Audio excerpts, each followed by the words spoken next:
only climb the stairs. Don't forget to tag me on your video. Hashtag Amazing Spider-Man.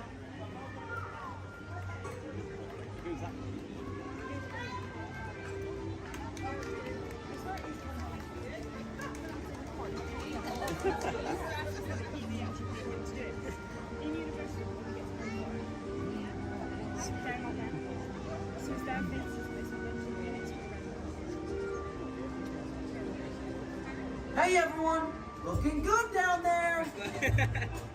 Wow, this is a friendly neighborhood. Welcome to Avengers Campus. Hey, what's going on, guys? Oh, me? Ah, you know, just spider stuff. Okay, time to run some tests. Spider-Man, Oh, hey, Sharon. shall we conduct an altitude test? Yeah, I guess I should do some work. Always good to have the data. On my way. Just need to find a clear path for something to swing from. Oh yeah, it's go time. Field testing, here I come.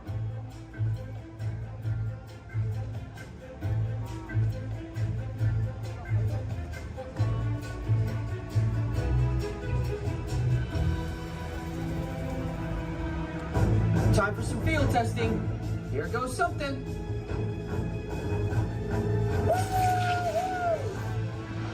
Brace for impact. What?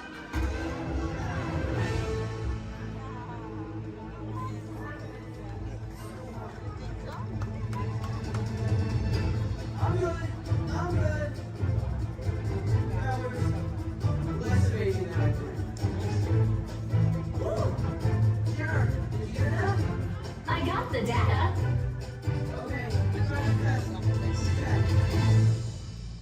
Hang on, I'll be right down. This is cool.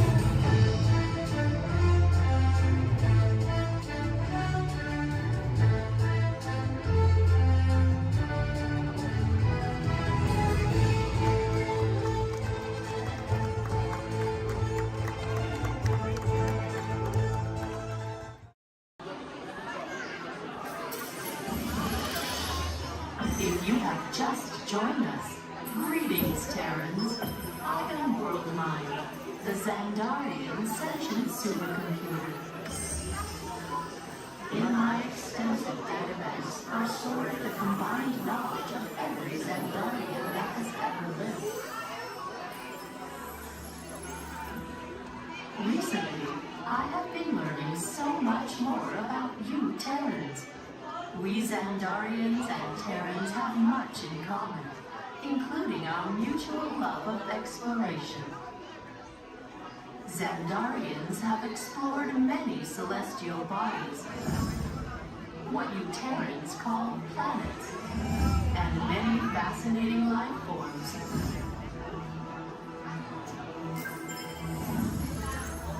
In the past, when you witnessed our homes, you referred to our ships as unidentified flying objects, or UFOs.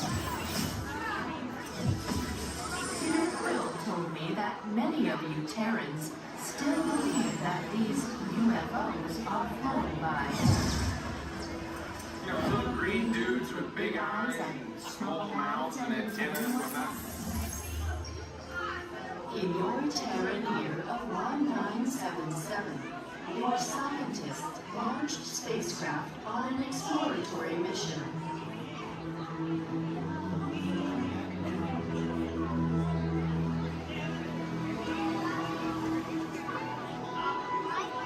In the Terran year of 2012, Voyager 1 made the historic entry into interstellar space, the outer limits of your sun's gravitational pull.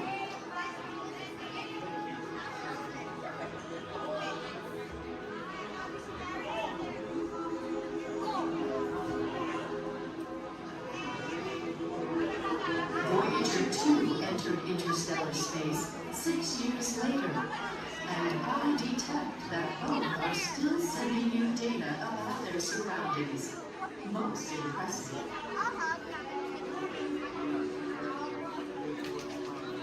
What I intriguing is that not only are your Voyagers receiving and sending data, they are also serving as ambassadors, carrying greetings from you Terrans to the universe.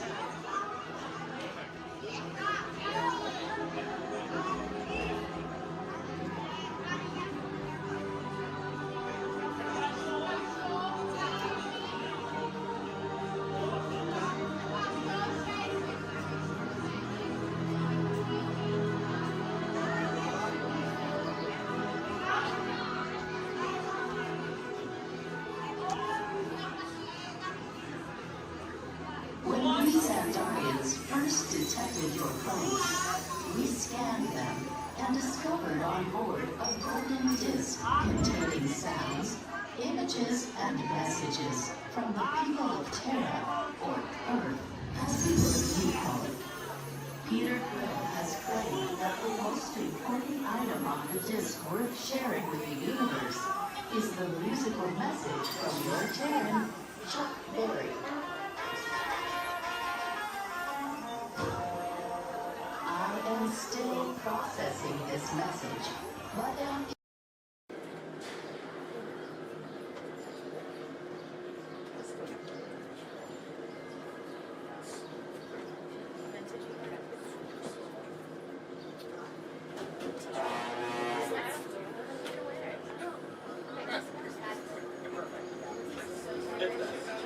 The little kid, he put his hand out the window at the time the guy was honking the horn. It was just behind me. To those of you who have just joined us, welcome aboard the Disneyland monorail. For your safety, please remain seated, keeping your hands, arms, feet, and legs inside the train. Watch your children, and no smoking, please. Bienvenidos a bordo. Para su seguridad, permanezca sentado y mantenga las manos, brazos, pies y piernas dentro del tren y cuide a los niños. Por favor, se ruega no fumar. Gracias. We're now en route to our final stop, the Tomorrowland monorail station. Along the way, you can get a bird's eye look at the downtown Disney district, Disney's Grand Californian Hotel and Spa, and Disney's California Adventure. To the left of the monorail is the main entrance of Disneyland, the happiest place on Earth. Disneyland is truly an American origin. Since its opening in 1955, it has hosted more than 500 million guests from around the world, including presidents, kings, and celebrities. It is the original Disney theme park, created and enjoyed by Walt Disney himself. To the right is our transportation plaza, where you'll find taxis, hotel shuttles, and public transit stops. We're about to enter Disneyland. Some of the clearances are pretty tight up ahead, so be sure to remain seated, keeping your hands and arms inside the cabin.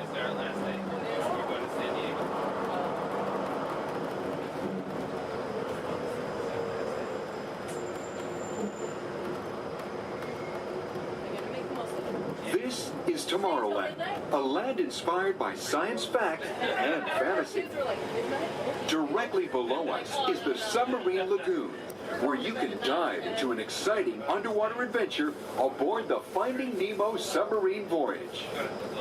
Across the way are the icy peaks of Matterhorn Mountain, home of the world's most famous bobsled run. And beneath us are the roadways of the Utopia, where drivers of all ages can ride the road to tomorrow. As we cruise over Tomorrowland, our pilot would like to share a few program reminders. Alrighty folks, thanks for flying aboard Monorail Red, your highway of the sky. Just a few reminders. Disneyland will remain open today until 12 o'clock midnight. All passengers are required to be on board this monorail at approximately 12 o'clock midnight to catch that final flight.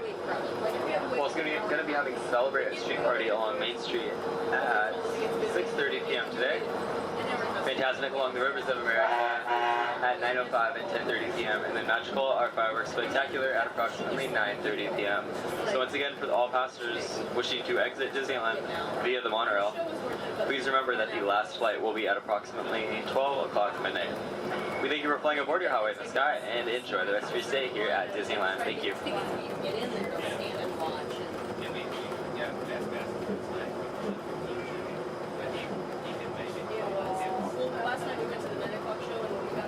Just ahead and to the right of the train are the sparkling gold spires of one of Disney's most beloved attractions. It's a Small World. Beyond it is the wacky world of Disney's classic cartoon characters, Mickey's Toontown. We're now riding alongside the happiest kingdom of them all, Fantasyland, home to Pinocchio, Snow White, Peter Pan, and other storybook characters.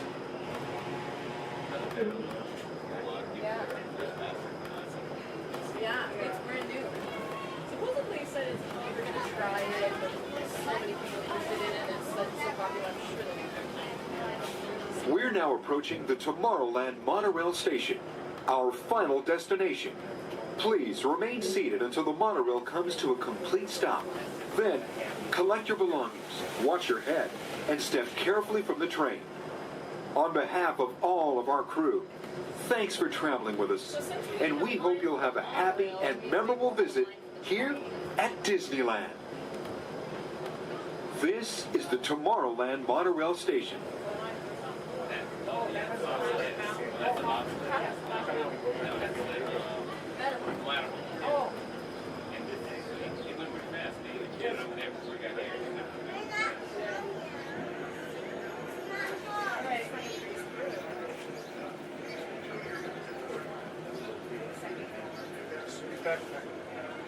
We did? Okay.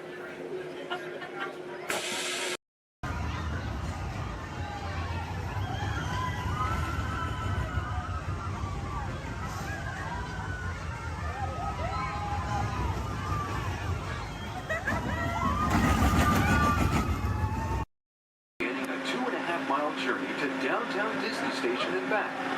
For a safe trek, remain seated, keeping your hands, arms, feet, and legs inside the cabin. Be sure to watch your children, and no smoking, please. Bienvenidos. Para su seguridad, permanezca sentado y mantenga las manos, brazos, pies y piernas dentro del tren y cuide a los niños. Por favor, se ruega no fumar. You're riding aboard a Mark 7 monorail, the latest generation of Disneyland monorails. When Walt Disney introduced this attraction in 1939, it was the first daily operating monorail system in the Western Hemisphere.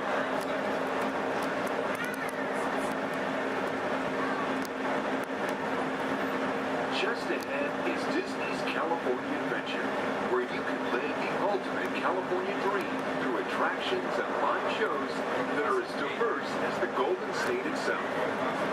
The Towering Hotel is home to the Twilight Zone Tower of Terror, where you can literally take a thrilling drop into Hollywood history. The bear-shaped rock formation is part of the Grizzly Peak Recreation Area, a haven for outdoor adventures. Beyond it, you'll find the high-energy fun of Paradise Pier. Coming into view on the left are the villas at Disney's Grand California Hotel and Spa. It's the first Disney Vacation Club resort on the West Coast and shares the same arts and crafts style as the famous hotel, which we are now entering.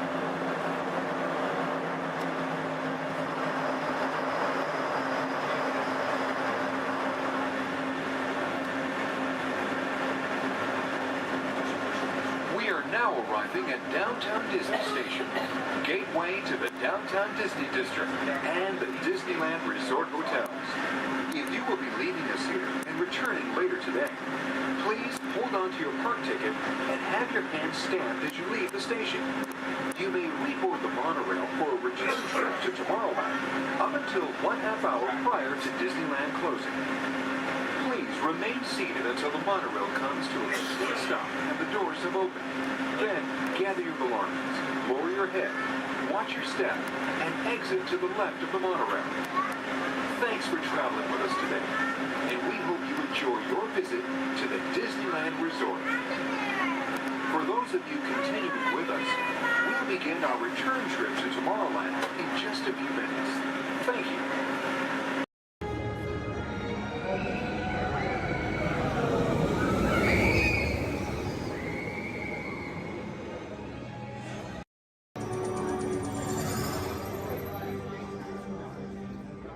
Greetings, Terrans. I am Nova Prime Irani Rayan, Commander of the Nova Corps. On behalf of all Xandarians, I hope you have enjoyed exploring the wonders of Xandar. As you have seen, your world and ours were born of the same moment, one which you refer to as the Big Bang. As such, we are all galactic neighbors in a vast universe which we and countless others share. For you to travel to Xandar would take 2.5 million years, assuming you had a ship that could fly at the speed of light. So we decided to come to you. But even we could not have reached you so easily were it not for the Cosmic Generator, an advanced piece of Xandarian technology that creates jump points, artificial tunnels that act as shortcuts, linking distant points in space. It is our desire to share this wondrous technology with your people, so that together we might explore new worlds and create a brighter tomorrow. And now, as the culmination of the wonders of Xandar, you will be teleported to a Nova ship above your planet for a demonstration of the Cosmic Generator. I trust you will find it an unforgettable experience.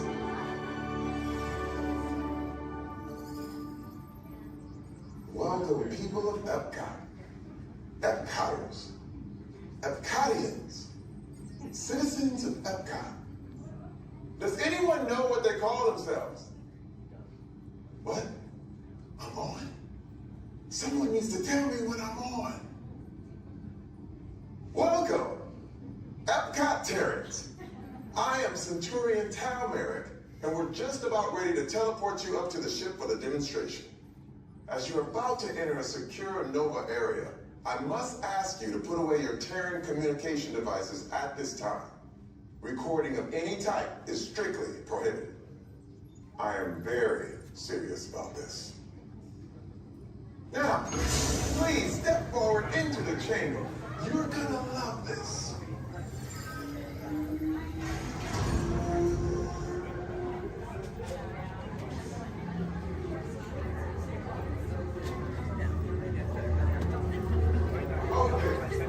Before we begin, I should warn you that we have never teleported Terrans before.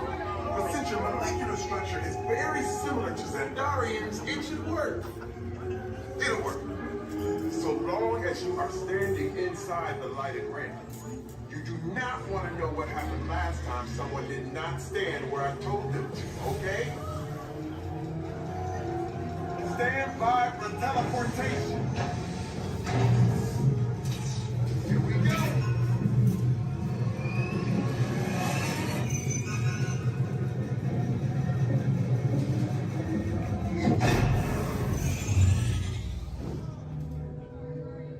You made it.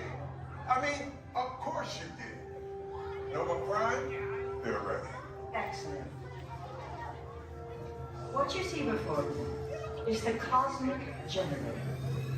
And in just a few moments, we'll be activating it so you can experience for yourselves what's happening. I'm not sure. Our power's out. And the Cosmic Generator is gone. Cheerio, Monarch. Go to Code Red. Prepare the fleet. And call the Guardians. Now. There is no cause for alarm. Turn off that alarm. I've got an important transmission coming in. Hey, what's up, Nova Corps? Our Cosmic Generator has been stolen. What? How? Why didn't we think of that? That thing's gotta be worth a fortune. I am Groot. Good question. Yeah, who do you think took it? Perhaps that really big man outside your ship. That is a big man. I need to alert Nova Prime.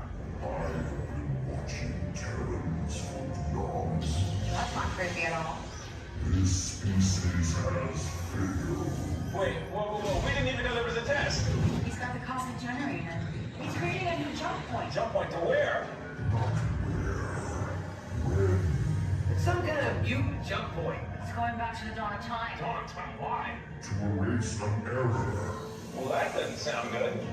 Your time is over. Wait, what do you mean? What do you mean it's so vague? The jump point is closing. Hey, Nova Dude, your Nova Corps need to follow that whatever it is until we get there. We can't. Our power is down, and I've got to get these Terrans out to evacuation shuttles. I got it. I reprogrammed the shuttles to follow them through the jump point. Wait, what? Look, they're our only chance of keeping track of that whack job until we get the cosmic generator back.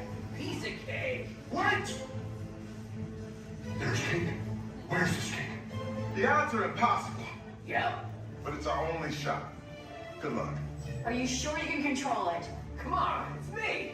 I got this. We're all toast. First there was cake, now there is toast. This plan is making me so hungry. Terrence, listen up. You need to make your way to the evacuation shuttles now. We'll follow the fleet when we get our power back. I mean, when we get our power back.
Please use the doors located to your right. You'll exit directly to Sea Base.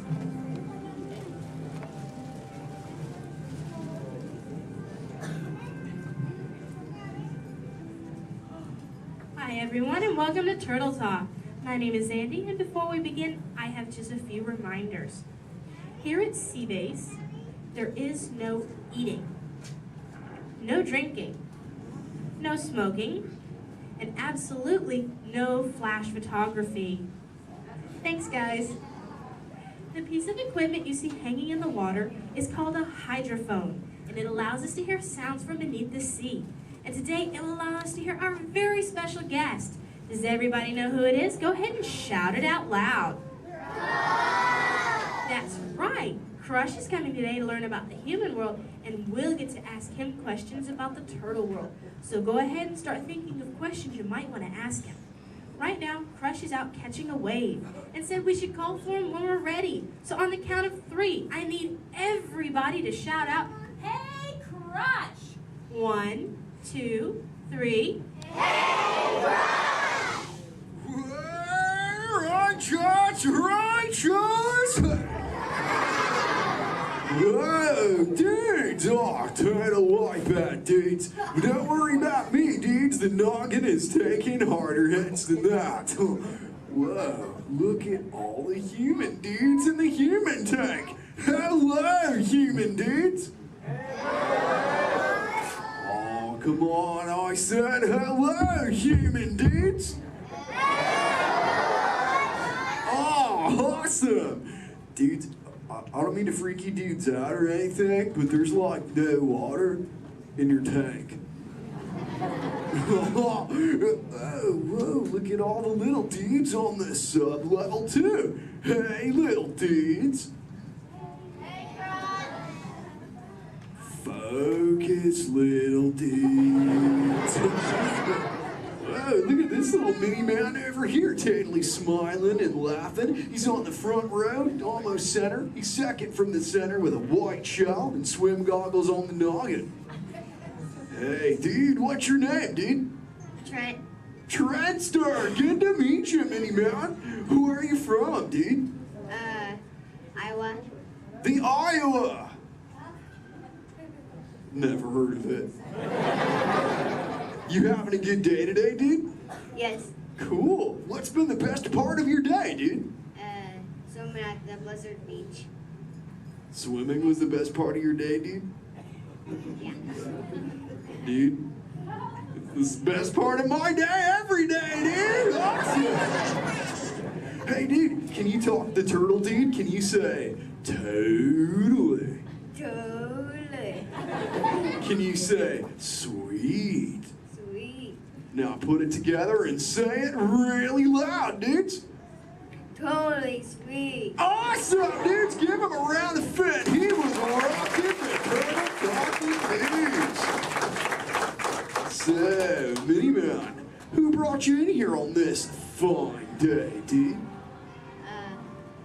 My mom and dad. Well, let's talk to those dudes. Where's the mom and dad? Raise up your fence. Oh, there's the big kahuna, the papa son. Let's meet him, dudes. Because he did not think he was going to talk to a turtle today, dudes. What's your name, dude? Jeff. Jeff Star. Is that your little offspring over there, dude? Yes, sir. Awesome. Whoa, don't call me sir, dude. Too formal for me, dude. How many offspring in total do you have, dude? 2. Deuce offspring, keeping it simple. Okay, dude. You know, I'm a parental unit myself, dude. Do you know how many I have, dude? 4. Oh, way more than that, dude. 64. Little more. 164. Way less. I'll help you out, dude. I've got 65 offspring, dudes. Totally. Hey, dude, do your little ones ever ask you questions, dude?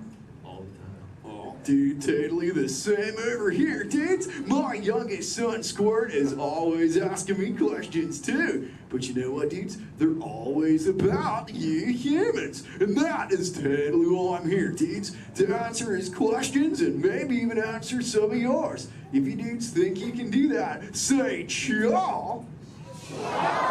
Awesome. Now, dudes, Squirt's #1 question has always been, what do you humans like to do at the beach? So, shout it out. What do you like to do at the beach, dudes? Whoa, major swimmage. Well, how many of you are really good at swimming, dudes? Lots of little swimmers, dudes. I'm not gonna lie. I'm pretty good at swimming too, dudes. In fact, I'm the fastest turtle in the world. You dudes believe me, right, dudes? Well, dudes, if you want a little demo for proof, say chaw.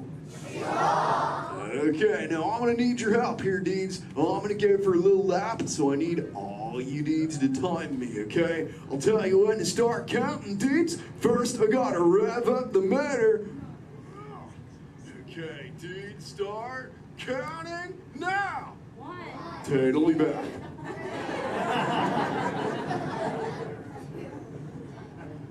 And you know what the best part is, dudes? I just swam around the world. Wait, dudes!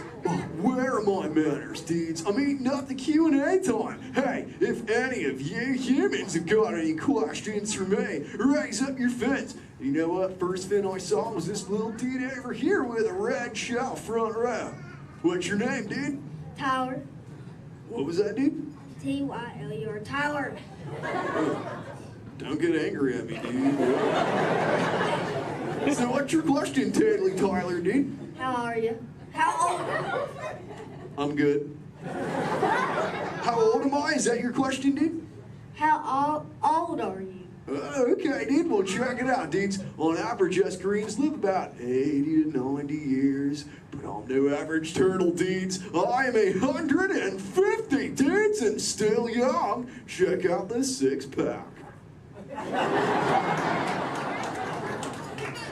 Thanks, dudes. Who else has got a question for me, dudes? Let's talk to this little mini man over here. He's on the front row. He's got like a grayish shell with the short dark locks on his noggin, dudes. Chaw, that's the dude. What's your name, dude? Mitchell. Oh, the Mackin Mitchell. What's your question, mini man? Have you ever been? Have you ever been close to being eaten?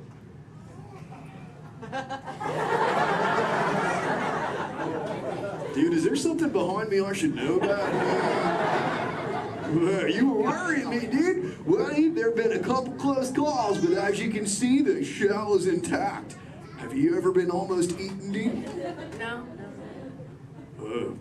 We'll keep that going, dude. Trust me. Hey, dudes, I just remembered one of Squirt's questions, dudes. We found this thing on one of my migrations, and it belongs to you humans. Maybe you can identify it for me, dudes. So what is it, dudes? A bra! Awesome! Wait, I thought that's what you said to your friends, like, what's up, bro? Well, what's it for, dudes?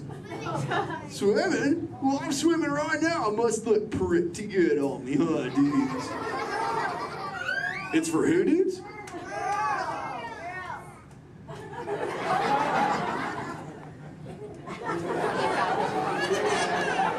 Is this really for girls, dudes? Okay, if this is really for girls, dudes, I have to ask you, dudes, a personal question. Does it make me look fat? I'm just pulling your fins, dudes. Tell you what, I'll put it back up on eBay and we'll move on, dudes.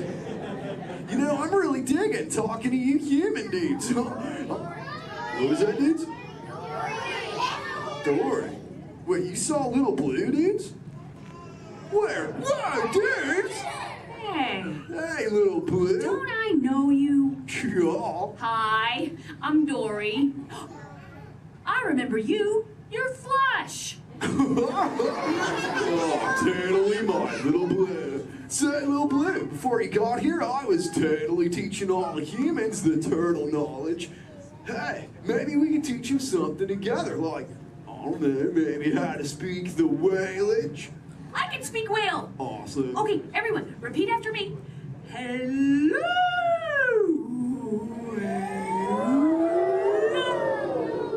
Okay, let's all try it together, dudes. 1, 2, 3.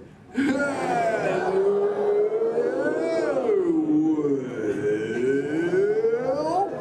Awesome whalage, dudes. Totally. You know, sometimes you speak whale and there are like 80 whales swimming around you. Sure. But not today. No. No whales. No whales today. What is it? Try to speak soon. A whale? Where's there a whale? What? Little Blue, we call it a whale. Really That's the dominate conversation, let me tell you. Little Blue, crop shot, Little Blue.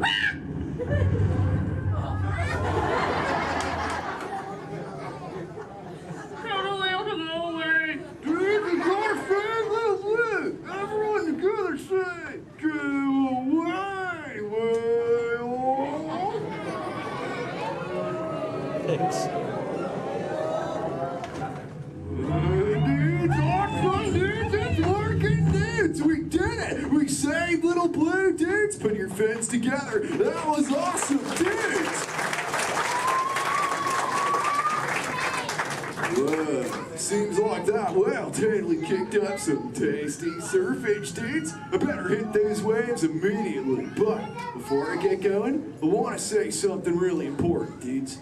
Be good to the ocean, and she will totally be good to you. Oh, and all you little dudes down here, do me a big favor, little dudes. Keep using the word dude as much as you can till you get home, okay, dudes? Your parents will love you for it. Alright, dudes, I'll catch you later. Bye, human dudes! Let's give it up for Cry. Ladies and gentlemen, I hope you enjoyed our show.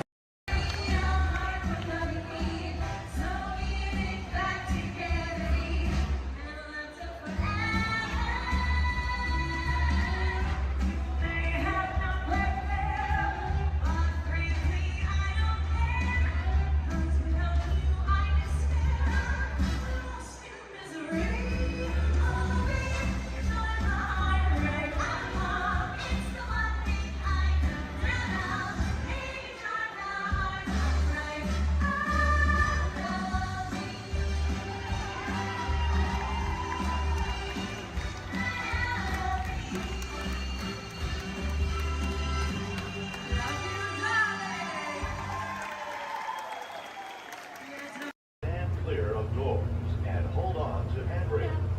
The shuttle will be departing momentarily for gates 100 through 129. Orlando and Central Florida have so much to offer. There's a good chance you didn't see and do it all. So please come back and visit us again very soon. This is Orlando Mayor Buddy Dyer.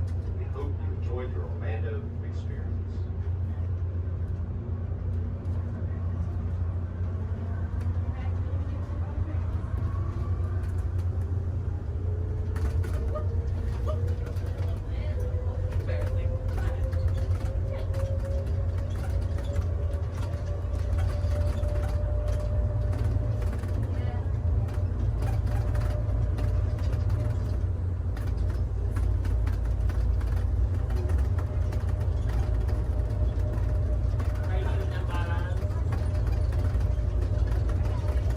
Please hold on to the handrail.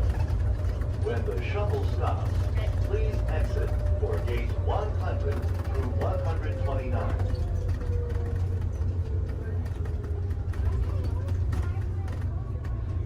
Unless you want to take a picture of your ticket. Why would I do that? I'll show you this here gate. I just went to 7. I told you about 7 times, but Really, I just love to come down for any reason.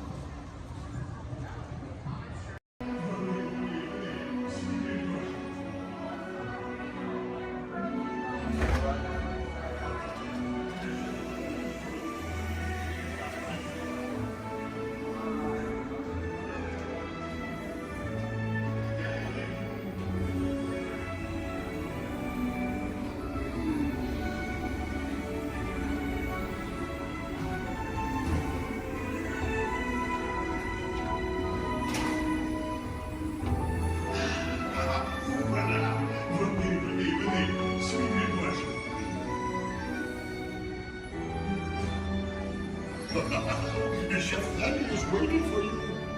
This way. Qu'attendez-vous?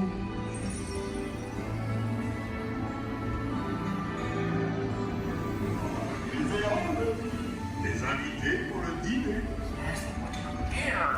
Hein? Pour le repas idéal. Coq au vin? Non. A simple omelet? Too simple. What? Mais oui, that's it!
What are you doing?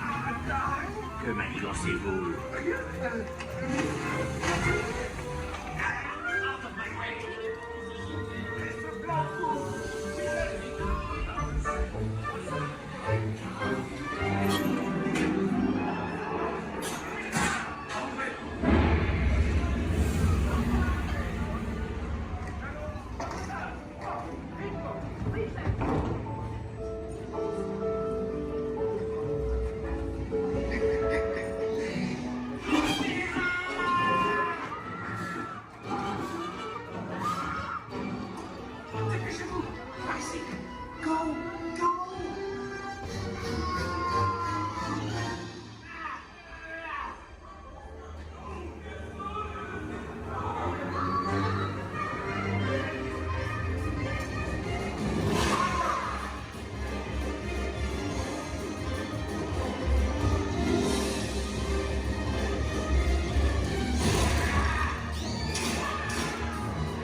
Okay, be sure to grab all your stuff and watch your step as you exit.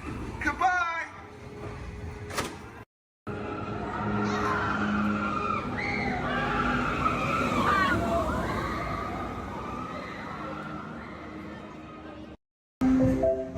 This is Starport 75, or as we locals call it, Space Mountain, our high-speed rocket port to distant deep space destinations.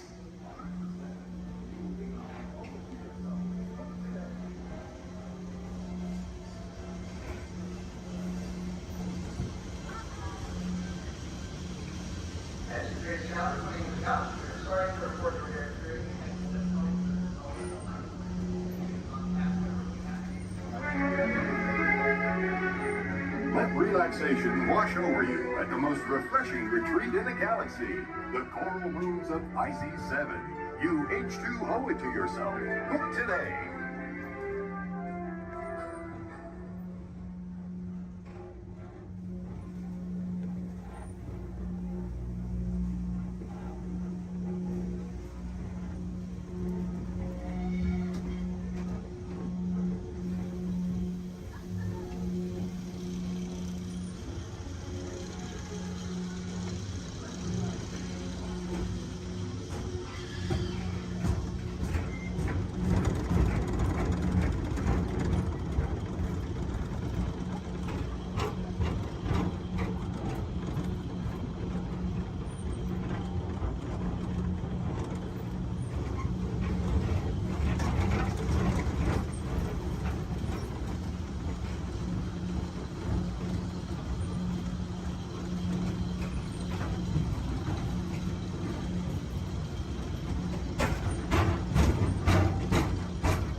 Friendly reminder, pushing and pulling the lever in front of you will control your height.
And so, as you can plainly see, imagination works best when it's set free.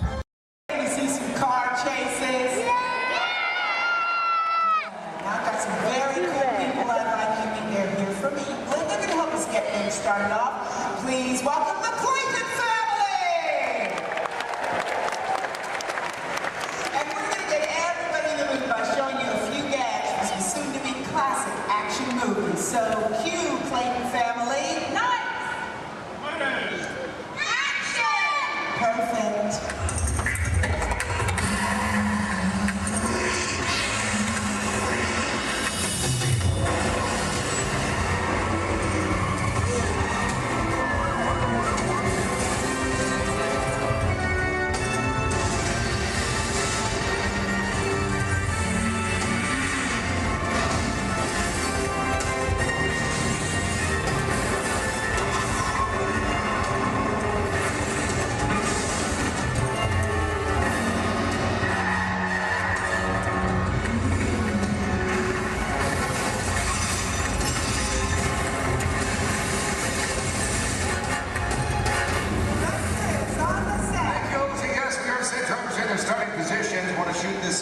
First scene as quick as possible. Just need to know, is everybody fired up? Are you ready?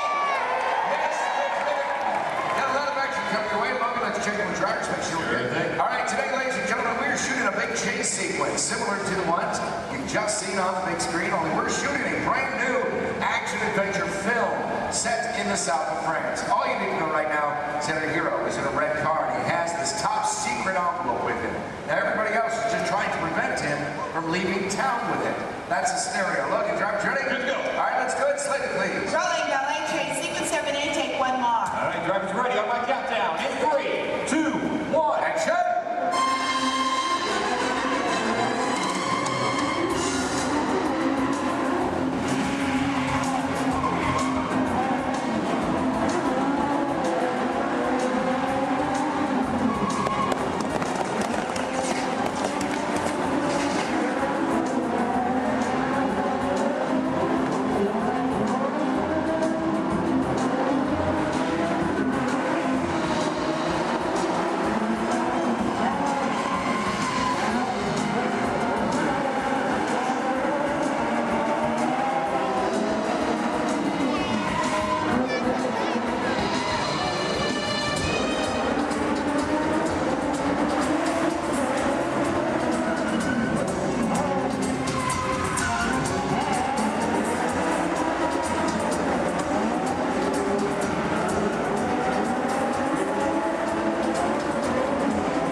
Yeah, let's sign it. All right, Ultra, let's check the playback when we set up for this next chase. All right, give us a set. Hey, let's go reset the flick on here. Take it off set. All right, what do you think so far?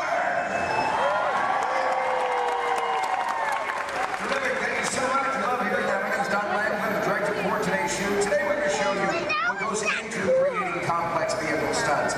Just like what you just saw. One of the most important things I've learned, got to hire the best stunt coordinator you can find. So remember the creative team or lead stunt coordinator, Logan Newell. Hey, good afternoon, everybody! Thank you very much. All right, off to a good start. Terrific. See right there. A lot of close calls. It's good stuff. Love that for Chase Films. Tell me guys what you do for us. Yeah, sure thing, Don. Folks, basically my job out here is to choreograph some of this action and bring these scenes together with our stunt team, our director here, but biggest responsibility is safety. Absolutely. We talk safety every single day here with these extreme stunts. It's our number one priority. Well, it's critical. As drivers make it look easy on here. There's a lot of planning that goes into everything we do. In fact, I better get on. And your playback's ready. Great, let's do video assist camera one. Video assist is coming up. You're going to see some black and white images up here on the screen. This just helps us preview what we've shot before the film gets developed. And it's called video assist. We have cameras all over the set.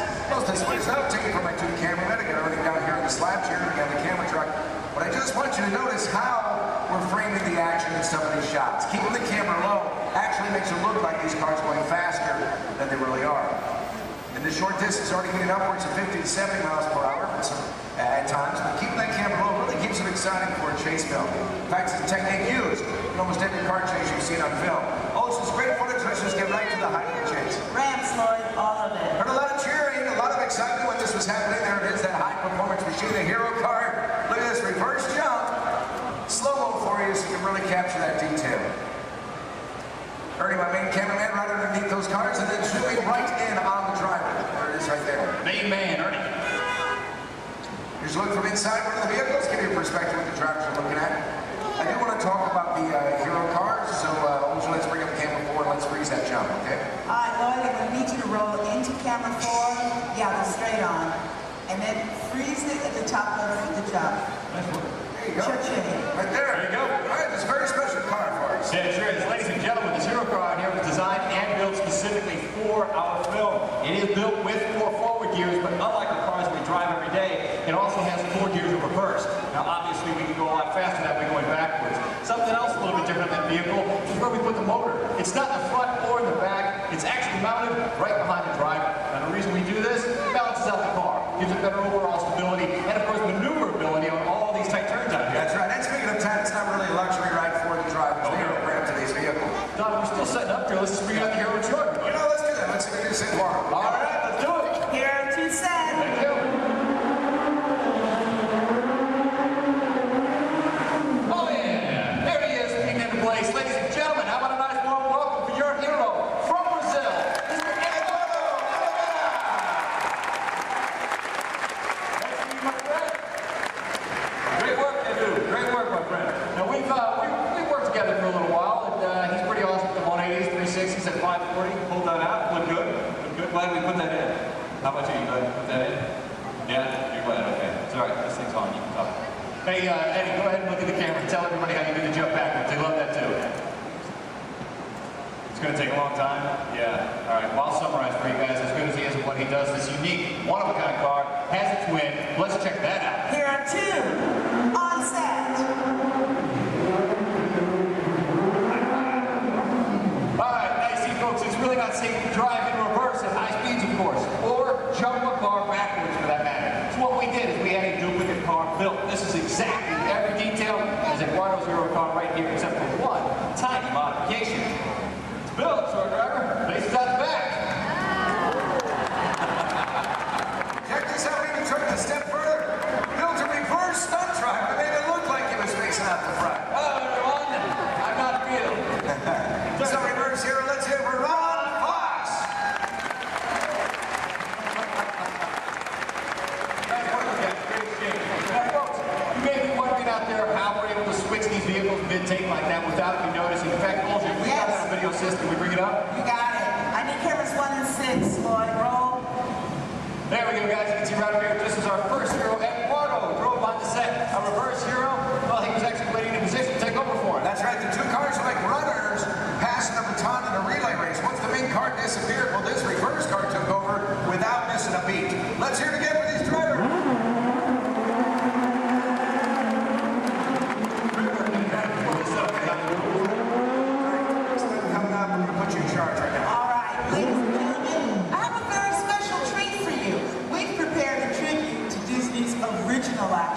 movie star. He's made a lot of films for the studio. He's lovable, cute as a bug, and I understand he does all of his own stunts. Do you know what I'm talking about? Yeah, so let's check him out in action. Roll film for me, Lloyd. Thank you.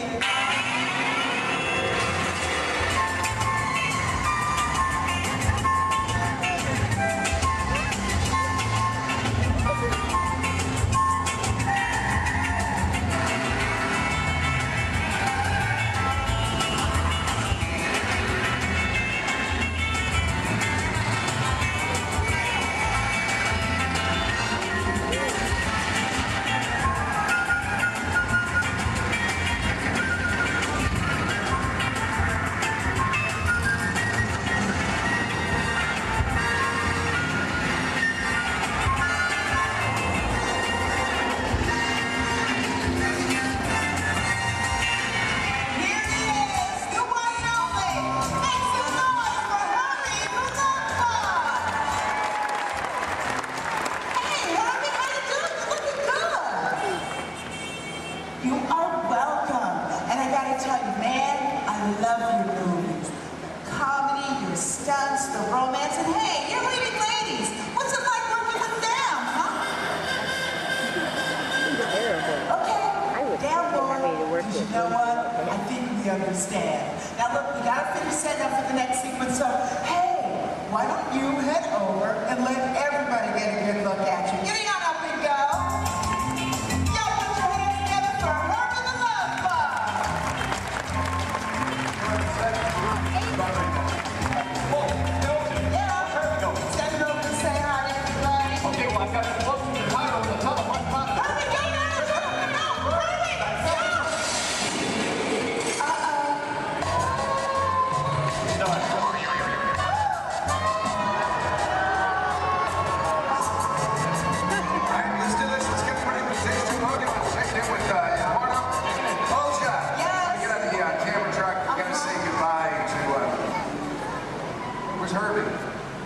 He had to split. What's this one? Let me get on the camera track. Go ahead and set this scene up for everybody, okay? Okay, cool. Now, ladies and gentlemen, this is another segment of our chase. The hero's still being pursued, but it is getting harder for him to maneuver. Our marketplace is now a whole lot smaller thanks to the addition of the big trucks and the market carts. So the questions now become, how's our hero going to spin or go backwards? Where's he going to go? And what's he going to do? Let's find out. Got it all set up for you. All right, good. Turn down. Everybody set? Yes, good. Logan, driver's ready? Oh, yeah. That's good. Slay it, please. Rolling blockade sequence 8. Take one more. All right, guys, here we go. One more countdown. In 3, 2, 1. Action.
rookies. He's got to calculate his speeds, though. We carefully measured everything out here. Up to him to make this work. That right there is an airbag. Slows Eddie up just a little bit. He is still at an accelerated speed. Look at this, pulling the 180. Otherwise, he's liable to hit the building. Not a lot of braking room. Not a lot of room to play with. That airbag, by the way, custom designed specifically for this stunt. I'm going to show you the finished film a little bit later on. You're not going to see the airbag in the film because of the magic of editing. Yeah, Don's got a great point there, folks. Again, another reminder, please don't try any of this on your own. We're showing you out here on the set. There's always a lot of safety equipment involved that you've never seen in that finished picture, so always keep that in mind, okay? All right, terrific. Let's get the pickup shot in. Can we make that happen? Can we make it happen? Yeah, it's a great time. We're going to do it. All right, yeah, let's do it. I'll get the car. All right, Logan's bringing out the red hero car. We're going to do a pickup shot, but we thought we'd mix it up a little bit, make a dream come true. Olja, you around? Yeah, I'm in the air conditioning. Well, come on out here, okay? Yeah, you can't be in the air conditioning when we're all suffering out here. Yeah, well. But let's make a dream come true. I want you to head out to this crowd. I want you to find me one driver to get behind the wheel of that hero car. You actually drive the vehicle for us. Okay, what are you looking for in a driver? Gotta have quick reflexes, okay? Great hand-eye coordination. Yeah. If you play a lot of video games, you should volunteer. Wait a minute. Video games, that sounds like you're talking about like a kid. That's what I'm talking about. Give me a kid. Really? You really want a kid? Okay, how about Shade's boy? Yeah. Step on over here. Here we go. Tell everybody your name. James. Hi, James. How old are you? 12. And where are you from? Yeah, it's not an Alabama accent. You guys give it up for James the Ninja! All right, James. You're stepping onto the set. You're going to star in a scene in an action movie. Is that cool? Yeah, high five to that. Did you boss? All right, look right up here at this big screen. I'm going to show you a part of the film. Then I'll tell you what you'll do for us. 7-6 first unit, Lord. All right, our hero's on foot. He's in trouble. He literally calls for his car. Look at this. Using a remote in his watch. Car gets to him on its own. Hero makes his escape. I need a longer shot of the car. You're going to drive it for us, and there it is. Do you know what's so special about that car? Well, it's a full-size remote-controlled vehicle. That's right. You drive it with this remote here in my hands, guys. Let's take a look inside. I'll show you the hardware on this vehicle. The hardware, I should say. There you go. Now take a look at the steering wheel. I'll give you guys a quick demonstration. If I want to turn this vehicle to the left, all I do is press this lever here to the left like this, and then to the right. There you go. Right in the center. Oh, that's a fun little toy. Now, guys, this is just like any other remote control car that you find in a store, except it's a little bit bigger, obviously. It is custom built, bumper, all of our safety features inside. The great advantage of having a remote car out here on set is that we can operate safely from a distance, especially when the scene requires explosion. Pyrotechnics, we've got to keep everybody away, of course. So there you go. All right, beautiful. Have you ever driven a remote control car before? Yeah. Just keep in mind that this is a $100,000 vehicle. Now, James, is going to be really easy. As a matter of fact, Logan's already shown you how to steer. But for this particular sequence, dude, you have so got to concentrate on directional. Now, make it go forward. You can push his knob straight away from you. For reverse, pull it straight down towards yourself. Does that make sense?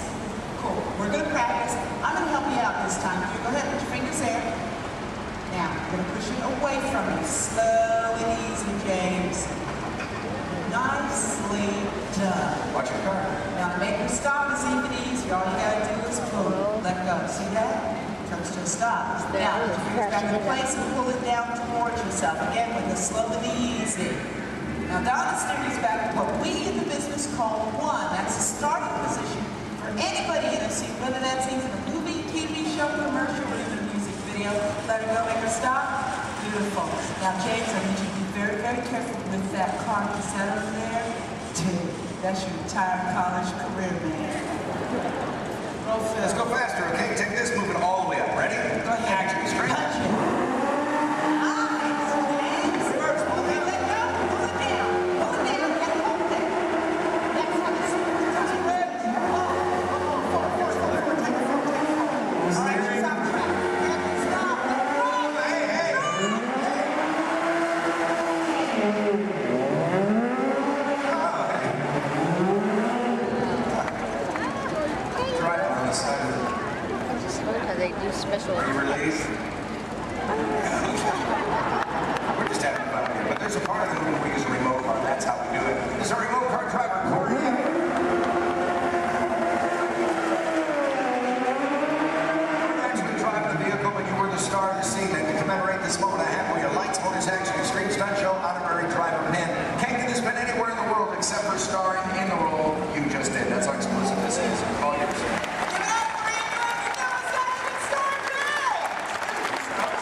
sequence. Now we're shooting this, as we often do in movies, out of sequence. We have a lot of complex stunts coming up for you in this chase. In fact, I highly recommend you have your camera standing by. You're going to see some incredible stunts in this one.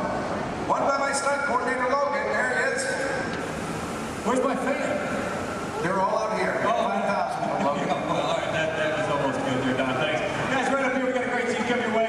Full of more action, I promise you that. Working in the stunt business, guys, it's a lot of fun. A lot of responsibility, too, but for me, every day changes. One day I might double for our hero. Next thing you know, shooting at it just all depends on what our director needs. I'm pretty sure by now you guys all figured out how to get down, right? Pretty obvious? Yep, I'm standing just over 40 feet high during the sheet. Falling into that pen, we're going to kick it off here momentarily. So, Don, when you guys are ready. We are shooting the very beginning of the film. This is where you see the hero for the first time. He's in a gray jacket, just picked up this top secret envelope. This, of course, you met him earlier, our hero, Eduardo Olivera.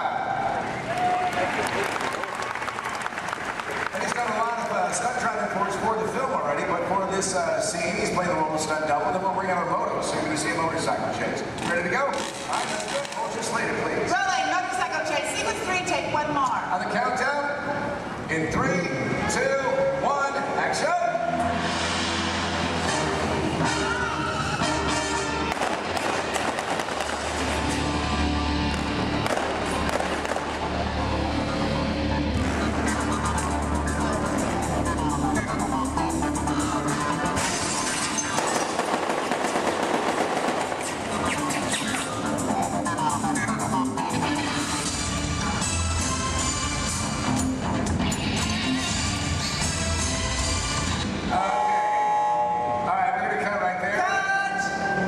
Such a good job. I think hero down. That's not what we want, Logan. So the hero actually stays on the bike. So we're going to change out the bike, check the surface, make sure there's no oil spills or brake fluid, and then we'll link up the scene probably right from the top again. Okay. All right. So this is Bill Ortiz. He's calling shots for this while Logan was doing the stunt for us, but we'll get the high fall in there. So let's just go to BGM for a moment, and we'll get this started as soon as we can.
Absolutely. Never wait for his thumbs up. Make sure he's not feeling any hot spots over any part of his body. Which we get right there. Yeah. For stunts like this, we use as many different cameras and angles as possible. Well, folks, we have to. It's a big stunt, a lot of safety. We need it in one take. That's right. Elaborate stunt. A lot of prep time involved. That's exactly right. A good half an hour of preparation just for Dave, our bird guy alone, folks. He is wearing 5 different layers. Now, the first layer that we put on him is a dry layer of Nomex. That's your fire retardant material. Then we throw on some pads, of course, for the impact of that fall. Another layer of Nomex. There it is. And the fourth is a specially designed suit that saturated in cool gel. That acts as a thermal barrier between Dave and those flames. The last is his moto driving suit. And what we do with that is paint it with a flammable gel. Now, ladies and gentlemen, it is the flammable gel that you notice burning and not Dave's moto driving suit itself. Now, one can do amazing things with digital effects, but nothing beats capturing fire stunts live. Yeah, that's where I like it. That's right. Good. Hey, you know what? This is what I want to do. I know we're set up for the final race. Let's get a pursuit route to camera out. Let's go inside and show our guests how much we modify these vehicles. I got you what you need. Let's do it. Guys, let's get V2 out to camera out. V2 set, camera out. V2 is on set.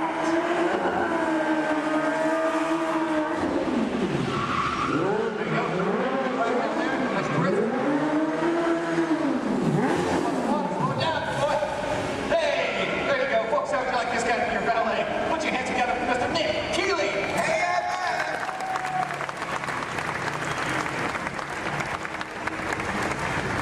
because you said as a village in the south of France, that means we have to make everything match, and that would include the cars. These are local courses. We had them shipped directly to us from Europe, and then we literally gutted them out. We modified them to suit every need that we have. Yeah, absolutely. Which basically included losing a lot of weight on these cars. We wanted to make them lighter. We rebuilt these cars from the ground up. Let me show you how we reinforced that interior. We did it by installing this rally car crash cage that is fused throughout the entire vehicle there.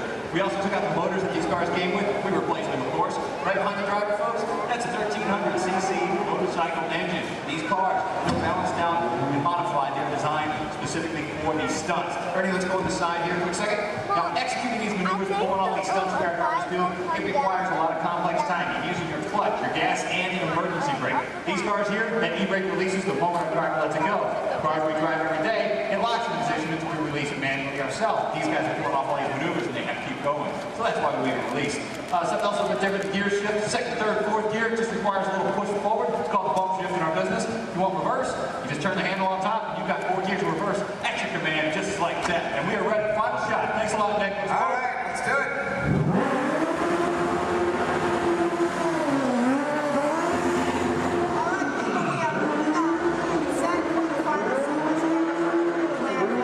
We showed you a lot what goes into creating complex vehicle stunts. Right now I want to show you the film. And I want you to find the scenes you just saw shooting here. Remember that first scene called the ballet chase?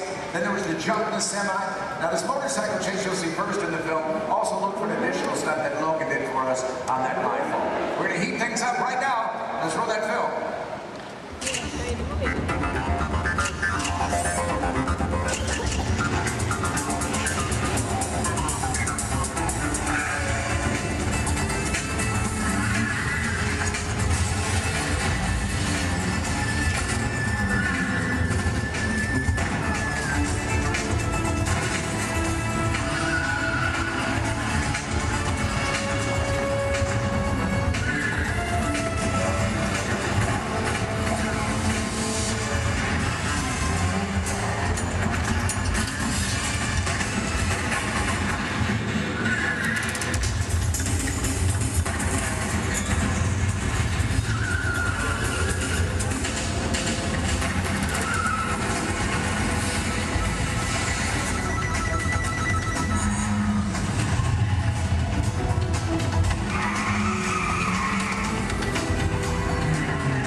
for children to go 2027 years and some of the game change. Here we go. Our report.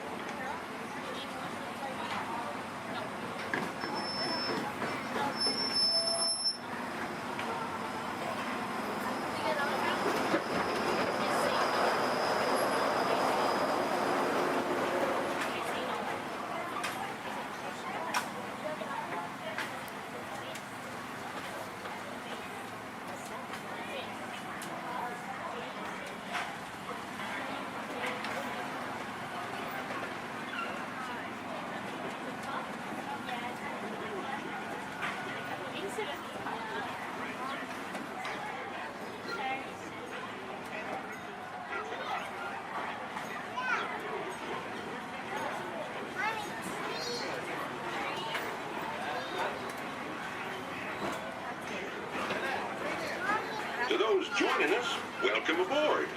The next leg of our journey will take us along the rim of the Grand Canyon. It's a mighty long drop to the canyon floor. Once again, ladies and gentlemen, friendly reminder, no flash pictures.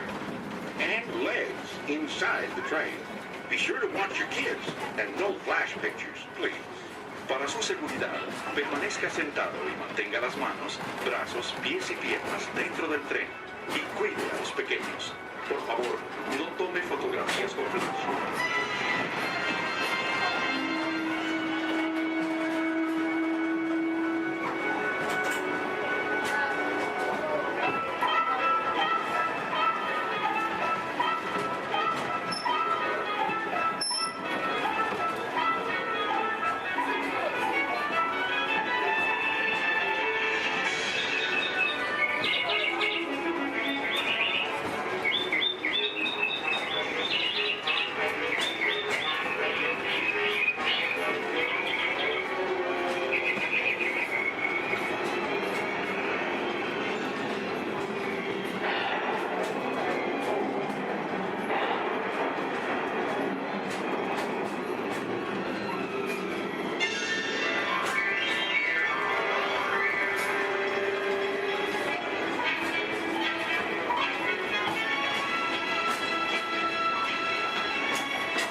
We're now steaming back to our own time and to Main Street Station, gateway to Disneyland. If you'll be leaving us here, stay in your seat till we come to a full stop. And remember to gather all your personal groceries, including the guns if you got any, and step carefully from the train. I'd especially like to thank those of you who've been with me for the Grand Circle Tour of Disneyland. We surely hope you enjoyed your travels with us and that you'll come back and see us again real soon. For those of you traveling on, we'll be on our way again in just a few minutes. This is Main Street Station, Main Street, USA.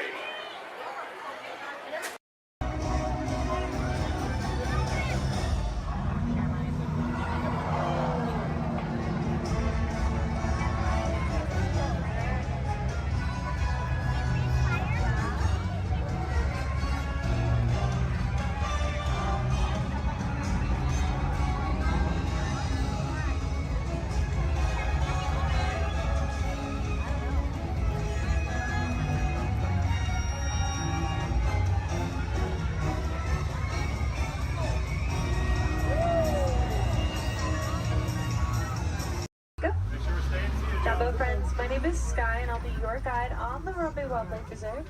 If you look above your heads, there is an animal spotting guide. Probably not going to see all of those animals, but we have some pretty good luck. Just remember to stay seated at all times. That includes any little ones. Please don't hold anyone up or pass anyone around. Keep your hands, arms, feet, legs inside of the vehicle at all times. We brush up against the thorny brush. And these are going to be real wild animals. They are going to be moving around, so you may want to have your cameras out ready. Hold on tight. I recommend a sport or an action mode if you have it.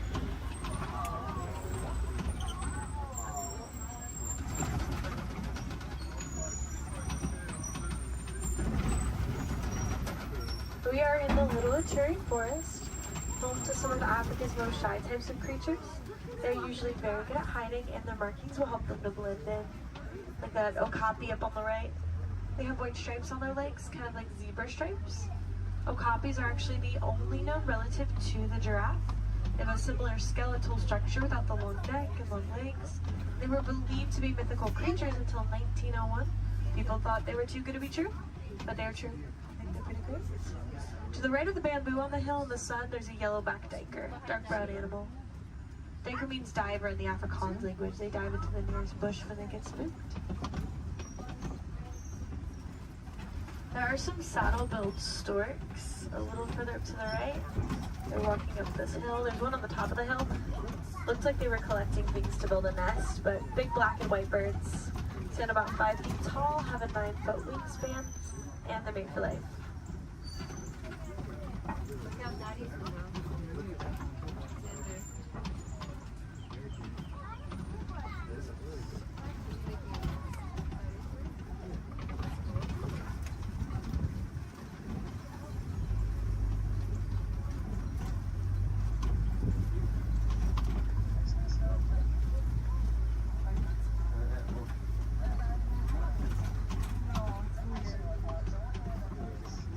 See some antelope further up ahead to the left. There's going to be some tan ones called greater kudu. They can leap up 8 feet in the air to jump over obstacles, which is super helpful if they need to get away from a predator. And there's some reddish ones called bongos. Their beautiful coloring is also a greasy substance that can mark leaves as they're passing through the forest, potentially making it easier for them to come back and fight each other.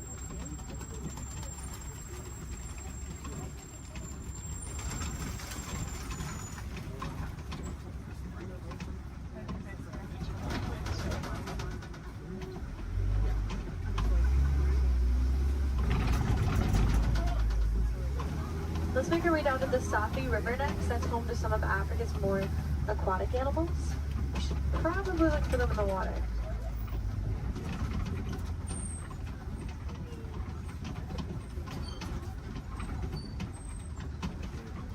There are some big whitish gray birds on the land called pink-backed pelicans. Get a pink coloring on their backs during mating season to help them attract the mates. And there's also some Nile hippopotamus. Hippos spend most of their time in the water. They can swim, but they often choose not to. Instead, they sink down to the bottom and tiptoe at the bottom of the water. And they'll often come out to find food or relax on a cool day.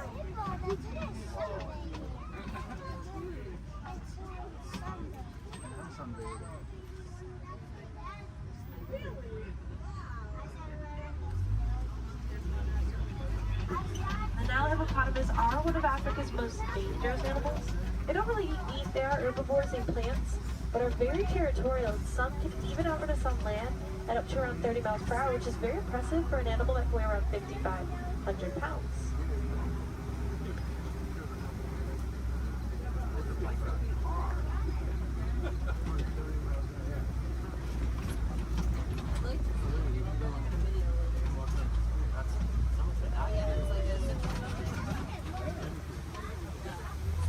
Underneath this bridge, there are some Nile crocodiles.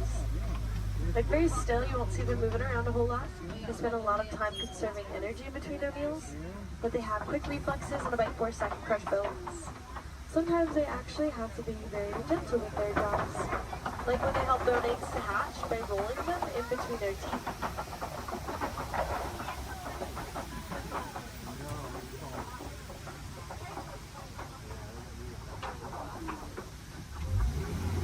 Let's make our way towards the savannah next. That's where we will be spending the most of our time. It's known to have vast open grasslands, and it's a really great place to find some more animals.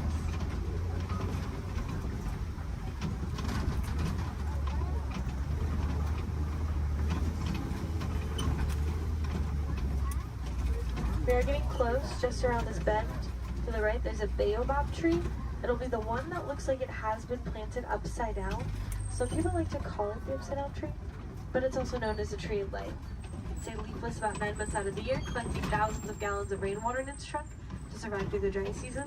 Anything with horns or tusks can very easily break it open, drain the water out, and gain a tree.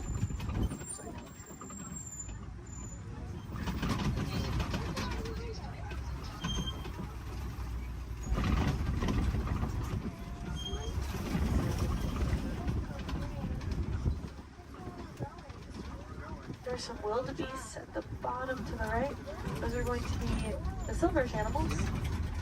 They can migrate in large herds of up to 1.5 million of them and also run around 50 miles per hour. So they line up in rows, group up and face different directions to avoid running into each other and if they have to run away from something.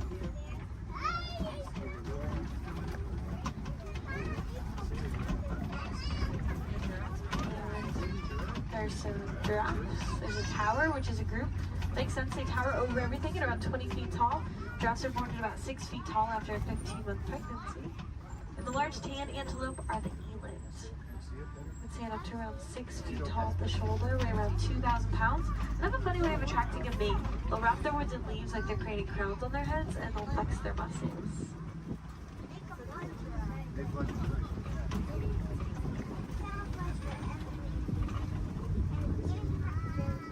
To the right of this den, on our left, there are some African painted dogs. They get their name from their beautiful markings that are as unique to them as our fingerprints are to us. They are not like your pups at home. The African painted dogs are the most successful hunters on the savannah. They hunt in packs and chase their prey to the point that it drops of exhaustion. So very dangerous, also very cute.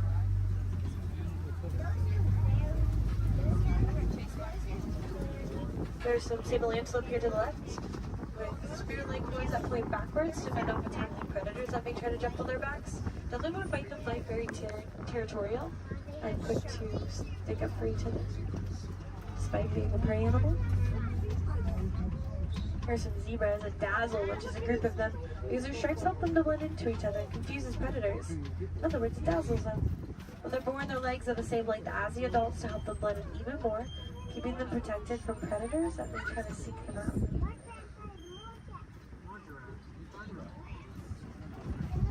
Large mounds at the side of the road are termite mounds, made up of animal dung, dirt, and termite saliva. They get as hard as concrete in the sun, so animals like elephants, giraffes, like to use them as a scratching post, weighing them down. Antelope can stand right on top of the worn down ones to use them as a lookout, looking out for predators.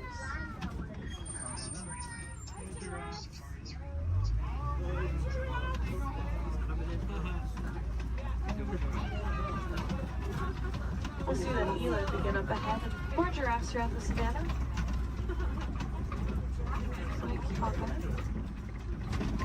See some wildebeest not too far away from us.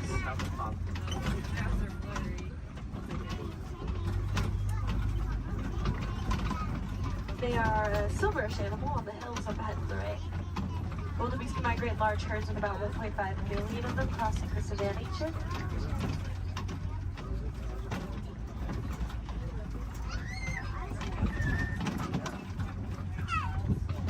They also run around 50 miles per hour, so wildebeest face a pretty big challenge of trying to avoid running right into each other if they have to run away from something.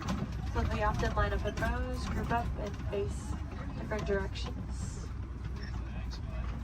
Keep themselves from running into each other.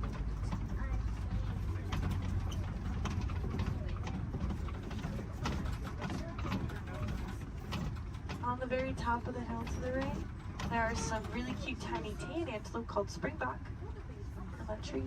They can spring up 6 feet in the air, 13 feet across. It's called pronking. Sometimes they do it to show off to predators because they can also run up to about 60 miles per hour, making them one of the fastest land mammals.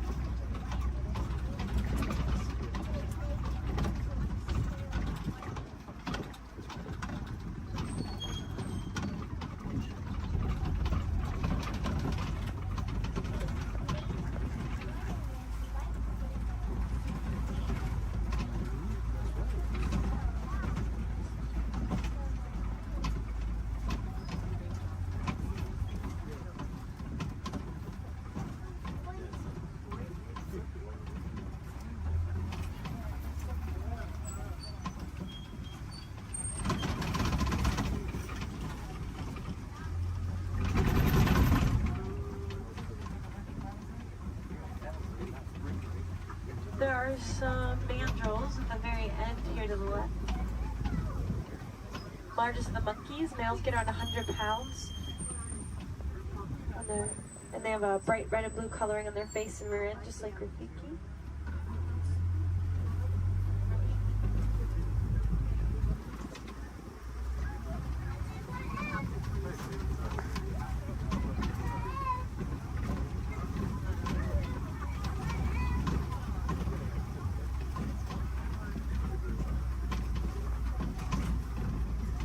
Next up, we'll head towards some red clay pits. Some animals really like to eat red clay. It's really good for them. Kind of like taking a vitamin. Although, unfortunately, red clay pits are also often a set of coltan mining, which can cause some problems like habitat destruction, limited food source, more poaching. It's actually very easy to help out with those issues if you are interested. All you have to do is recycle any of your old and used broken electronics or appliances. They contain that coltan. You might be able to find some recycle bins in places like your local grocery stores or electronic stores. Or you can check out Grace Gorillas. They're working to help gorillas in the Congo, and they cover the cost of shipping if you recycle with them. We're pretty big fans too. We named one of the gorillas Grace on Gorilla Falls Exploration Trail.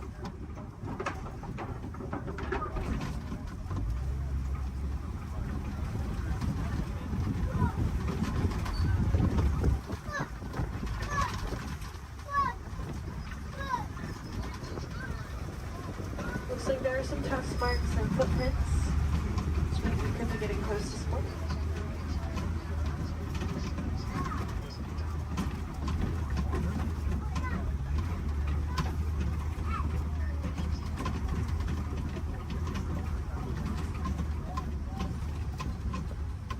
It's pretty quiet here. We'll try to check out around the watering hole up ahead. Sometimes we have a little bit better luck because these animals really like to stay close to their source of water, especially in a place where there is a 3-month drought every year. The savanna dry season does cause animals to have to migrate across the savanna in search of better sources of food and water. When they find them, they stay close to them for as long as possible.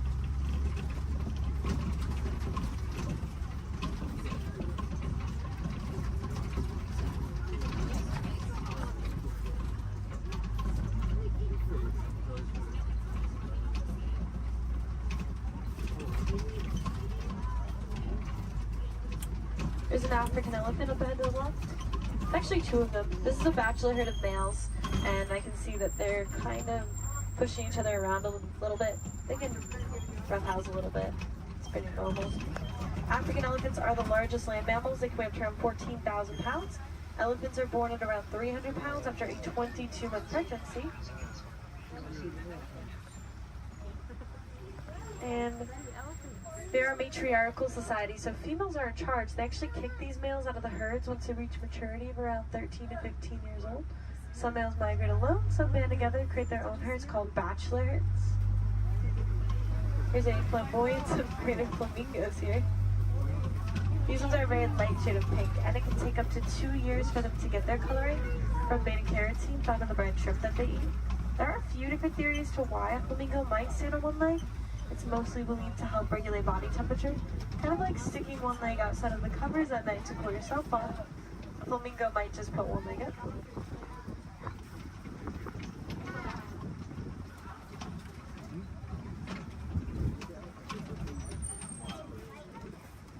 It's really cool to watch those elephants play.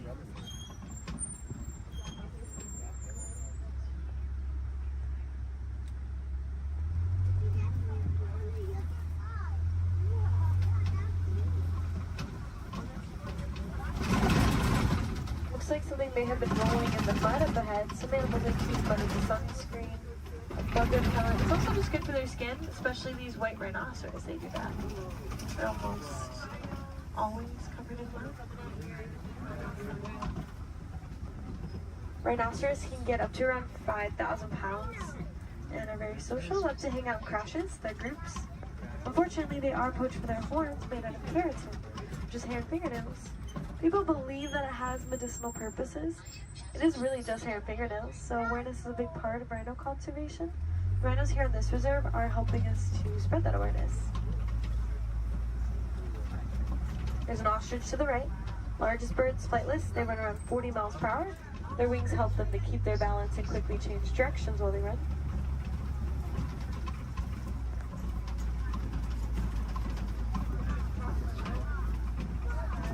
There are some cheetahs along the hills to the left. We should have a whole coalition of them, which is a group of them. Fastest land mammals, they have a top speed of up to 70 miles per hour, which we'll get to in just a couple of seconds. Cheetahs really only run for about 30 seconds at a time. Not long distance runners. And they are most active during the day. They do their hunting during the day to avoid the competition that they would have if they were to hunt at night, especially alongside big cats.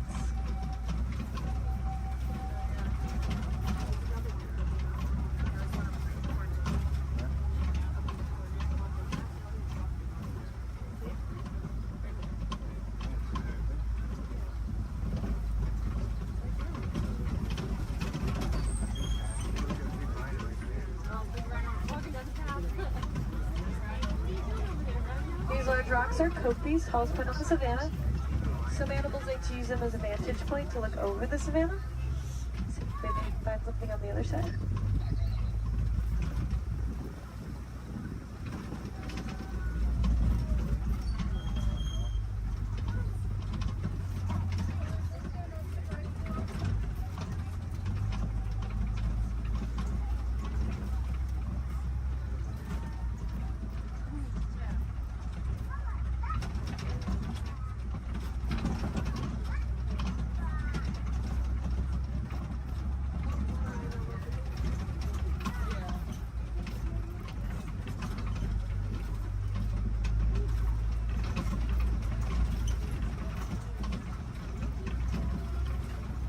There's some lions here to the left.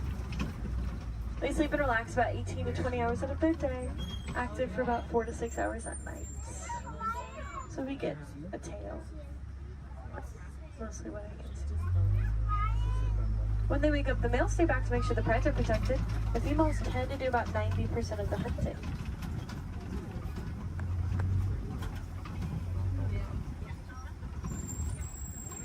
There's some warthogs in the back left. They just look like hairy rocks in the break of that bush. Pumbaa, that means foolish one in Swahili. Actually very intelligent. They'll back up into those burrows with their tusks out to ward off predators. Also use them to dig too, but they work smarter, not harder. They will find them abandoned or steal them from other animals if they can.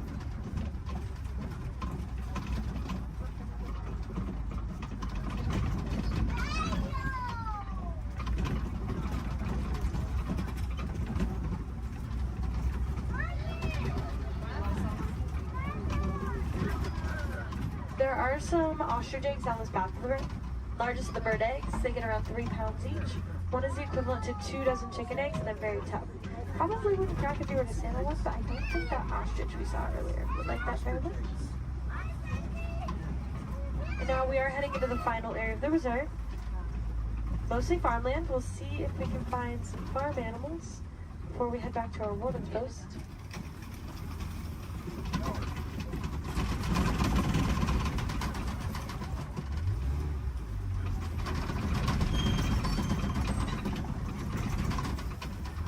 There are some Nigerian dwarf goats here. Very tiny type of goat known to seek up very little space, and they produce a milk that's nutritious and high value. Helps communities to rely less on their local wildlife for things like nutrition and income.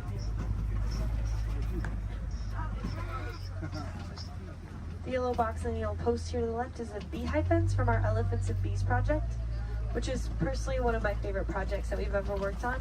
Basically, elephants don't like bees. They can hear the buzzing over a mile away and stay away from it. So we've been helping to build beehive fences around crops for farmers in Kenya to keep elephants from eating and destroying crops. Then farmers won't have to resort to poaching them. It's also good for the bees, and farmers can sell the honey as an extra crop.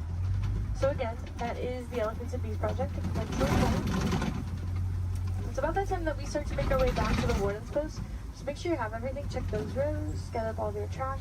Please don't leave anything on the trucks. If any of you are wilderness explorers, you have been aboard the Simba 1. That is SAM-BA1 Simba 1. Badges can be collected further down the path as you exit. And if you want to help out these amazing creatures, then I definitely recommend checking out the Disney Conservation Fund. You can learn more about the cool projects that we work on. You can donate to it if you'd like. Any amount Disney matches every cent. We'll give you a cool pin for it. You can also just reduce, reuse, recycle. Those are great ways to help. And if you learn any cool facts about animals or conservation anywhere around the park today, just share them with a friend. Awareness is always the first step, so by talking about the animals, you can help them out. Again, my name is Sky. I had a lot of fun out there. I hope you did too, and I hope you'll join us here again soon. No two safaris are ever the same. The animals will definitely make sure of that. But we aren't going to stop in this area right here. I'm actually going to take you back to the same boarding post I picked you up from. So we're just passing through, but it's not going to take us too long.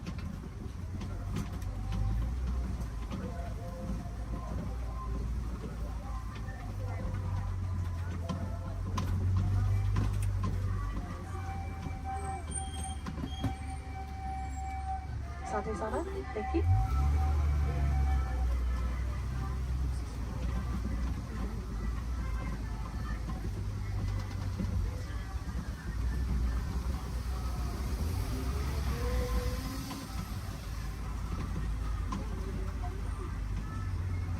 Again, just going to pass through here and keep on going.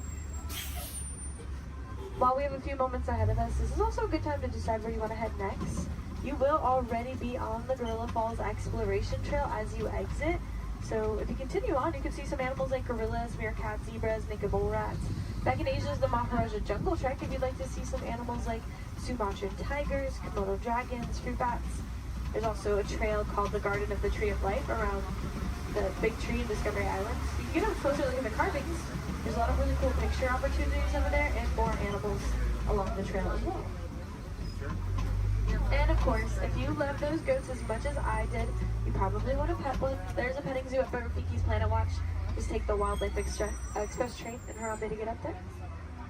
Let's try to make this a little less awkward and hang out here while they load this truck ahead of us. In a moment, we will be passing by this guest who are probably a little confused right now to why you're on the truck and they're not. So personally, I like to wave to them, say Jumbo, get them excited for their adventure. You don't have to do that if you don't want to. You can completely ignore them. We'll never see them again anyways. You can awkwardly stare at them as we roll by. That's fine too. Or look at the beautiful plant life on our left. Totally up to you.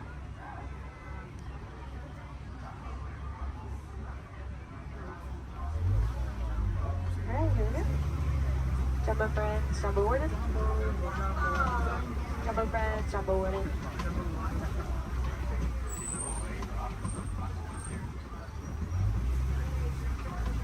Here in Harambe we say Kwaherini, which means to go well.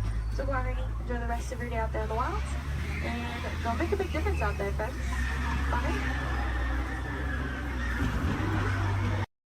Spot, so let me ask, how's everyone doing today?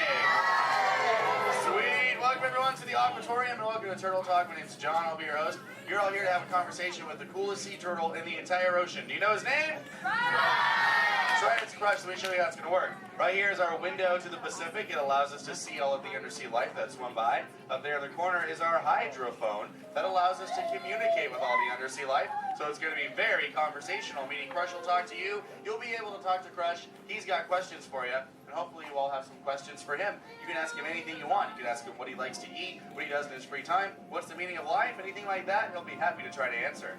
If you do need to leave at any time, it's okay. Just use the doors on the opposite side of where you entered or right back here. Back there's my pal Brian. Everyone say hi, Brian! Hi! Brian will be back there to assist you if you should need any assistance during the show.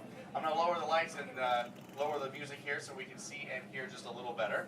My friends the Moonfish are going to be coming out here and showing you some rules. First rule inside, please no eating during the show. And no drinking. No smoking.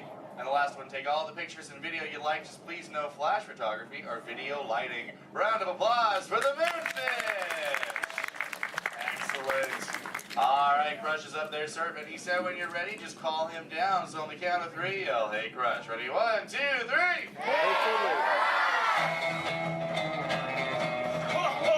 Righteous! Righteous! Yeah! Dude! Scope out that double spinner intro by the turtle, dude. Yeah. Chaw. Whoa, dude. Check out all the humans in the human tank. Hello, human dudes. Oh, whatever. Hey, dudes. Oh, dude, there's even little grommet dudes sub level. Hello, little dudes. focus, little dude. Awesome. Dude, it's John. What's going on, dude? Hey, dude. Hey, do you think you can help me talk to a grommet right over here? Right down front, kind of middle, wearing like a greeny color shell, dude. Brown moss on the noggin. Hey, what's your name, dude? Rudy. Nice to meet you, Rockin' Rudy, dude. Hey, do you know how to talk like a turtle? No. Oh, no worries. I'll teach you. Can you say totally? No, I can't. Okay, then. Let's go over here, John, dude. Yeah, let's talk to the dudette right here in the pinky shell, dude. Let's see if she can say totally. Hey, what's your name, dude? Gabby. Nice to meet you, Groovy Gabby, dude. So can you say totally? Totally. Whoa, you're good. Okay, now can you say sweet? Sweet. Okay, put both those words together, Groovy Gabby, and say totally sweet. Totally sweet. Whoa, dude, human dude, put your fins together for Groovy Gabby for totally talking turtle, dude. Dude, you're like bilingual. Hey, so like, where do you come from, Gabby, dude? Where do you live? Canada. Ooh, dude, you come from Canada, dude. That's excellent. I have no idea where that is. So how's the surf in the Canada, dude? Why are we whispering? Well, no worries, dude. Hey, so like, who brought you here on this fine day from the Canada, dude? Who'd you come with? With my family? Oh, excellent, dude. You brought the whole familia. Wouldn't it be cool if I talked to, like, your parental units? Totally say, chaw. Chaw.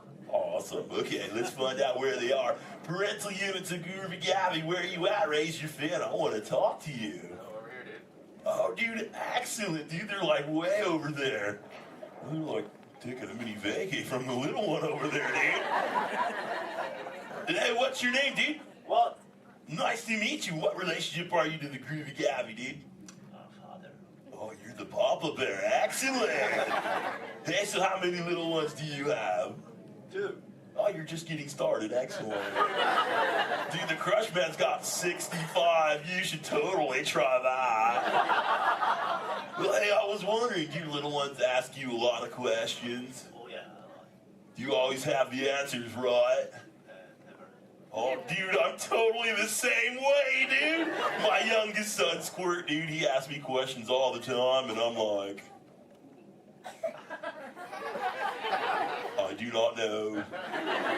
In fact, human dudes, that's totally why I'm here today, to answer all those questions Squirt has about you human dudes. So if you can help me, and so I can take it back to him, totally say chaw. Oh, dude, you so totally rock! Dude!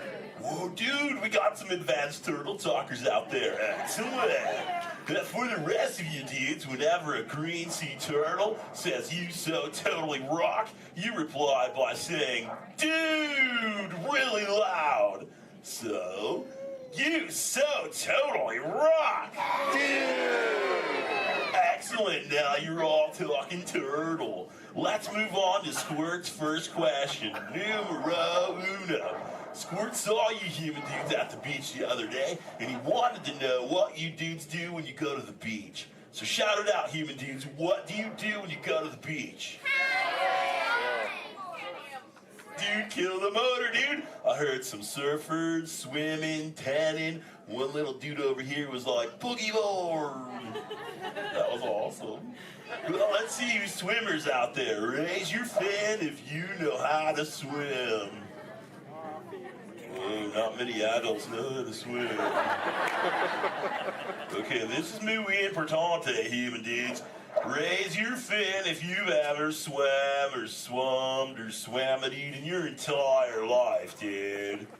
Oh, that's more like it. Hey, John, dude, let's go to this side of the tank in the first row, fourth noggin. That dudette looks like a most excellent swimmer. Hey, dudette, what's your name? Me? Sandra. Nice to meet you, Surfing Sandra, dude. You should have seen your face when I first called on you. You were like...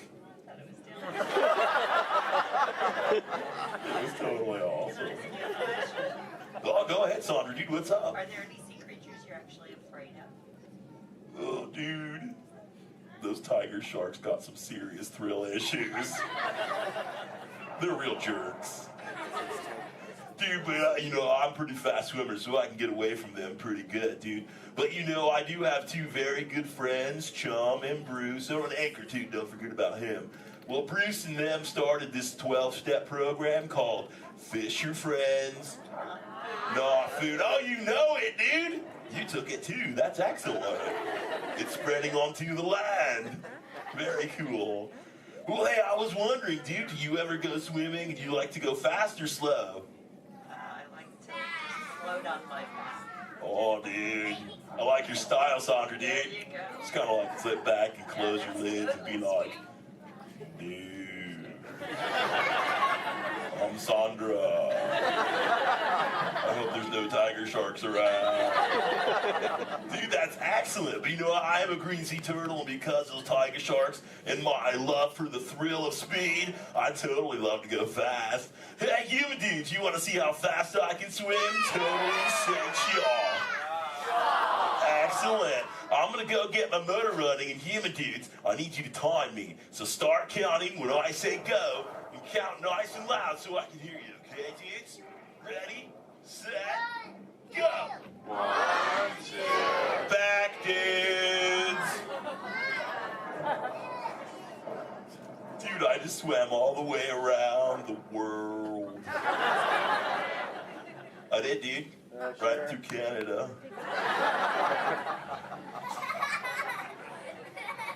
Dude, I can't even keep a straight face. I'm totally pulling your fin, dudes. Actually, dude, we can swim up to what you human dudes call 20 miles per hour, dude. But if I'm totally riding like a gnarly, awesome current, like the EAC back there, the East Anaheim current, I'll totally go up to like 45, John will tell me, dude. It's excellent. Oh, dude, but where are my manners, human dudes? I'm totally doing all the talking. So if you have a question for me, dudes, totally raise your fin nice and high, human dudes. And keep your fin high so I can totally see it. Excellent, dude. All right, hey, John, dude, let's go to this side of the tank. Right in the top part of the lily pad looks like a little dude with a stripy color, multicolored shell, dude. Totally, dude. Excellent. Hey, dude, what's your name? Robert? Nice to meet you, Rockin' Robert, dude. So what's your question? Do you have a favorite toy? A toy? Dude, what's a toy? I don't know. Something you play with? Oh, dude. Yeah, dude, when I first got into the ocean from the beach, dude, I totally loved to play with this sea star, dude. It was excellent. We used to, like, totally have fun together. Do you have a favorite toy, dude? Yeah. What is it, dude? A stuffed animal?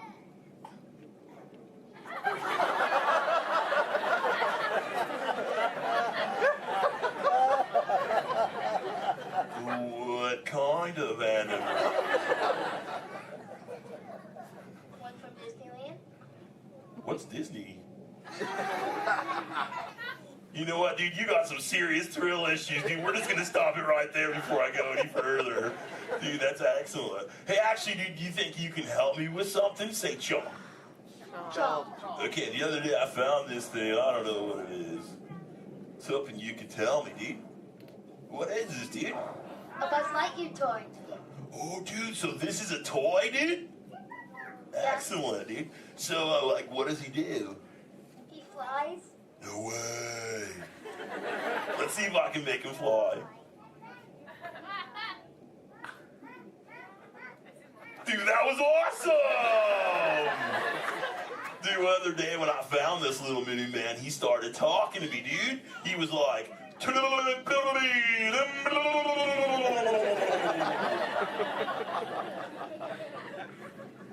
what that means, and he doesn't say it anymore. So do you think Squirt will like this for his next hatch day, dude? Say chaw. Chaw. Excellent, I'll totally give it to him. And thanks for your help, dude. You so totally rock. Dude. Does anyone else have a question for the Crush Man? Raise your fin, dude. Oh, Oh, dude, let's just go right to the other side, right down front. Looks like a little dudette in a white shell right here, dude. Totally. What's your name, dude? Mallory? Nice to meet you, Mallory, dude. So what would you like to know? Well, if I could breathe into water, would you let me ride on your back? Dude, totally, dude. That'd be the most excellent ride ever, dude. I've always wanted to know what it's like to ride on my shell. I'm always riding in my shell. Dude, I bet so too. Well, if you ever learn the superpower of breathing under the water, dude, totally find me in the Pacific Ocean. I'll be waiting. I'll try. Excellent, dude. You're awesome.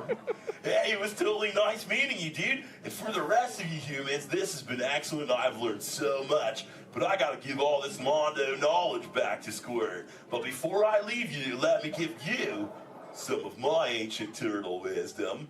Remember, human dudes, in the big ocean of life, never make an enemy out of a sea anemone. A sea anemone.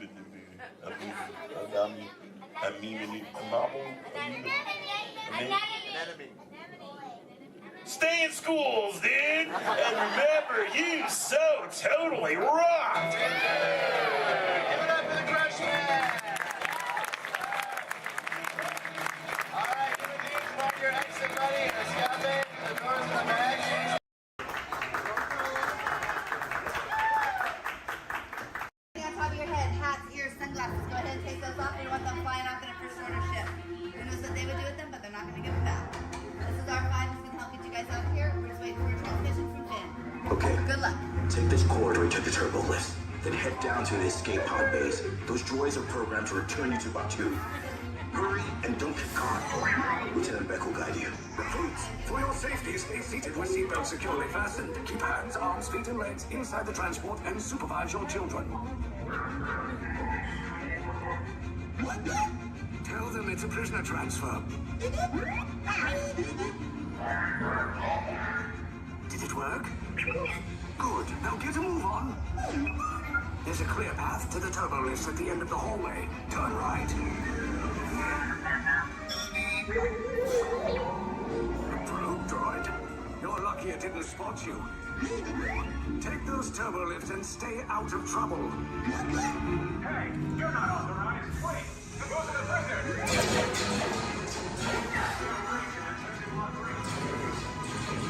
Cover is blown. Find an alternate route. Who picked these two droids anyway? Detection approach. Prisoners will see nothing. Fire!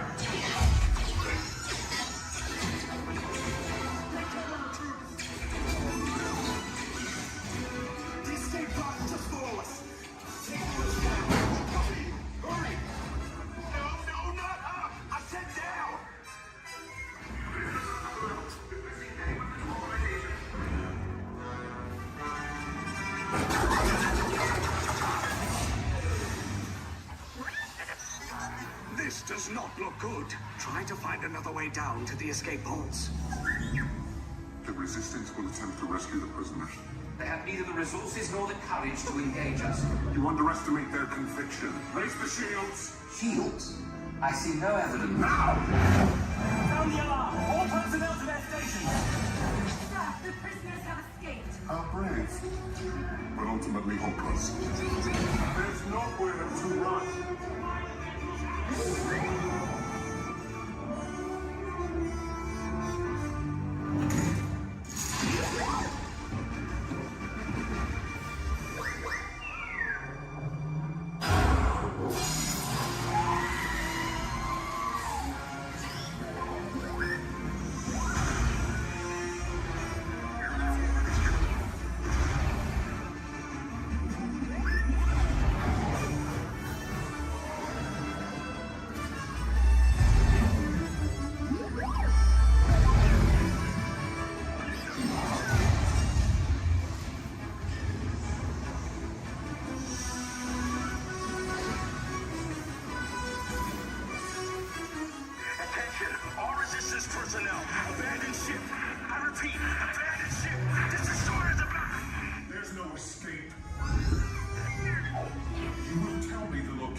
both came in a little off target. Ground crews will meet you outside the wreck. All right, nice job, recruits. Not what you signed on for, but hey, you're resistance now. I think I have that authority. Right, Beck? Where's the lieutenant? I need eyes on Beck. Rhino, scan for his copy. More escape pods down in Sector 4. Verification pending from key command personnel. Where's the lieutenant? I need eyes on Beck. Lieutenant back here. Beck! You're alive! I should hope so. Great job, recruits. Thanks to your heroism, the location of the resistance base is secure. Bravo! Yes, R5, you too.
couple reminders. A bumpy road, so please stay seated with your arms, hands, feet, and legs inside the vehicle at all times.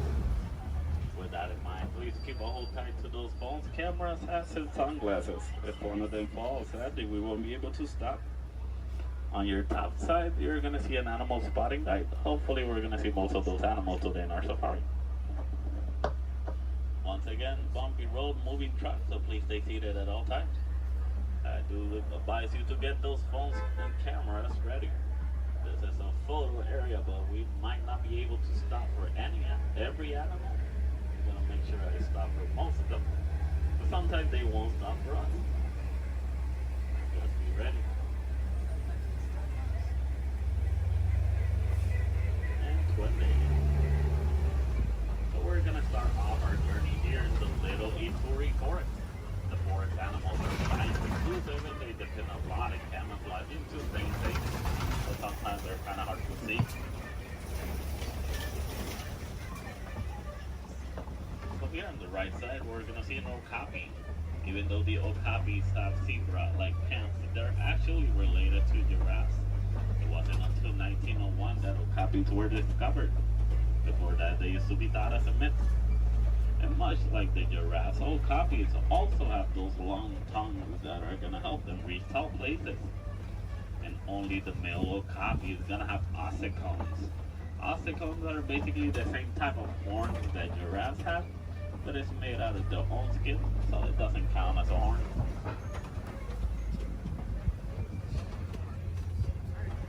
So coming up on our left side, we're gonna see some black rhinos. The black rhinos are one of the smallest of their species, weighing up to 3,000 pounds. The shape of the black rhino's mouth is kind of pointy or triangle-like, so that way it's easier for them to feed on the forest. It's also a nice way for them to, also a nice way for us to identify the rhinos. Black rhinos have a pointy shaped mouth, while white rhinos have a square shaped mouth. So this one here on the right side, closest to the truck, is going to be a greater kudu. The greater kudus are one of the tallest of the forest antelopes. They can go about 55 inches to the shoulder. That's about 4 feet tall. That greater kudu doesn't have any horns like the one in the picture. It's because this one is a female. Only the male greater kudu is gonna have horns. Behind the greater kudu, we're gonna see some bongos. Bongos are also known as the ghosts of the forest because they're rarely seen. The shape of the bongo's horn is twisted and it goes all the way towards their backs. So that way it's easier for them to travel around the forest without getting stuck. So as we start exiting the little Ituri forest, we're gonna head all the way towards our Safi River. Rivers and water spots are great areas to see some of the wildlife that lives near the water.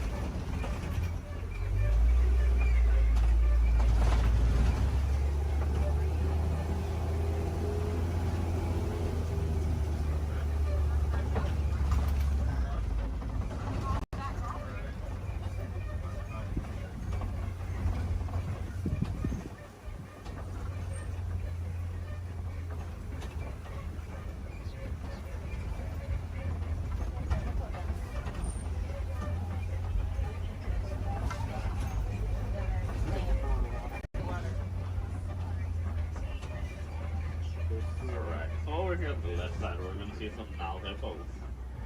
The male Nile hippo can weigh up to 5,500 pounds.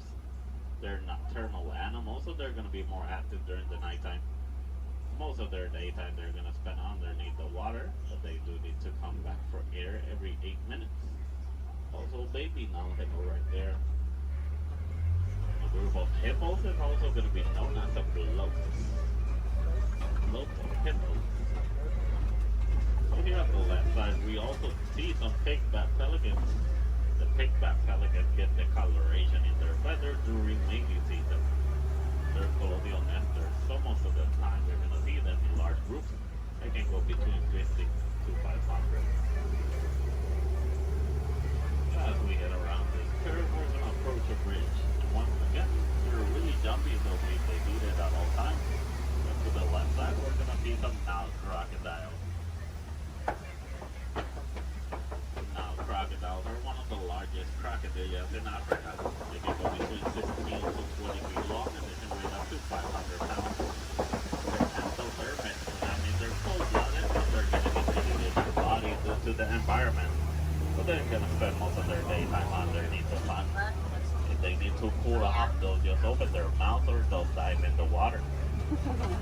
They're great parents. They will roll around the eggs in their teeth, so that way they can help them emerge.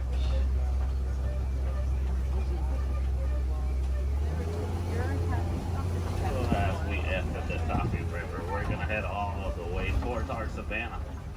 Savannah is going to be a large plain and a great area to see most of the animals in Africa.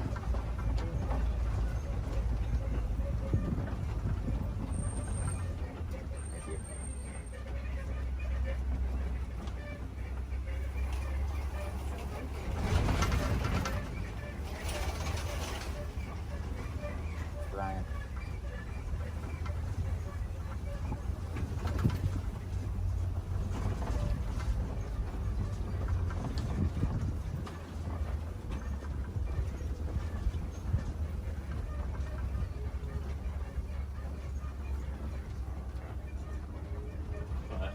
the savanna ecosystem is going to be a large plain of grass with tall trees and a lot of termite mountains.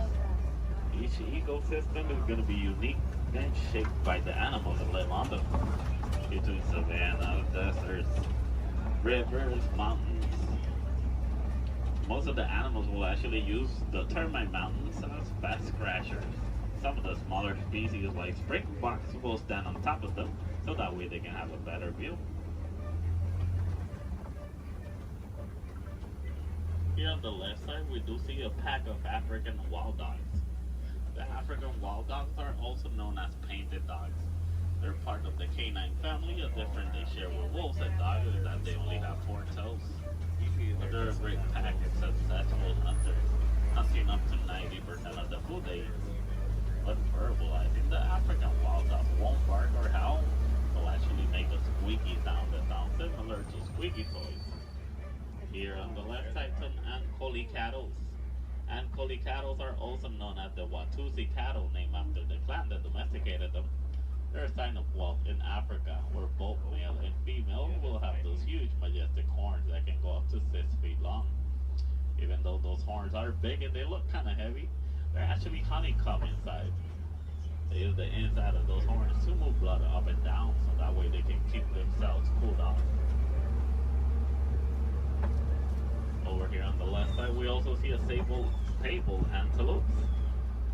Sable meaning brown, they're also the emblem of the Harambe Wildlife Reserve. They're the only type of antelope that in a fight or flight situation, they'll stand their ground and they will fight. As you can see, the shape of their horns goes all the way towards their backs, so that way it's harder for predators to jump on them.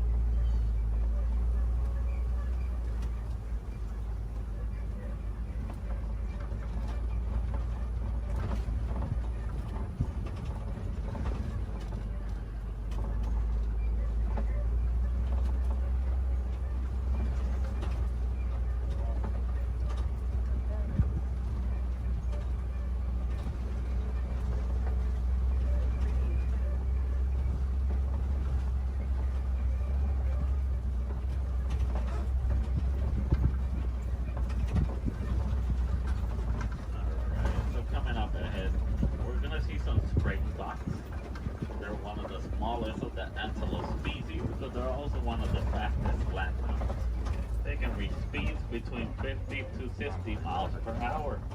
And as their name implies, the springboks. They're great jumpers.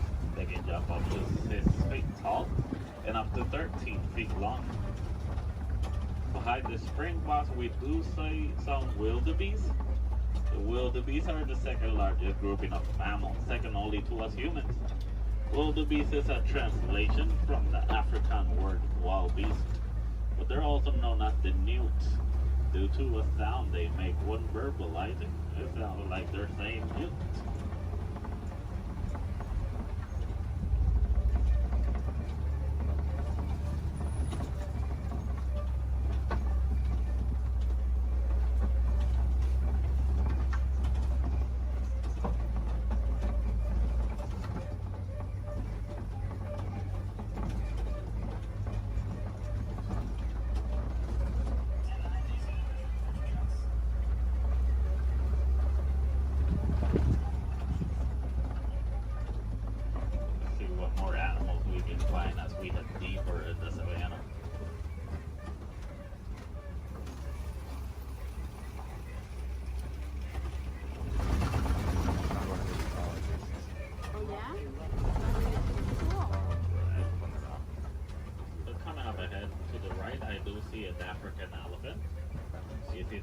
Due to their huge size. Also, the shape of their ears look like the continent of Africa. They like to flap around those huge ears back and forth so that way they can keep themselves cooled off, basically like a giant pair of fans. Also to the left side, mandrills.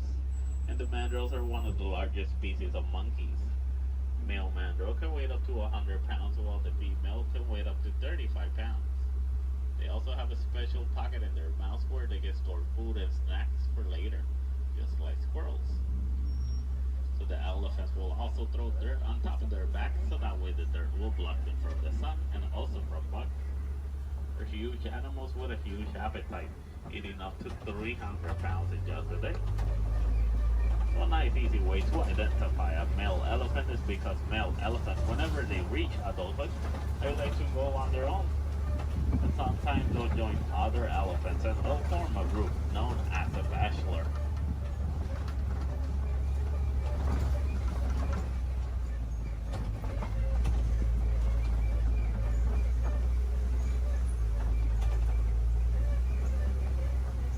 Once again, another bridge. Please they need it.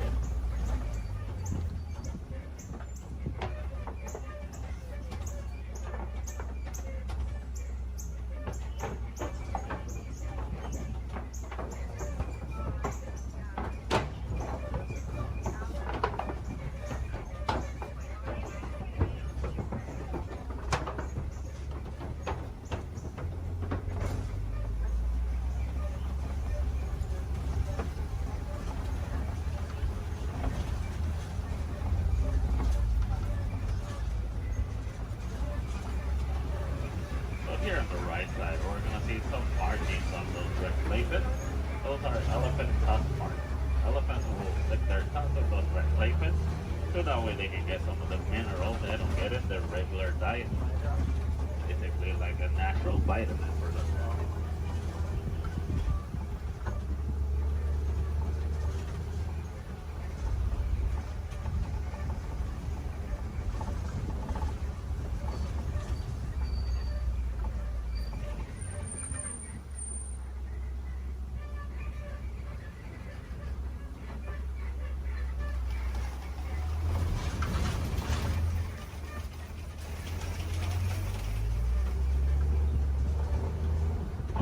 Here on the right side, we do see some trees that look like they're upside down. They're known as upside down trees, but they're also known as the tree of life. The real name is the baobab trees. And baobab trees can go leafless up to 9 months of the year, so that way they can store inside of them thousands of gallons of water. Some of the animals will actually try and reach that water, like elephants will stick their tusks on them.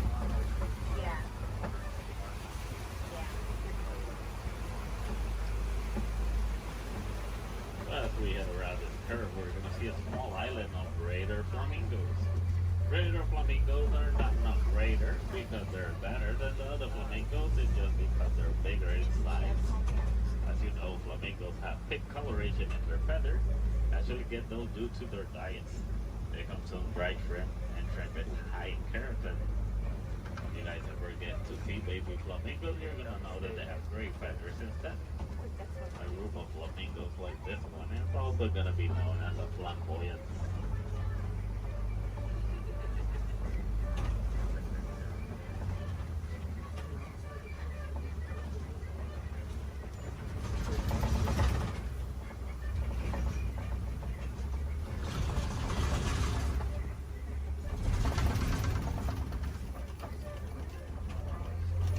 Coming up ahead, we do see some white rhinos. The white rhinos are one of the largest of their species, weighing up to 5,000 pounds. That doesn't make them slow because they can actually run up to 30 miles per hour. As you can see, the shape of their mouth is kind of squared, so that way it's easier for them to feed on the grass on the floor. And you'll usually find them in the savannah around mud pits. They like to roll around those mud pits, so that way the mud will help them against the sun and also against bugs. It's a nice way for them to stay cooled off. Basically, white rhinos are a different type shade of gray from the black rhinos. The reason they get the name white rhinos is not because of their colors. It's actually a mistranslation from the African word white. That means wide as in bigger.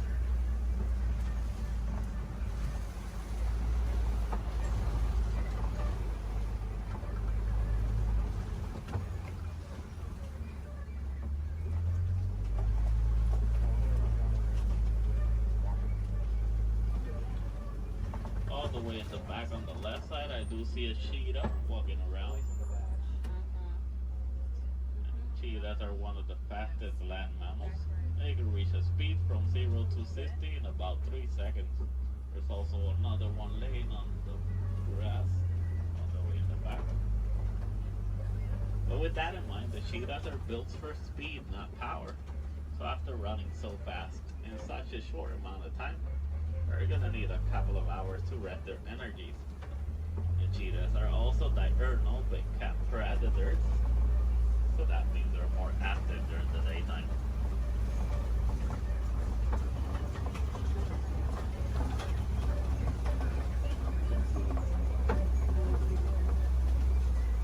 Coming up ahead, we do see some Kobe rocks, and on top of that Kobe rock, we do see a lion. And lions are nocturnal big cat predators. They're more active during the nighttime. Most of their daytime, they're actually gonna spend sleeping. They can sleep up to 20 hours in a day. So that way they can store all the energies for the successful hunt at night. But while hunting, the female is gonna do most of the hunting, while the male is usually gonna be the stay-at-home dad who's gonna take care of their cubs. So a group of lions is gonna be known as a pride. In the morning, the lion's eyesight is technically as good as ours, but at nighttime, their eyesight are 6 times stronger. Why they're so successful hunters at night.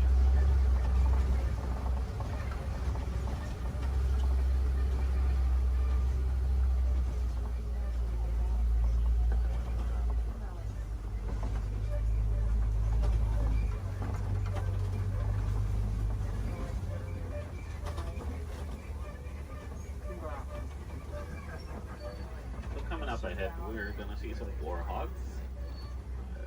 Behind that tree, and we're gonna, there it is. And warhogs are one of the largest burrowing mammals. They like to make burrows like those in which they will sleep on facing outwards, so that way they can see anything that's coming toward them. They're super close relatives to domesticated pigs, and they can run up to 35 miles per hour.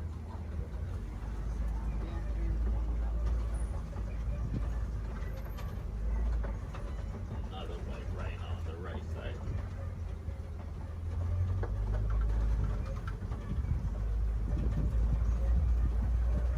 As we start exiting our savannah, we're going to head all the way towards the Warden's Post.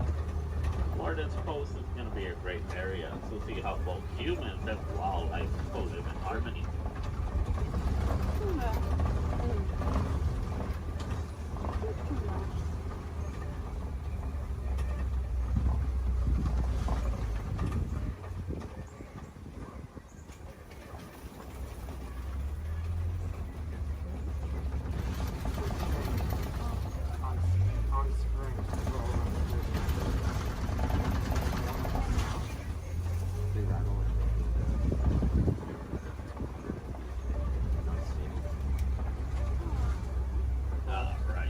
Here in the Warden's Post, we're gonna see some Nigerian dwarf goats. These goats are super cute, but they're also really friendly. They're a great source of milk and cheese, and they're really agile with a great sense of balance. They're also one of the few domesticated wildlife that we have here in our reserve. So next to that yellow barrel, there is a yellow box. The farmers found out that elephants are afraid of bee sounds. Most farmers are going to have a box like that filled with bees, so that way whenever the elephants get near the farms and they hear the bee sounds, they're going to steer clear away from them, and that way they won't eat the farmer's harvest. It's a nice way for both humans and elephants to co-live in harmony, but it's also a great source of honey. Also, the farmers will actually sell that honey for an extra income. Because sadly, due to a mining of a mineral called coltan, most elephants are losing their habitats and homes, causing them to migrate into human farms and villages more commonly so than it used to. So having bees in a box is going to be a nice technique for both keeping elephants safe, but also staying safe.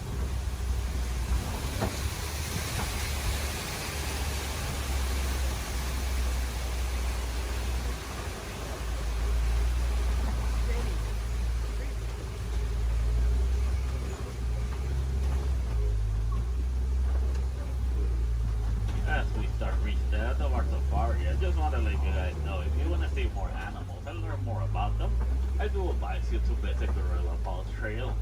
It's a nice 20-minute pathway that will take you all the way to meet a family of gorillas, while meeting more animals, learning more about them, and also more about conservation. If you're really lucky, you might even get a better close-up view of the hippo through a glass. Also, while here in Harambe, we have the Rafiki's Planet Watch. The Wildlife Express train is going to take you all the way towards Rafiki. Well, you're also going to be a couple more animals. You might even get to pet some of them in the Domesticated Pet Center. We have an animation studio where you might learn how to draw a couple of our animals. Super cool. And we also have an animal clinic. Any chance we need to take care of one of our animals, you guys can actually see the process through a glass. It's a super cool journey. It's got nice AC, but it takes about a whole hour to complete. So you gotta plan ahead. The last Wildlife Express leaves at 4:30 from the Sana Ward. Right into the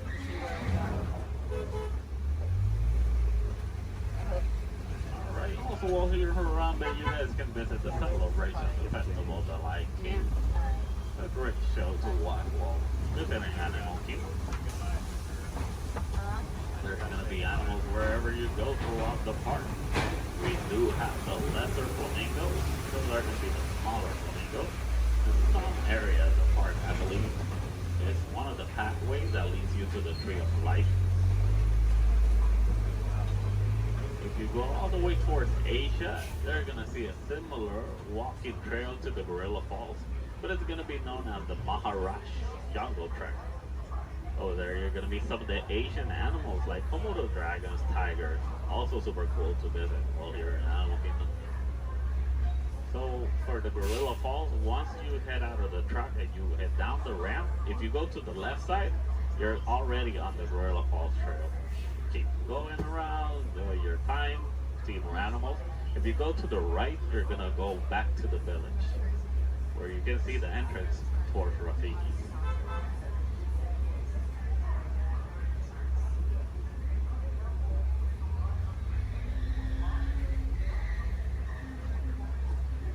Almost to our destination. Just a little bit.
Start reaching the end of our safari.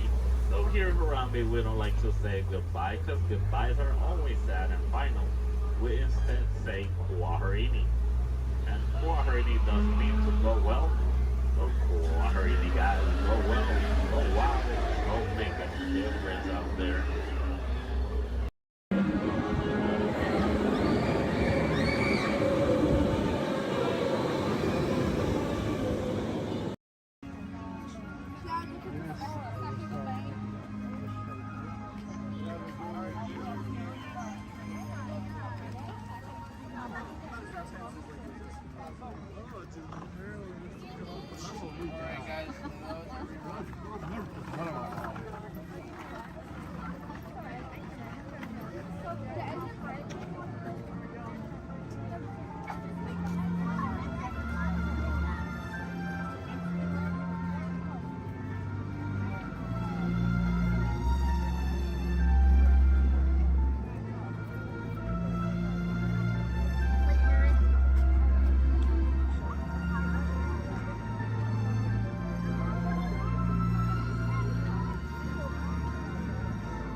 button. That means thank you.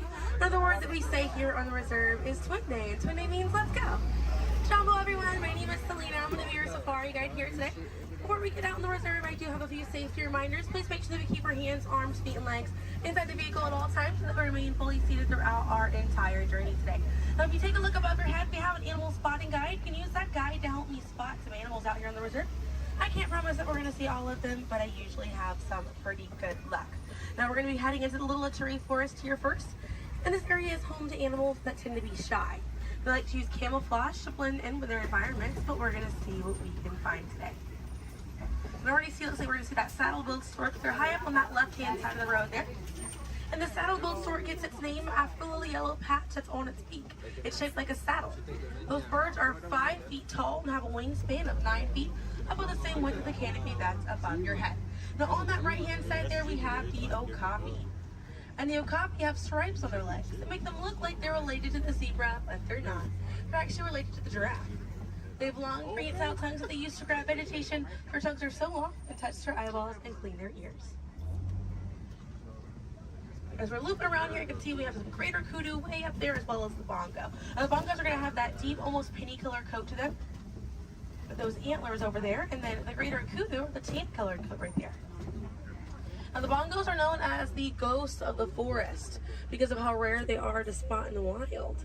And their antlers, they angle backwards, and that's to help them get through thick vegetation and underbrush very quickly. Now, the greater kudu that we see right there, the greater kudu are one of the tallest antelopes in Africa, or the second tallest antelope here on the reserve. They stand at 55 inches tall at their shoulder, and they can leap about 8 feet forward. Now, coming up here on the left-hand side, we're going to see the black rhino.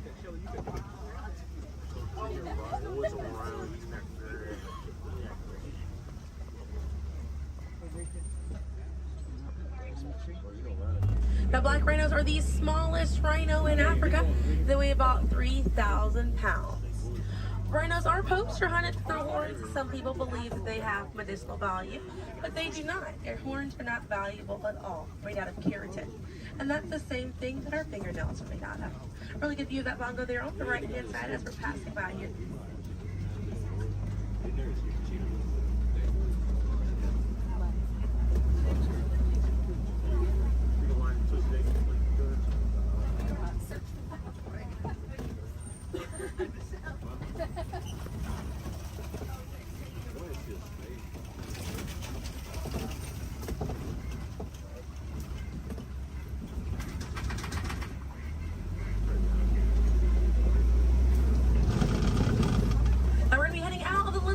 Forest, but we're going to be on our way to the Safi River. And animals in this area like to hang out in and around the water.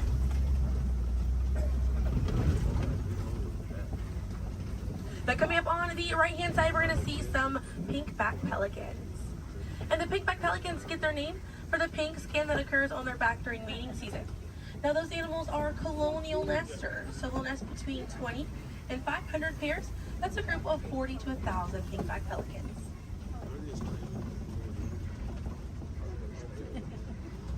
A view of the Savi River coming up on the left, and we have some Nile hippopotamuses. Now, a group of hippos is called a bloat, and they spend most of their time submerged in that water to avoid overheating, but they will come out to graze. And they can stay submerged in that water up to 8 minutes at a time. And instead of swimming through the water, hippos will actually walk or run along the bottom of the riverbank, helps them glide through that water right there. One of the ways you can help out your waterways is by checking your sunscreen to see if it's reef safe. Another way is just being aware of how much water that you use and trying to conserve as much as possible.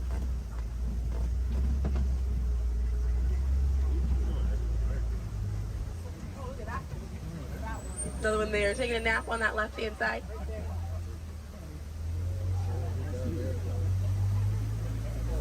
Yeah, coming up on the left, we're going to see the Nile crocodiles.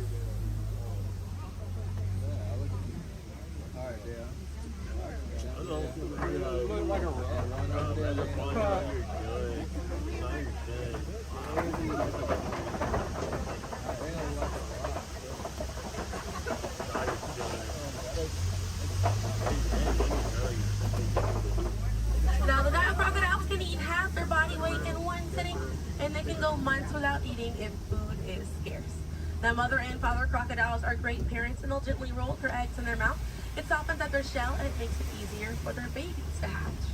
But we're going to be heading into the savannah now, and the savannah hosts millions of migrating animals every year. And it's home to Africa's most well-known animals, such as zebras and giraffes. I'm hoping that we'll be able to spot some today, but as we're getting out here, we have a pretty good chance to identify some animals with that animal spotting guide. We have lots of wide open spaces.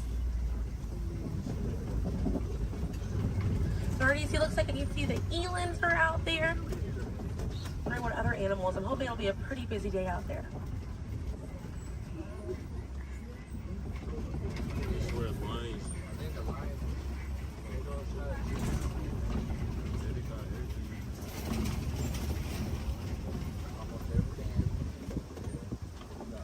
Let's see, also some springbok. It does look pretty busy out there.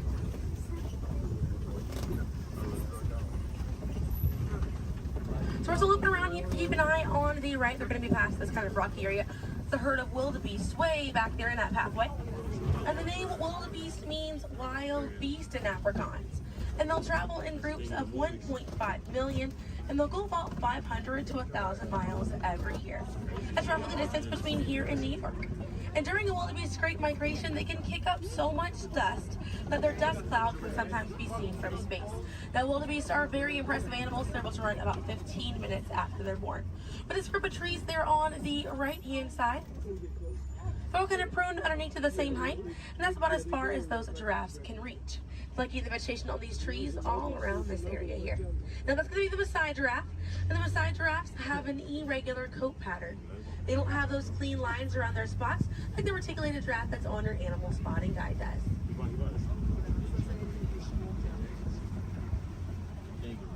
Now on the left-hand side, we do have the African painted dogs.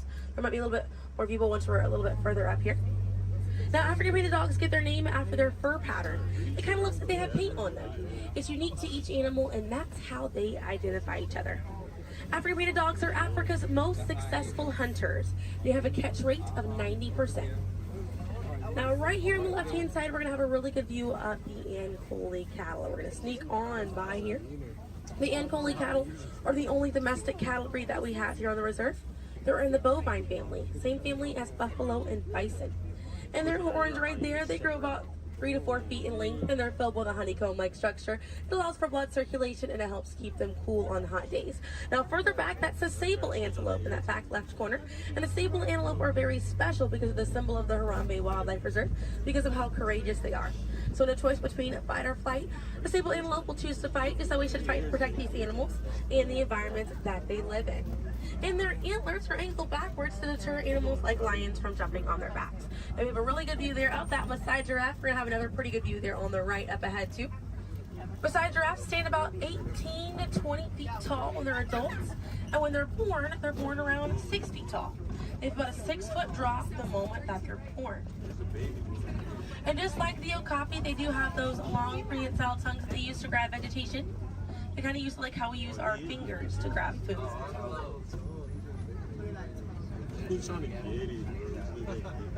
Really good view of them right there. They actually have the same number of neck bones or vertebrae in their neck as we do in ours. Theirs is just bigger.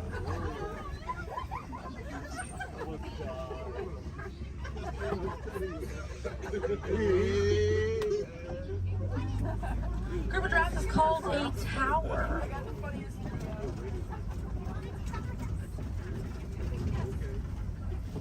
Now we're going to see on the left-hand side we have the elands. Now the elands are right next to the springbok. The elands are the tallest antelope on the reserve. They stand at 6 feet tall at their shoulder. One of my favorite eland facts is they'll make a flower crown with their antlers to impress the females during mating season. Now it's not a perfect flower crown. They'll kind of root up at plants and bushes, but it's the thought that counts. Another eland right there, a couple of elands right there.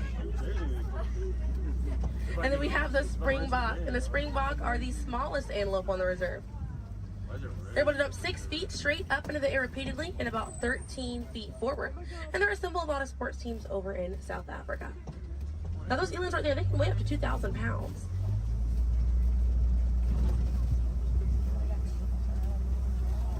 Another view of that Maasai giraffe right there.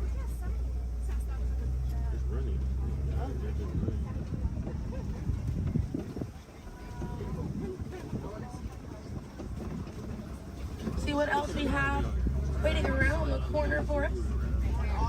Another Maasai giraffe there. But a bit big, these giraffes.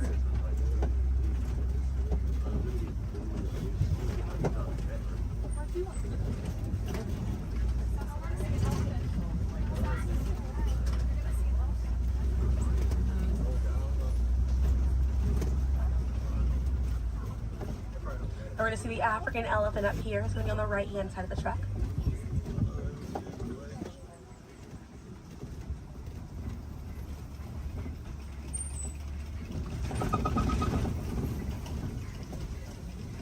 Really good view of that African elephant there on the right-hand side.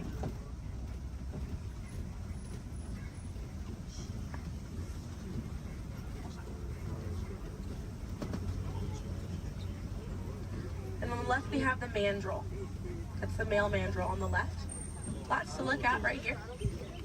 Male mandrills weigh about 100 pounds. Females grow up to 30 pounds. And they can bare their teeth at each other as a sign of aggression, but they usually don't. They usually do it as a friendly gesture. So it's kind of like the mandrills are smiling at each other. Now we can see that elephant back there. And elephants are social creatures. That's going to be the African elephant. The females and their young will hang out in large groups together, and the males will form a loose bachelor group, or sometimes they will kind of hang out on their own, depending on their mood. And the way that African elephants stay cool is by flapping their ears. It runs air over the blood vessels that are dispersed all throughout their ears, and it helps bring their body temperature down.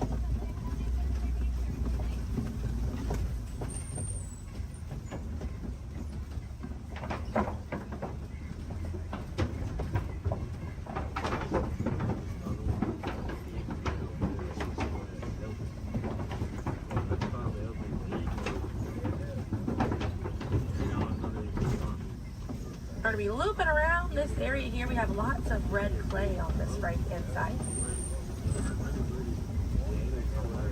And if you keep an eye out, we'll be able to see some tusk marks right around the corner here.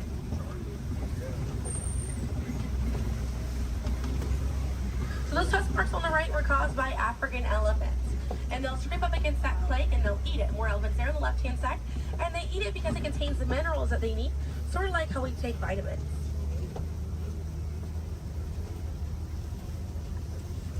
They're way out there on that left-hand side. They kind of look kind of tiny from here. We'll see if we can get another view of them a little bit further out.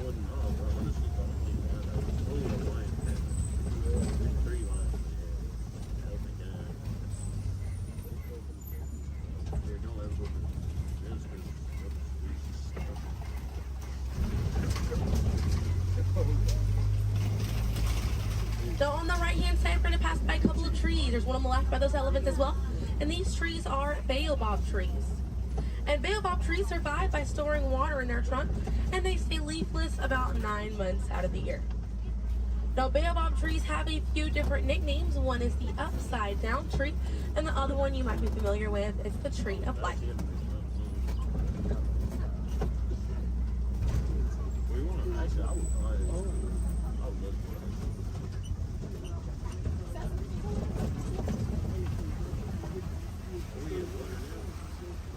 And we're coming up here on a group of flamingos. Group of flamingos is called a flamboyant. So here we have that flamboyant of flamingo.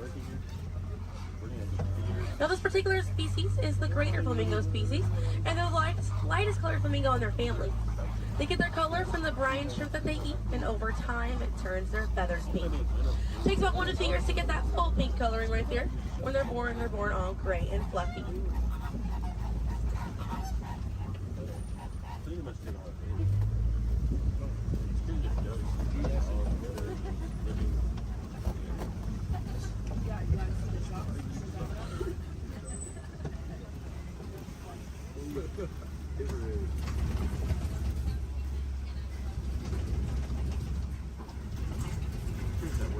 We have some white rhinos right around the corner here.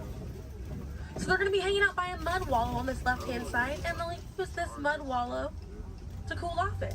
And they'll coat their skin in the mud to act as a natural sun protectant, sort of like how we use sunscreen. Now elephants will do something very similar, and they'll fling dirt and mud on their backs as well. Shows how important it is to protect ourselves outside in these environments by wearing hats, sunglasses, sunscreen. Very, very important, as well as staying hydrated. Now that white rhino right there, they weigh about 4,000 to 5,000 pounds. A group of rhinos is called a crash, and they can run at 35 miles an hour. Now on the right hand side, those are some ostriches way back there. Ostriches are the largest bird. They have wings, but they do not fly. They use those wings for balance and to help them change direction. Comes in handy because ostriches can hit speeds up to 40 miles an hour.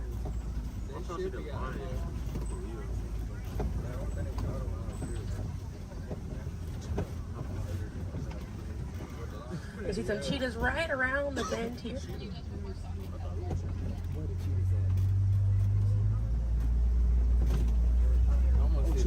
Really good view of that cheetah there on the left. Now cheetahs are the fastest land animal. They run a little over 60 miles an hour. And they have 2 black lines on their face. Those black lines are called tear marks.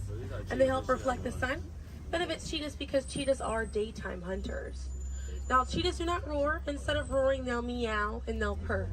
And their claws are not retractable, so they're out all the time. Now we're coming up here on some Kopi rocks. And Kopi rocks are rocks that jut out from the savannah. And a lot of times animals like lions will use these Kopi rocks as a vantage point to kind of scope out their territory and their prey. Really beautiful view of that male lion right there. Now at full volume, their roar can be heard up to 5 miles away. And they can sleep about 16 to 20 hours a day. Really impressive view of them posing right there. Now, female lions will do most of the hunting for the group, and the male lions will stay back and kind of guard the territory and guard their cubs. And the Swahili word for lion you're probably already familiar with. The way that you say lion in Swahili is Simba. Now we're going to see some more ostriches. We have some white rhinos over here too, and the lioness is there on the left. Looks like she's posing for us as well. Really cute view of that white rhino as well on the left here. Or excuse me, yeah, right hand side. That's how they have it. I think that's what they have like round rocks, and they can't even get it. They're really trying. Not really. I can see some warthogs right around the corner because it wouldn't be a safari without them. Few of them over here. Warthogs are in the same family as domestic pigs. They're really intelligent animals and are the largest burrowing animal as well. And oftentimes they'll reuse burrows made by other animals and they'll back themselves into it with their tusks spacing out for protection. They're pretty fast. They can also run at 35 miles an hour. They're kind of rooting up over there. And they also have a mud hole that they use to cool off and to coat their skin in it to get some relief from bugs and insects. Also have a really good view of these white rhinos again on that right hand side. Now wait till the difference between a white rhino and a black rhino because they're both the same color. So the shape of their mouth.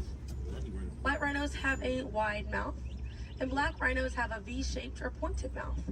Original word for white rhino was vite.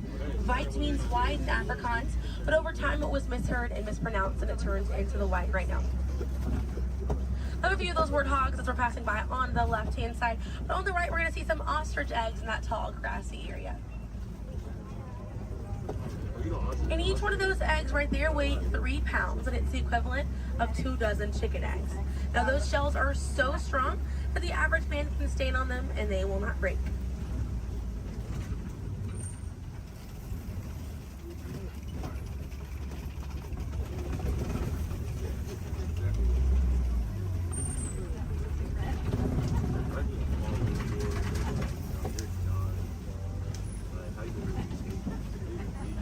We're going to see, looks like we have some Nigerian dwarf goats over here. And these goats are used for their dairy products, such as milk and cheese. So they take up a lot less land than cattle, so they're a bit easier on the environment, and they're very cute. Now their milk is considered high value, so selling that milk helps take away the need to rely on wildlife. Now if you do want to see some more goats today, you can head over to Rafiki's Planet Watch. They have a petting zoo area, an animators area, and a kind of behind the scenes look at Disney's Animal Kingdom. Very, very cool. Definitely check it out if you have the time. They have a conservation station over there, and inside that they do have an animal hospital as well. Pretty cool. It's going to be a train right away through the Wildlife Express. Those trains are going to start running at 9:30. The last train leaves at 4:30 today. The petting zoo is going to close at 5 o'clock once you're over there, and the animators experience is going to close at 4:45. But we got to see a lot of really cool animals today. If you'd like to learn some more information, you can check out DisneyAnimals.com, or National Geographic is a really good resource. Some ways to help out these animals at home include volunteering at your local nature center, or a conservation organization, or even joining a local beach or river cleanup. Some more simple ways to help out at home include turning off the water while you brush your teeth, or using reusable water bottles instead of disposable ones. Now, those small changes really add up to make a big difference. And on behalf of Kilimanjaro Safaris, my name is Selena. I'm from Pensacola, Florida, and it was an honor to be your safari guide here today. I hope that you were able to see the importance of these animals and the environment that they live in. Now, here in the reserve, we don't like to say goodbye because goodbyes are far too sad and far too final. So I will leave you with the Swahili word, kwaherini. And kwaherini means to go well, with the intentions of seeing each other again one day. So kwaherini, my friends. Another word that we say here on the reserve is asante sana. And again, that means thank you. So thank you for joining me here at Kilimanjaro Safaris. I'll be dropping you off right around the bend here, right where I picked you up, so we still have a bit more of a journey together. In the life cycle hunt, there are winners and there are losers. Who are you?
Tej last night, so bear with me. Tej left me alone today, so yeah, that's pretty much it, you guys. In just a moment, these doors will be closing, and moment.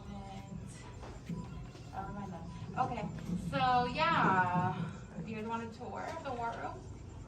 Okay, so basically, we've got some monitors over here. My name is Jamie, by the way, you guys. Oh, and there is Tej. Jamie, the buses are here. Okay, what do you want me to do with them? They're just staring at me. Should I send them now? Dom's calling. I got this, Jamie. Okay, great. Dom, what up? Tej, just got a heads up from Hobbs. The FBI's about to raid your location. Man, they always ruining our fun. For real, It gets worse. They're leading Owen Shaw right to your door. Shaw? That cockroach we beat down in Spain? What's he got to do with this? Everything, right? Nothing yet. And let's keep it that way. Get those people on those buses. You need to start plugging out right now. And get that turbo truck ready. I'm sending Letty there to pick it up. I'll call Letty. I'm on it. Never mind then. Hobbs needs our help. He needs our team. Spread the word. Spread the word, you guys. But keep it in our family. Never mind. Don't listen to me. And keep it quiet. Just keep it in the room. Oh, the other bald guy's It's calling. Hobbs, my man. What up? Sorry, Brother Tej, no time for chit-chat. I just sent you a brief on FBI agent Novak. Has Toretto filled you in? Yeah. He wants us to get everybody over to the party at Sullivan's. Sounds like a plan. That party is a ready-made diversion. Keep it going. We need to discuss how you're going to get all those civilians out of there without tipping off the FBI. Crazy. Okay, hold on. Let me get everybody squared away, and we'll talk offline. Copy that, Tej, and let everybody know. Shut off your cell phones. Don't listen We to don't him. want Shaw tracking your He's locations. overreacting. Just put it on silent. Okay, Jamie, Yeah. you heard the man. I heard him. It's about to go to a whole nother level. Crazy. Send everybody to the loading dock. All right, you guys. We heard him. Have fun. If anything happens, my name isn't Jamie. Okay? Peace. Playback, background, action!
Carol. Keep that up.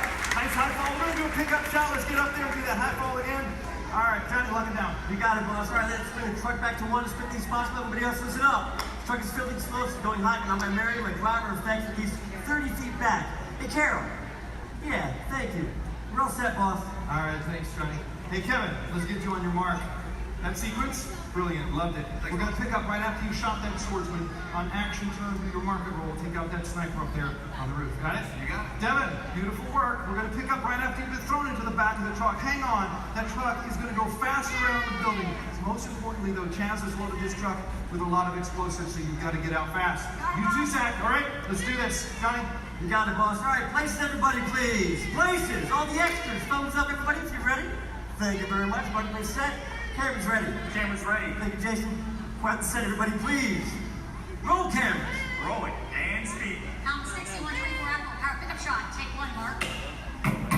Truck's hot. All right, Devin, this is it. You ready? Let's do it. Background, action!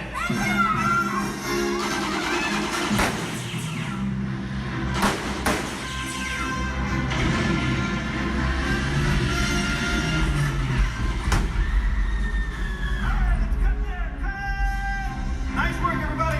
Really nice work. We're moving on. All right, look at that. Get them.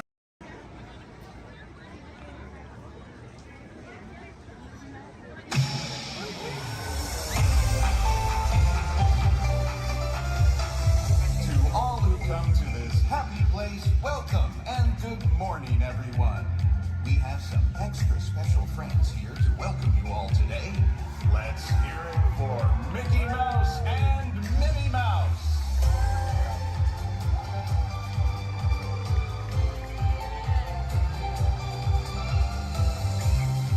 Well, hi everybody. Good morning. Gosh, it sure is great to see so many amazing friends. It certainly is. Oh, I have a feeling today is going to be the best day ever. You said it, me. And now that we're all together, we've got a surprise for you. When everybody heard that you were gonna be here, they just had to come and give you a great big Magic Kingdom welcome. And here they come now. Hot dog! Now that everybody's here, I think it's time to start the day.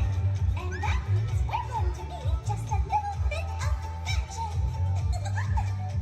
I bet these folks can help with that. Oh, I know they can. On the count of 3, everybody shout, let the magic begin. Are you ready? 1, 2, 3. Let the magic begin. It's all your magic, wrapped up in pastry dust. Welcome to a place where dreams come true.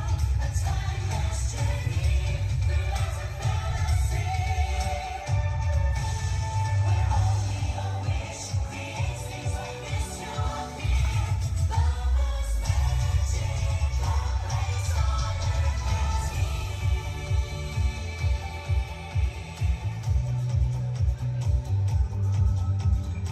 Well, what are we waiting for? Let's get going. Bye-bye, everyone. See ya real soon.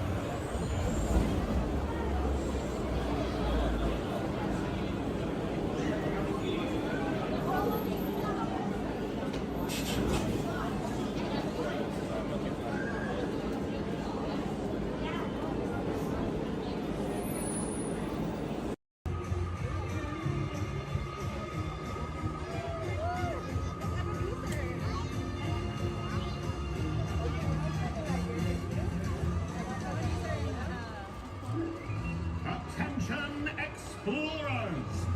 Set your sights on the Discovery River, because he's at it again! Yes, famed billionaire and thrill seeker Scrooge McDuck is back in pursuit of high adventure! At the navigation helm, why it's his personal pilot, chauffeur, and travel companion, Launchpad McQuack. This expedition will surely produce a grand ducktail!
Ladies and gentlemen, please remain seated.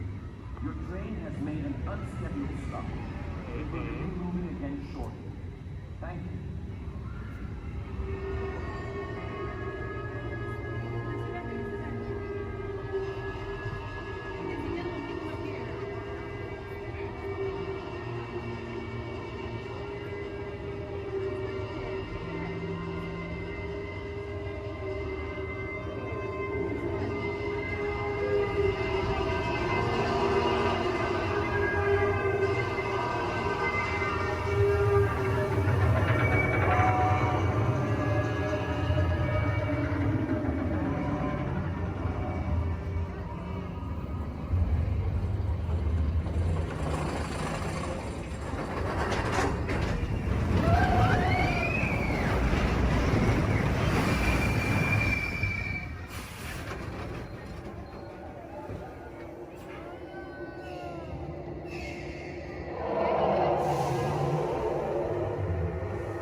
Time travel commencing in T-minus 10 seconds and counting.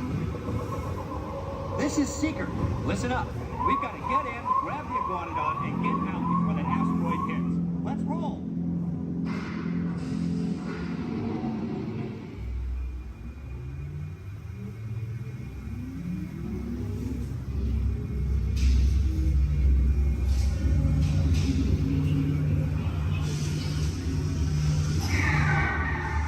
Okay, now let's go get that dino.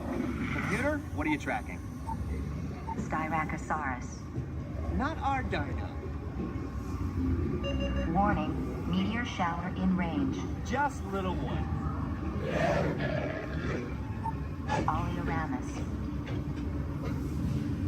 Hadrosaur. Raptor. Time to get serious. Locking autopilot on homing signal now. Hang on. I'm tracking a big dino on the scope. Could be ours. Computer, full stop. Identified. Carnotaurus. Definitely not our dino. Go, go, go!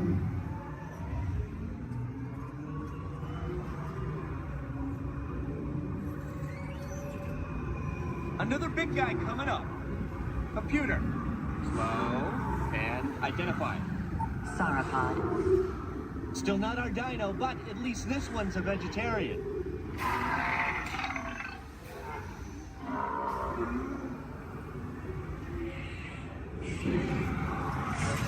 Asteroid impact in 90 seconds. We better move it. Pterodactyl. Incoming! Asteroid impact in 60 seconds. We can't stop now. Keep going, keep going. Compsognathus. Computer, what's happening? Loss of traction. Four-wheel drive, move it! Warning, meteor strike. Evasive maneuver! Left! Right! Left! Right! That was close. Computer, now what? Carnotaurus. That's it! Abort mission! Abort! Abort! Iguanodon. Forget it! Get them out now! Asteroid impact. Brace yourself! This is it!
Non-stop service to Endor is now ready for boarding at gate number 1.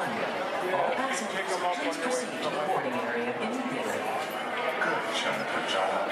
Para Judo Endo, Gupta Darabashi, Bashi Bashi. R2-D2 just walked in. Get back to work before they deactivate. Yes, I really would. And hurry, they'll need this console any moment now. Then, I think you'll solve it. Well, how should I know what's wrong with a ship? I'm an interpreter of an abstract. However, you won't just get along these things. Sometimes I think these new transports have a mind of their own. Your attention, please. All interplanetary travelers must have a current passport and any necessary visas prior to leaving the spaceport. Passengers requiring assistance should visit the nearest information kiosk. Thank you. Star Tours is now offering convenient daily departures to the exotic moon of Endor. Come spend an afternoon or the entire day with the lovely Walt in their charming tribal villages. It's a fun-filled visit that you and your family will remember forever. Just ask for the Endor Express, available only from Star Tours. Non-stop flights leave every few minutes, so don't delay. Visit Endor today. Things have certainly changed. So move a little if you can't. Before we send you to the link chamber, let's watch this piece by Dr. Ogden, who runs the program. Welcome, everyone. I'm Dr. Jackie Ogden from the Pandora Conservation Initiative. You're about to experience a ceremony that's very special to the Na'vi, flying on the back of an Ikran, or as we call it, a banshee. To the Na'vi, connecting to an Ikran and flying on its back is an incredibly important rite of passage they call Ikni Maya. With permission from the Na'vi and in partnership with Alpha Centauri Expeditions, we can now bring this amazing experience to you. The way you'll be able to fly is by linking to an avatar that's already on the back of an Ikran. Let's see how this works. We establish a link using powerful psionic amplification equipment. A human driver is connected to an avatar, which could be physically hundreds of kilometers away. When you follow our technician into the link chamber, you'll see a series of 16 link chairs. Please go to the number that matches the number you're standing on now. First, stow your gear in the storage containers on the back wall. This should include all bags, cameras, and other items, including cell phones. It's important to push them all the way into the bin. Then get onto the chair as you would a bike. Straddle the seat, step forward, and sit down. Slide your hips forward until you are against the chest pad, and then move your feet all the way forward. Wait until you're seated before you put on your flight visors. Hold onto the hand grips as shown. It's important to hold onto the hand grips at all times. After you're seated, back and leg restraints will be firmly engaged. For your safety, throughout this entire experience, always remain seated and supervise your children.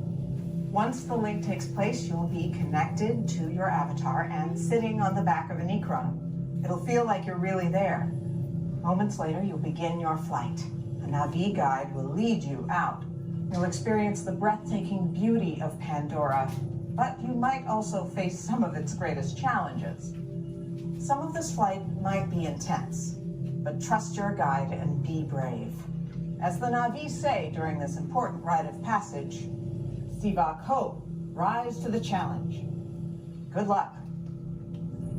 All right, you ready? Let's get you into the link chamber. Yes, Walt has some of the brightest minds in the world, but I keep things around here pretty chill, so the kids can create the next big idea that will give you the tools to become the next generation of heroes.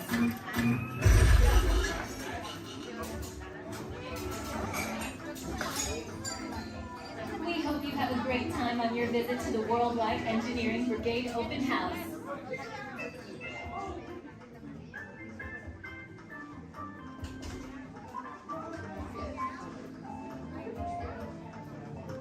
And now, our project lead, the brilliant... Peter Parker! Hey, what's up? I'm Peter Parker. And here at Web, we get access to some pretty awesome tech, like vibranium from Wakanda, or this crazy alien juice stuff we have in Parkland and Star Tech. It all helps us develop really cool stuff, like these spider bots, for example. Check it out. They have this really cool self-replicating feature. Because? This is awesome. Buddy, you can stop doing that now. But anyway, you guys are here today to help us test the Web Slayer vehicle. Using onboard tech, you will be able to sling webs just like my buddy Spider-Man. Peter, your presentation is getting away from you. Yeah, I'm aware of that, Sharon. If you could just initiate the safety protocols, it'd be great. Problem with that, So Peter. anyway, if you want to sling a web, all you gotta do is sling your arm in the direction you want to shoot the web, and that's it. It's awesome. Peter, your spider bots are continuing to replicate and are consuming everything in their path. They seem to be stuck in self-recognition mode. If you could just handle that for me, please. On it.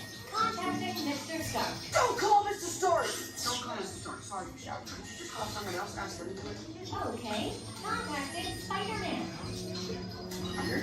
I'm gonna go find Spider-Man for us all, because he's around here somewhere. Okay, goodbye. Spider-Man! As you may have noticed, the spider bots are locked in that awesome self-replication mode. In spite of what you see, they were created to be robotic helpers that can break down raw material and create all kinds of useful tech. But because they are stuck in self-replication mode, the spider bots are currently consuming everything in sight and multiplying at an alarming rate. If left unchecked, my calculations predict this will lead to the devastation of the entire Avengers campus. This should be safe until Spider-Man gets here, as long as they don't get into the alien fluid. This is now a bigger problem. Activating threat level protocols. Hey guys, what's up? I hear you have no problem. I'm here to help. You made it. Great. Threat level is at exponential danger. You might need some help. Perhaps I'll call the Avengers? Don't worry, everyone. I got this. Okay, everybody. Open house is canceled. Wise idea. And I could use some help. Yes, you could. Sharon, prep the slinger vehicle. Already on. Everyone head to the slingers and we'll team up to stop the spider bots before they destroy the campus. Okay, we have a plan. Please move quickly through the doors and down the hall to the slinger vehicle bay. Your open house demo has been upgraded to a high-stakes mission to save the building. Yes, Walt has some of the brightest minds in the world, but I keep things around here pretty chill, so the kids can create the next big idea that will give you the tools to become the next generation of heroes.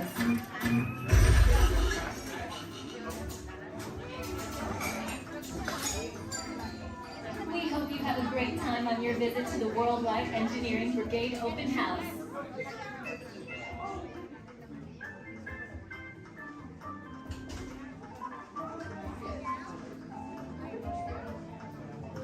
And now, our project lead, the brilliant... Peter Parker!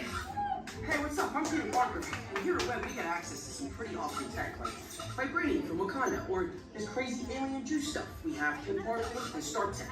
It all helps us develop really cool stuff, like these spider bots, for example. Check it out. They have this really cool self-replicating feature. Because? This is awesome. Buddy, you can stop doing that now.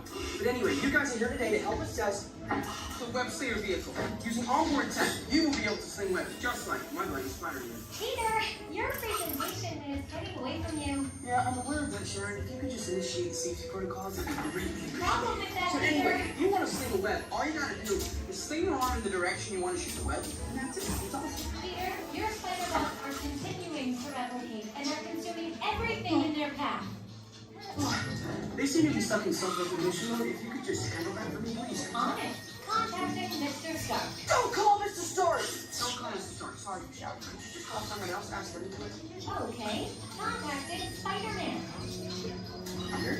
I'm gonna go find Spider-Man for us all, because he's around here somewhere. Okay, goodbye. Spider-Man! As you may have noticed, the spider bots are locked in that awesome self-replication mode. In spite of what you see, they were created to be robotic helpers that can break down raw material and create all kinds of useful tech.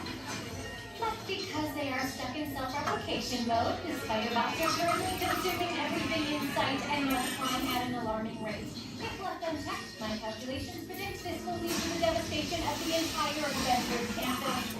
That should be safe until Spider-Man gets here, as long as they don't get into the alien fluid. This is now a bigger problem.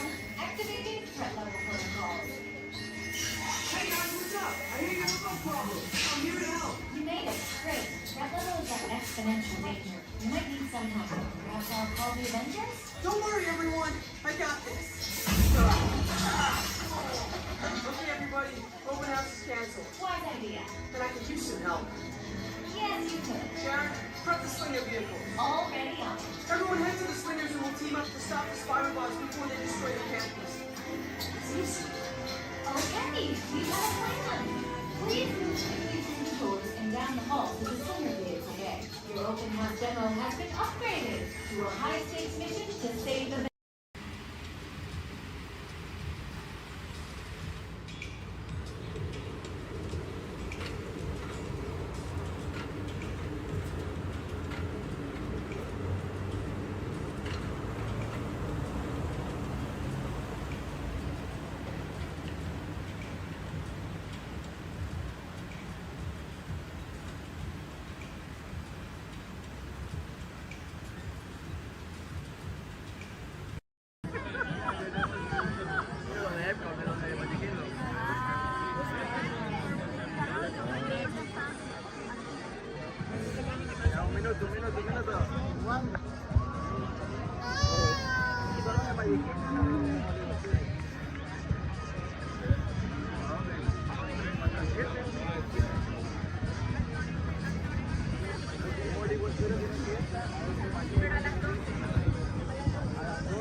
Aquí.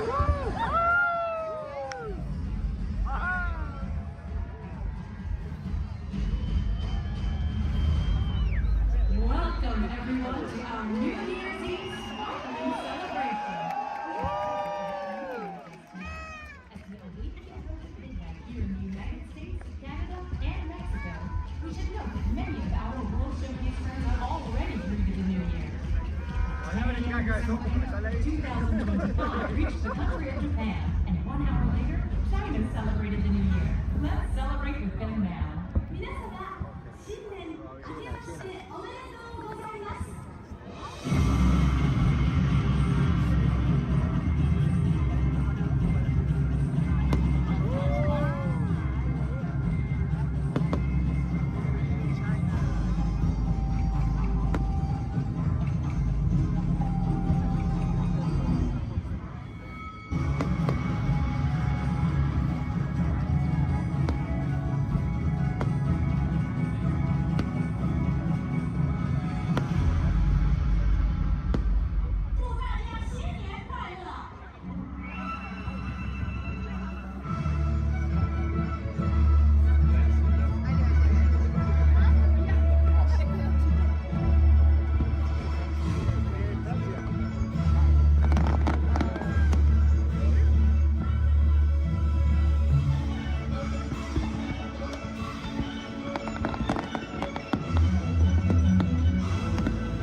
echolocation's awesome. We're gonna do it. Everyone, both fins up, go.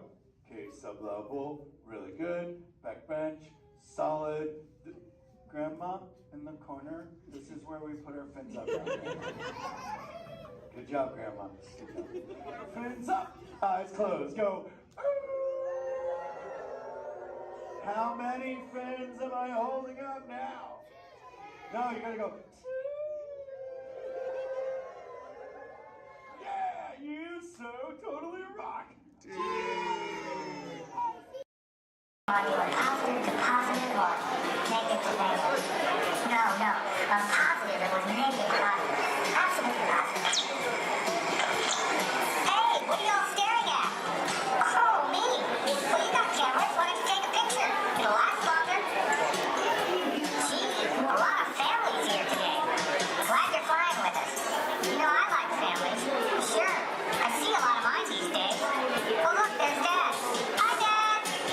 Dad was the top Star Tours pilot until he took a crash course in Star Speeders, if you know what I mean. Now he's a real basket case. Yep, that's him all over. It's a shame, too. He's really gone to pieces. Hey, are you all together today? Are you sure? Okay, he has been working there. Attention please. Attention please. We are experiencing unusual behavior from the G2 droids in Sector 2. Maintenance units begin surveillance of all Sector 2 G2 droids. I'm listening to K-Droid, my favorite station. This is the latest hit from Danny and the Droids. It's called I Wanna Weld Your Hand. I love those Roboto intros. Hey man, care to boogie? Your bipedal locomotion units are looking real hydraulic.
Venez, suivez-moi, je vous prie.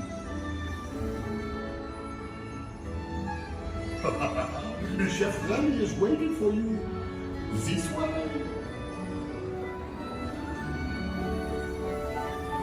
Qu'attendez-vous?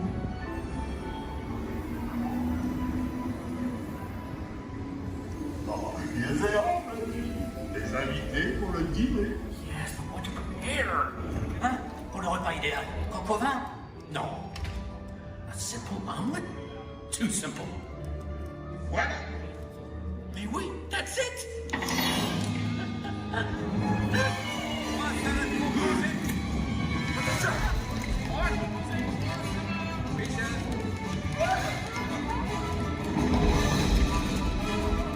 Poussez-vous de là!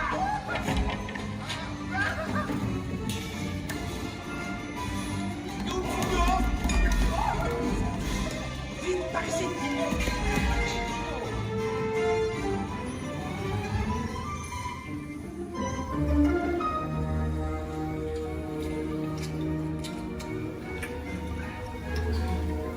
Cette nourriture est pour nos invités, pas pour vous. Hey guys, the food is for them, not you. Ew.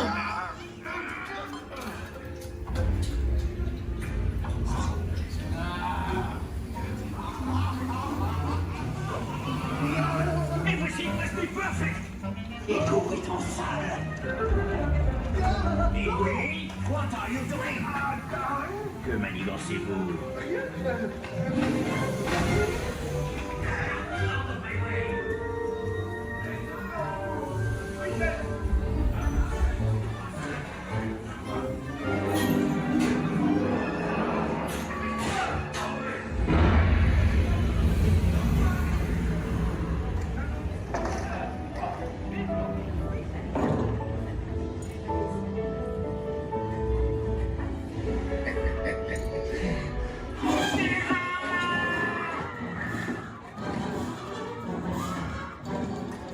Dépêchez-vous, par ici. Go, go.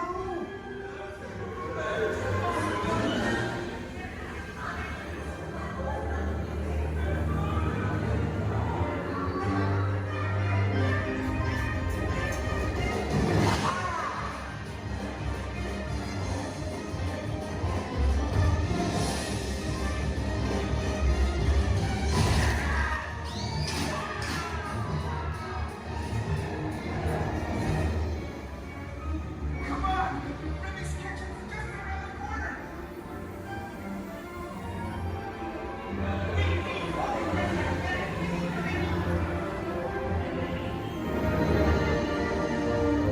Trois entrecôtes pour la douce. Une à point, une bleue et une saignante. Oui, petit chef. Il va aussi me falloir rapidement 4 ratatouilles pour la carte.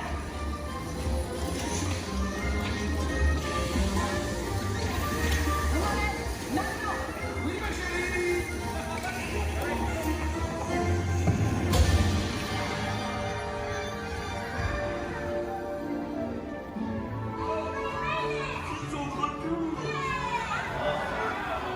Hey, thanks for coming, everyone. Vous serez toujours les bienvenus chez Rémi. À bientôt et bon appétit. Et Mino. Au revoir.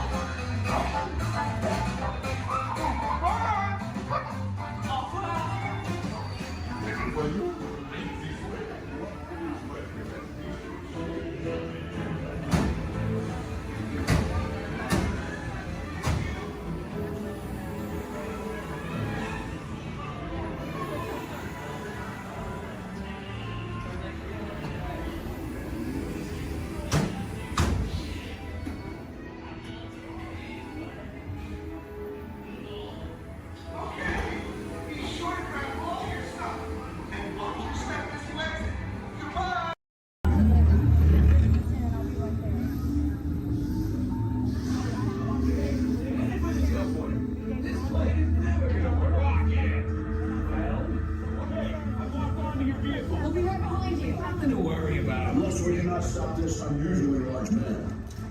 Then you're likely doomed. You're gonna need it.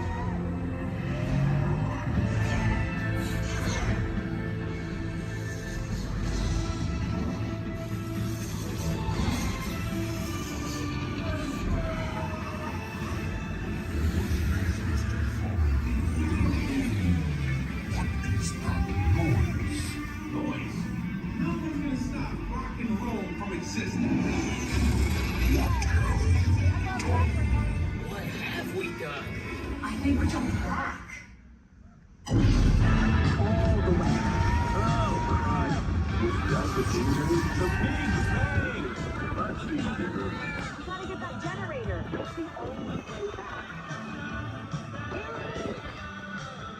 We got the generator.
For your safety, please remain fully seated. No lap sitting and hold on to all loose items.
Okay, I'll pick for you guys.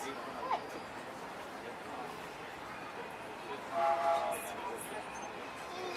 Okay, look at Mama when you say cheese. Josh. Oh my gosh, really? This train could probably take us to the roller coasters. Hey. And it always moves up. So Scott done with his deadline? To those who just joined us, welcome aboard the Disneyland Railroad. To ensure a safe ride, remember to stay seated with your hands, arms, feet, and legs inside the train. And please, watch your kids. Para su seguridad, permanezca sentado y mantenga las manos, brazos, pies y piernas dentro del tren. Y cuide a los pequeños. Gracias.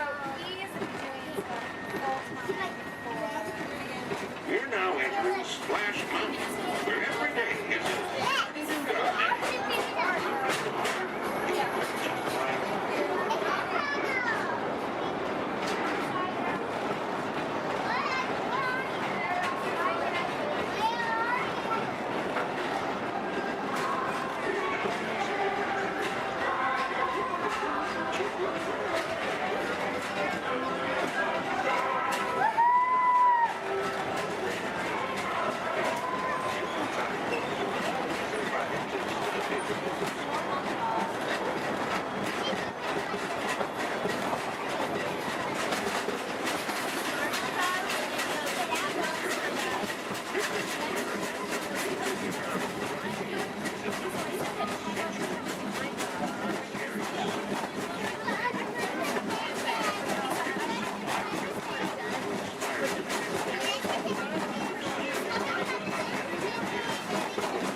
Then step carefully from the train.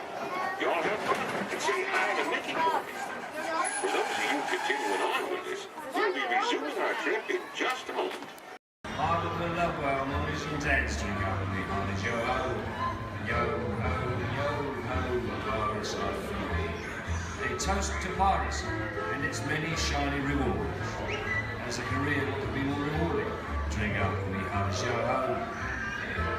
I humbly accept this magnificent treasure as my reward for a life of villainy, larceny, skullduggery, and disiggity. Me. Drink up with me on his yo-ho. Paris life from me. I raise a toast to one of my many shipmates lost at sea. Salute, mes amis. Drink up with me on his yo-ho. Rascals and scoundrels, villains and knaves, drink up with me on his yo-ho. But devils and blacks, you really bad eggs, drink up with me on his yo-ho. Drink up, lads. There's treasure enough for all. I shall take this paltry sum as a stipend to cover my expenses. Riches and jewels. Drink up with me on his yo-ho. Yo-ho, yo-ho, Paris life for me. It is true, I am a pirate, bloody good.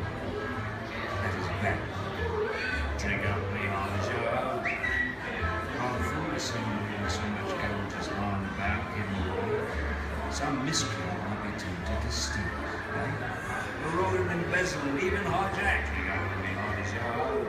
Hijack.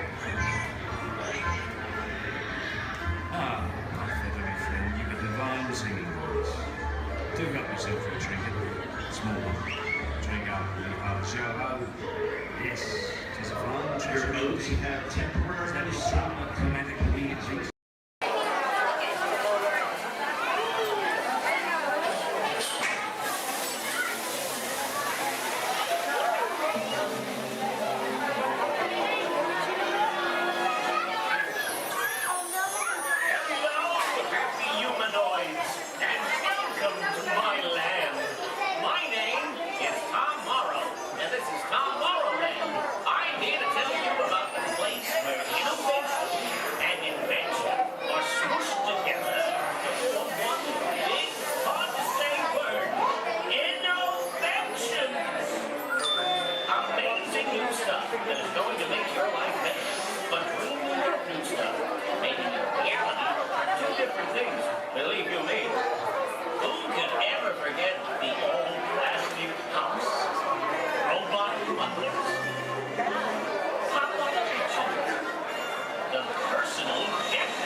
Yes, sir, we've got all the latest things.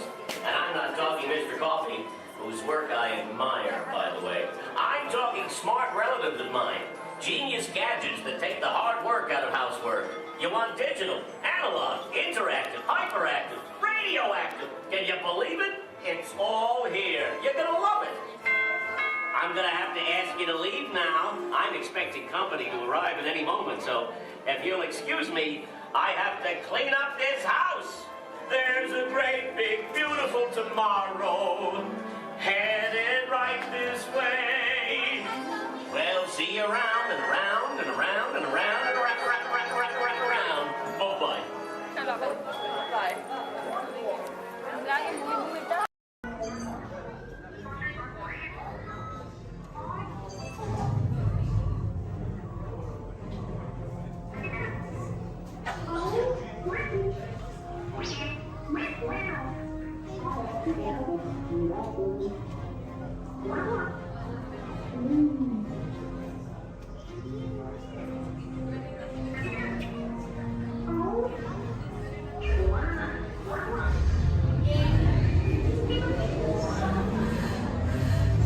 Incoming transmission from Ray.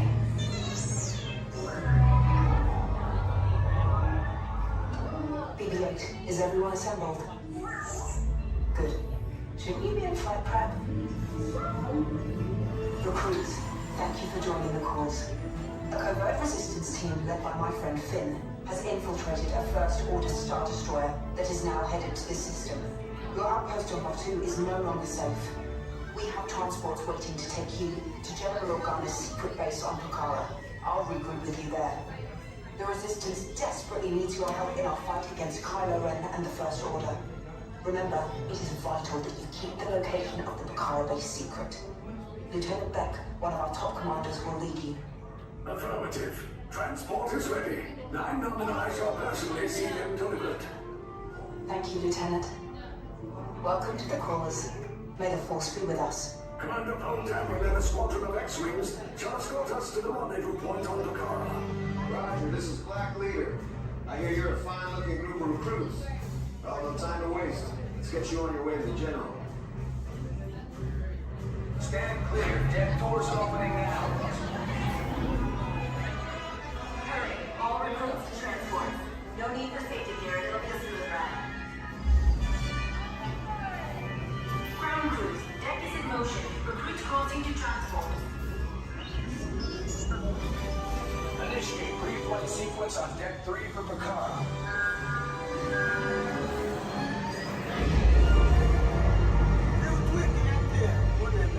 Affirmative. Deck 3, you are clear for launch.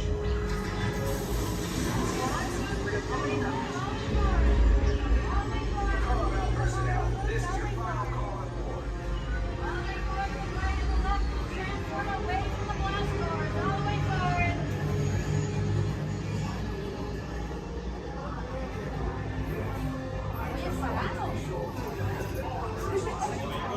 Transport is away in 30 seconds.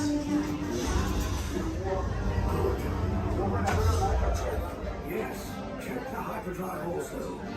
Transport takeoff in 20 seconds. Good. Airspeed sensor? Thank you, Nina. Black Leader, are you and your team ready? Affirmative. Engines are hot. Red 2, Blue 5, reporting. Red 2, check. Blue 5 standing by. Engage repulsors and hold on, recruits. More ships. Launch.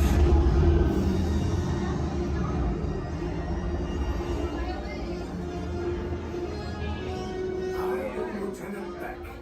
As you heard from Ray, I have been tasked with getting you to Pucara. Red 2, Blue 5, keep tight now. Let's get ready to make that jump to light speed on mark. Black Leader, we're picking up an unusual signal. Are you spotting anything? Yeah, I see it. We'll check it out. BB-8, what do you got? There appear to be a number of small craft heading our way. Raise the shields. We got company. First Order TIE fighters. Reroute. Reroute. Red 2, Blue 5, we got a cue pass. So transport. Make the jump. They're all over us. We lost Red 2, more incoming. Blue 5 taking evasive action. Try to shake him, Blue. I'm trying. We lost Blue 5. I'm gonna try to draw him away. Copy that. Get us clear so we can make the jump. Be ready. You won't have much time. Where are all those TIE fighters coming from? Star Destroyers. We can't. We're caught in a tractor beam. It's pulling us in. Our legs are trying to make us a fair fight. Don't worry, I'll come back for you. Stay strong. Cargo vessel TR-141, identify yourselves and prepare to be boarded. This is TR-141. We are a civilian vessel. By whose authority are we being detained? By the authority of the First Order resistance scum. Now bring down your shields and prepare to be boarded. Now quick, get up there! They'll want the location of our secret base. Tell them nothing. The future of the resistance is at stake. I have a bad feeling about this. Stand back from those doors. Attention, passengers of the TR-141. You have been identified as enemies of the First Order. You will disembark immediately and prepare yourself for interrogation. Proceed forward, now.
Shoulder to shoulder. Now remember the color you've been assigned: blue, red, gray, and orange. It'll be an important part of your interrogation process. You're going to need to know that color at the end of your interrogation and possible long-term motive. How many? You'll be assigned blue. Quickly to the end of the hallway. How many? 4. You'll be assigned red. How many? Now, this cell door opens, I will call you in by your assignment. And you will tell us everything. No, oh, you're going to have a tough time in interrogation. Get on your color. There you go. Scoot over, Blue. Make a little room. Get on your color. Not the lights, on the color. It's ready to go.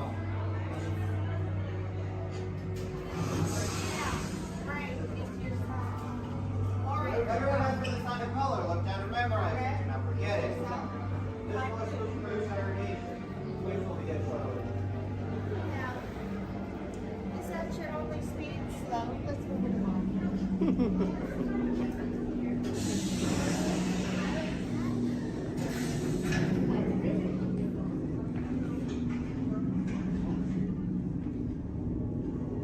Leave us. Yes, General. Enemies of the First Order, we will soon snuff out your meager resistance. You chose the wrong side, and now you will pay. The resistance prisoners. You have what I want. You know the location of the secret base, and I will take it from you. We're needed on the bridge. Keep the prisoners here. I will return to finish this personally.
Okay. Good luck. Take this corridor to the turbo lift. Then head down to the escape pod base. Those droids are programmed to return you to Batu. Hurry and don't get caught. Lieutenant Beck will guide you. Recruits, for your safety, stay seated with seatbelts securely fastened. Keep hands, arms, feet, and legs inside the transport and supervise your children. Tell them it's a prisoner transfer. Did it work? Good. Now get a move on. There's a clear path to the turbo lifts at the end of the hallway. Turn right. Probe droid. You're lucky it didn't spot you. Take those turbo lifts and stay out of trouble. Hey, you're not authorized. Wait, go to the prison.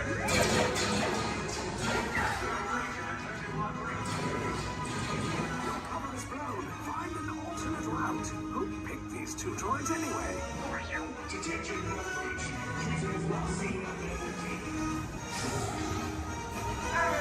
Fire!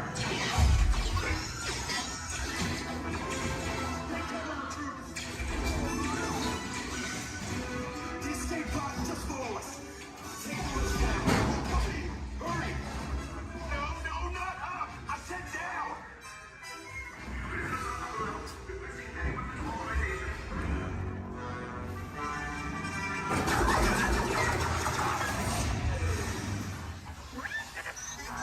This does not look good. Try to find another way down to the escape pods. The Resistance will attempt to rescue the prisoners. They have neither the resources nor the courage to engage us. You underestimate their conviction. Raise the shields! Shields? I see no evidence. Now! Sound the alarm! All personnel to their stations! Sir, the prisoners have escaped. How brave, but ultimately hopeless. There's nowhere to run.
Came in a little off target. Ground crews will meet you outside the wreck.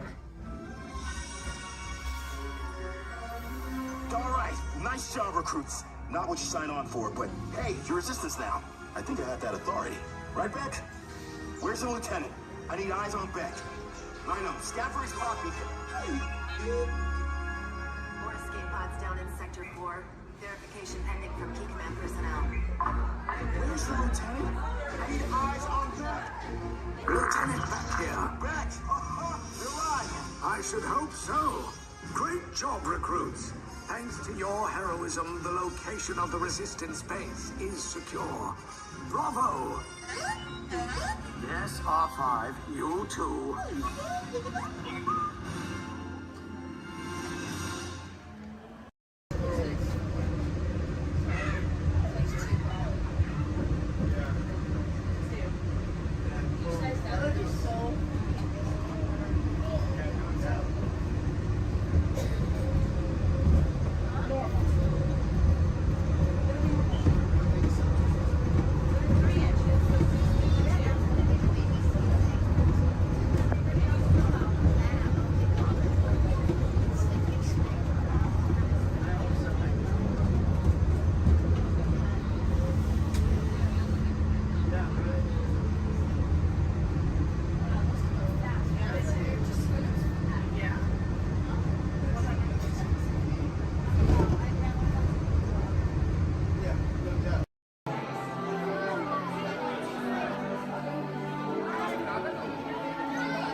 technology that makes Xandar most famous throughout the galaxy is our universal neural teleportation network. It generates artificial particles in the space-time continuum, which we call jump points.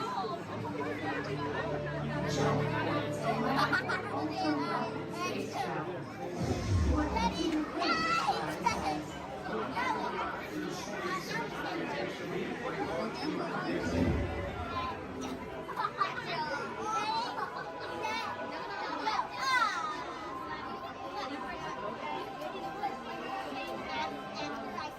you Terrans have also finally fantastic that our planet Xandar can orbit 3 suns. But did you know that your scientists discovered a planet with 3 suns in your own galaxy?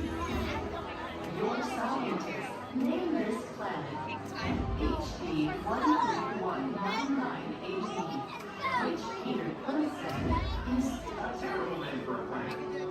He said that you Terrans should have called it. I am still trying to decipher exactly how a name makes a planet's temperature cooler. You may wonder what it is like to live on a planet with 3 suns. Observe. For much of the year, our suns appear close together in the sky, giving it a familiar Terran night and day cycle, yet with a unique triple sunset and sunrise each day. As our planet continues along its orbit, the suns grow further apart until they reach a point where the setting of one coincides with the rising of another. At this point, Xandar is in near constant daytime. Is that not wonderful? There are so many wonders in our universe. You will discover more of them as you continue your visit here in the wonders of Xandar. We welcome you, Terrans. Okay, so he was...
Welcome to a voyage of discovery and awareness of the richness, the diversity, and the often surprising nature of living with the land. Our journey begins as dramatic and sudden changes are sweeping over the land. The approaching storm may seem violent and destructive to us, but to nature, it's a new beginning in the cycle of life.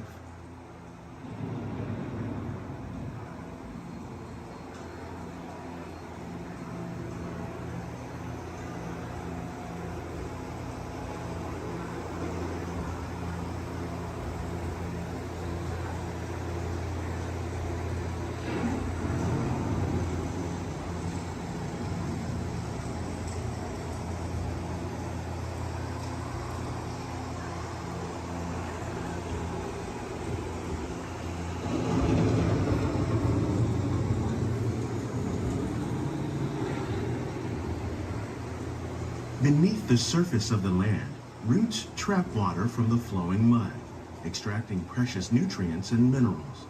These elements, when combined with sunlight, create the diverse living systems of our planet.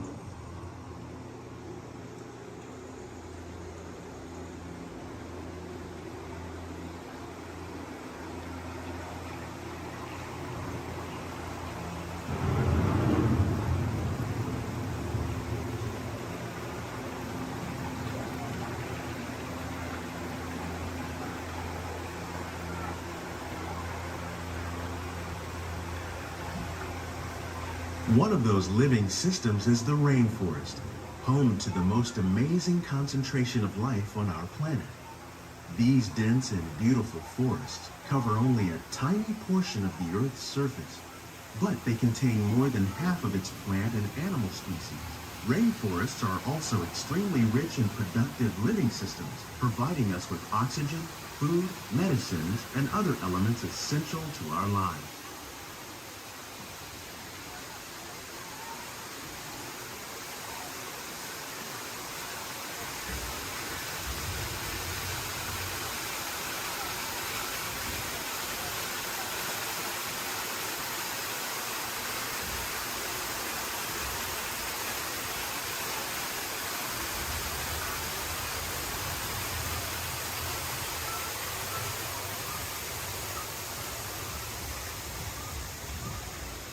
In the desert, nature has created a very different, but no less beautiful living system. And while this arid landscape may seem lifeless, it is very much alive.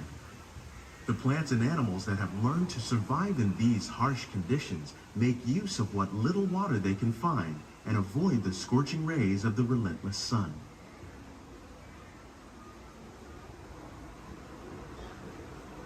The American prairie once appeared as desolate as the desert, but over time, rainwater and nutrients gradually penetrated the hard surface of this land. Even the hooves of the mighty buffalo helped create the rich soil that would one day become home to the American farm.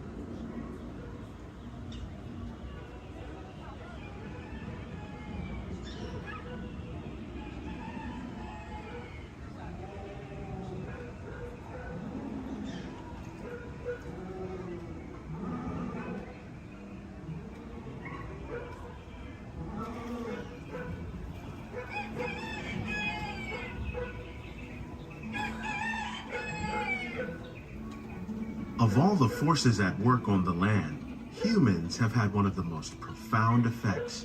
The need to produce food for a growing world led to the enormous use and sometimes overuse of the land. In our search for more efficient ways to grow food, we often fail to realize the impact of our methods.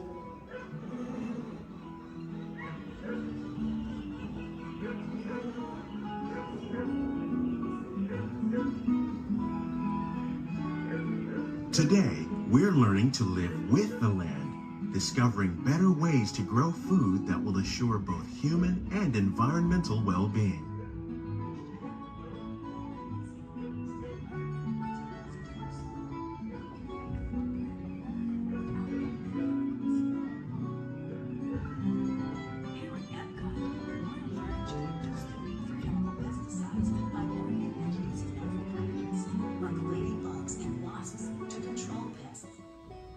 In the farmlands across America, we're learning that by plowing under vegetation containing natural fertilizers, we can enrich the soil without the use of chemicals. In arid regions, we're learning to produce food on desert seacoasts by developing and planting crops that thrive on salt water. In Japan, we're learning that by mixing leaves and other living materials into our soil, we can make farmland more fertile without the need for chemicals. How will we meet tomorrow's growing needs for food production, yet still respect the needs of the land? Some of the answers are being discovered just ahead. To help us maintain these carefully controlled ecosystems, and for your safety, please remain seated in your boat at all times.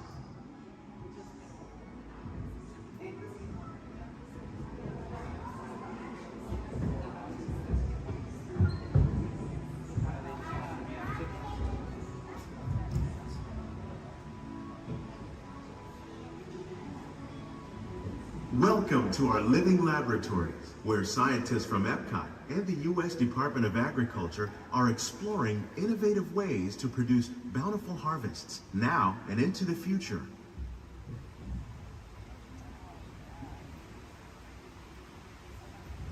The tropics are home to the greatest diversity of plants on the planet.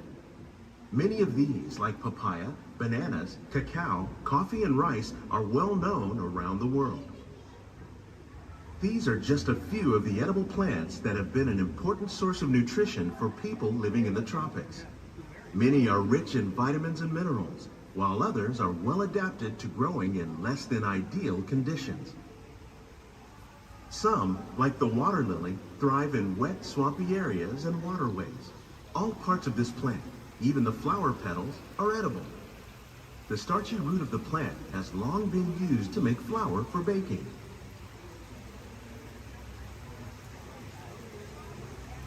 One day, many of these lesser-known tropical plants may be as important as the bananas growing on both sides of the boat. More than 28 million tons of bananas are eaten annually, making it the most popular fruit in the world.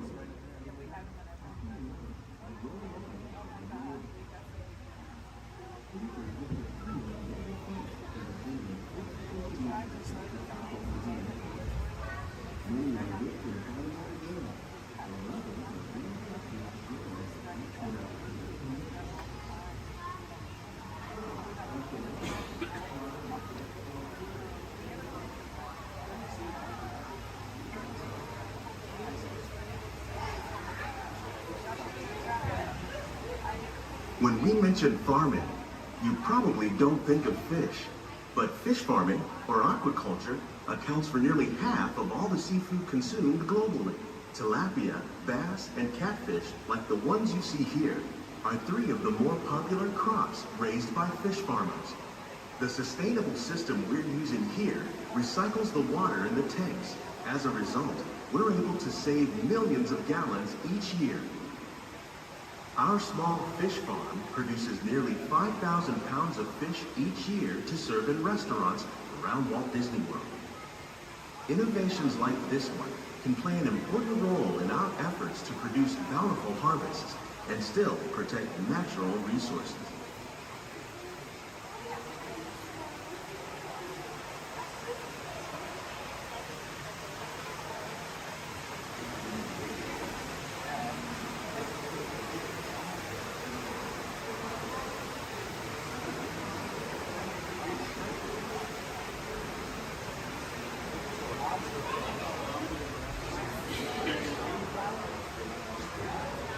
While there are more than 50,000 edible plant species in the world, most of us are only familiar with the handful that make up our everyday diet. The common grains growing here, wheat, maize, sorghum, and millet, plus rice, account for nearly 2/3 of our global food consumption. Learning how to increase yields of these staples is an important goal of research around the world.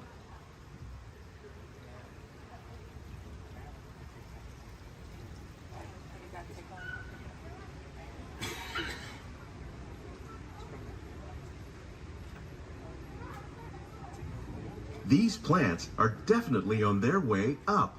Innovative growing techniques like these increase yields while more efficiently using resources like water, fertilizer, and pesticides.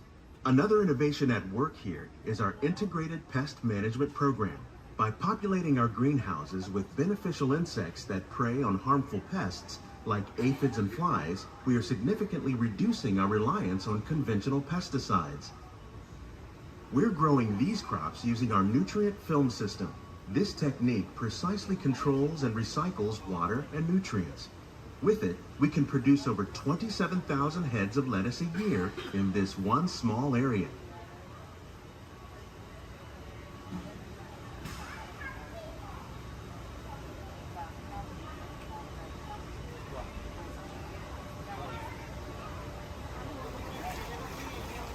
Some of our best ideas have been inspired by nature, like these fruit and vegetable trees. By growing these ground plants vertically, we can increase yields and better control diseases. These crops taste as good as they look. In fact, we serve more than 15 tons of produce from our greenhouses in restaurants here at the land every year.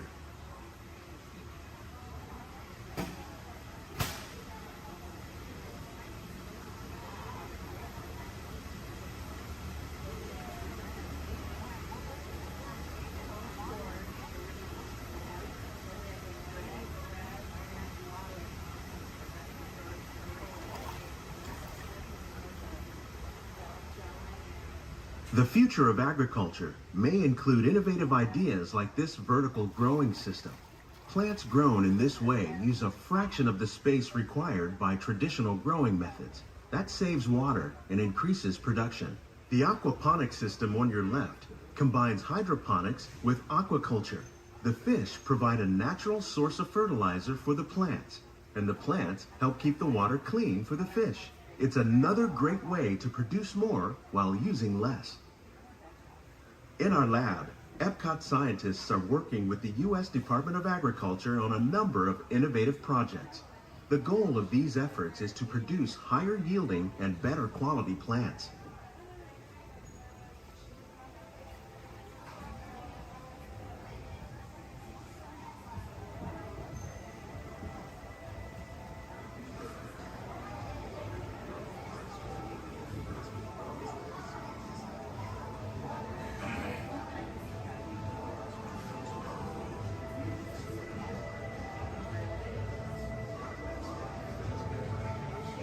These greenhouses represent just a fraction of the work being done worldwide to produce bountiful harvests for our growing population.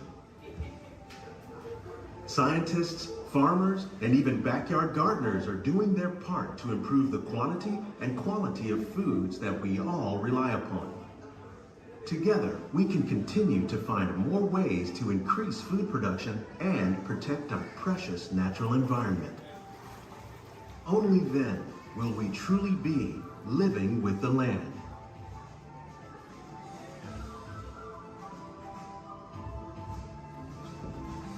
On behalf of Walt Disney World, we hope you've enjoyed this unique journey through our living laboratories. If you'd like a closer look, then check out the Behind the Seeds walking tour. It's a chance for the whole family to get up close and personal with the plants and growing techniques in our laboratories. Please keep your hands and feet inside the boat and remain seated until the boat comes to a complete stop.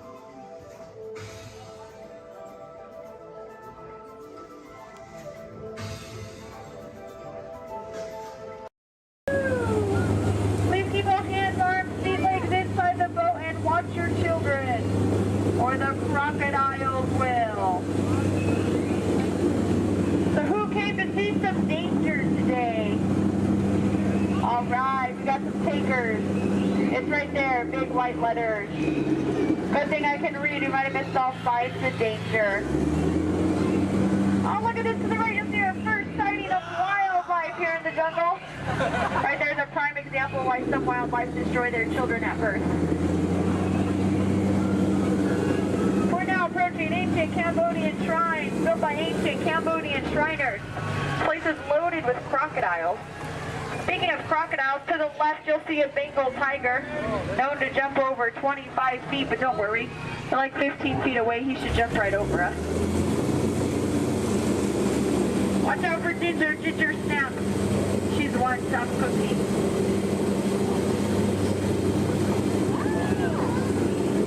We are now entering the sacred bathing pool of the Indian elephant. Looks like they all came out to play. You know, they say an elephant never forgets. I'd have to agree. Somehow they never forget to be here when my boat comes by. Feel free to take pictures. Looks like they all have their trunks on. Oh, there's Bertha. She's been in that shower so long you can tell by all her wrinkles. Oh, look at Squirt. Hi, Squirt. Uh-oh. That's why we call him Squirt. Here we go. Oh, no, get down, I'm not kidding. I'm just kidding. Little dry humor. Oh, that looks dangerous. Let's get closer.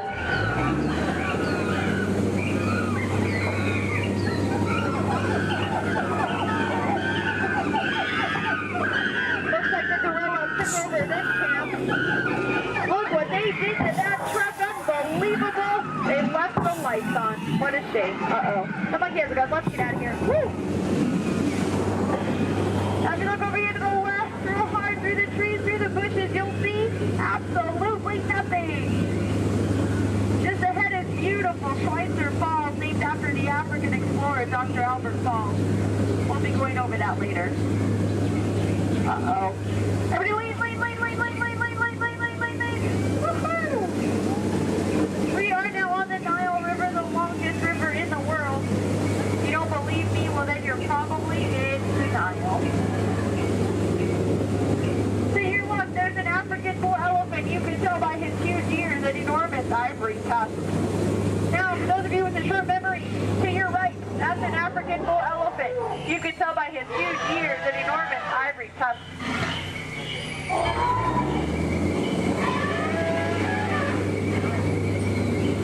We are now in the African belt where the hand of man has never set foot. Aww, look at the pride of lions protecting the sleeping zebra. That's how zebras sleep, on their sides, eyes open, surrounded by lions. He looks dead tired. We'll let him rest in peace. Oh no, there's that lost safari they were looking for.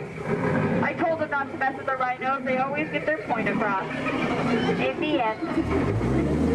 Needs to be the low man on that totem pole. And now we're off to the infamous pool of the hippopotami. These creatures could easily upset our boat. Just last week they knocked over 6 boats, but I don't think you have anything to worry about. Only 5 of those boats were mine. Uh-oh, this doesn't look good. Oh no, these two are charging, coming here, I'm gonna scare them away! Look at that. Scared stiff. We are now entering headhunter territory. The terrible place to be headed. To your right, you'll see some native arts and crafts. Art's the one on top. Oh, looks like they're celebrating something here. I'll see if I can translate for you. Nope. Oh no, we're being attacked by a war party. Everyone get down, all get us out of here. Watch out for spears.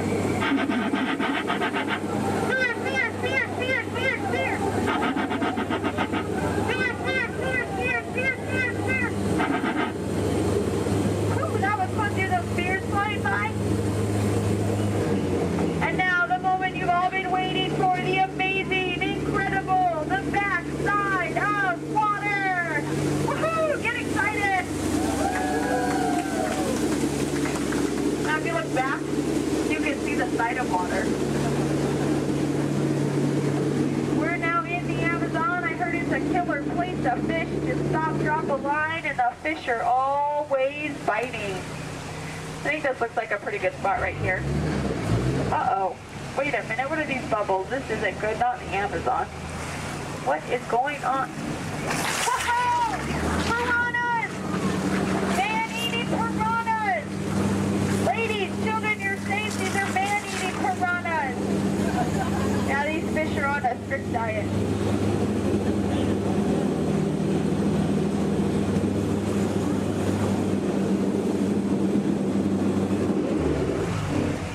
Here's Trader Sam. He's our head salesman here in the jungle. Business has been shrinking, but it looks like he's having a special today. 2 of his heads for just 1 of yours. Any way you slice it, you'll come out ahead.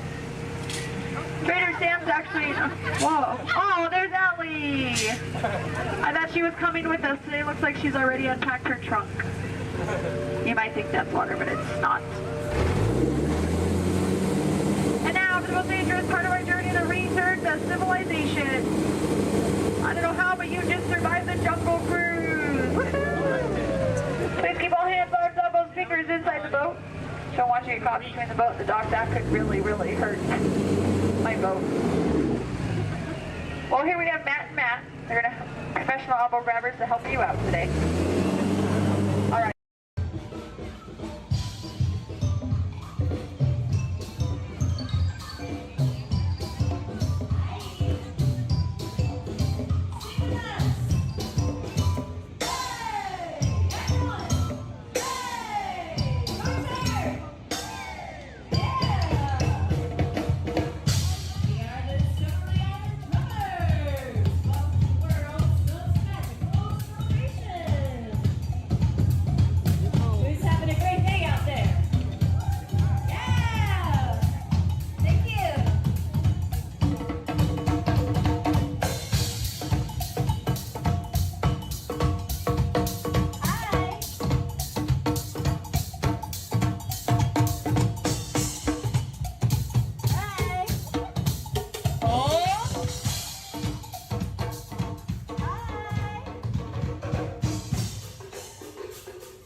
Permanezca sentado y mantenga las manos, brazos, pies y piernas dentro del barco.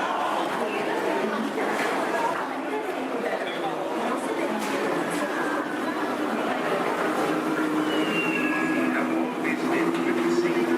You are not the first to pass this way.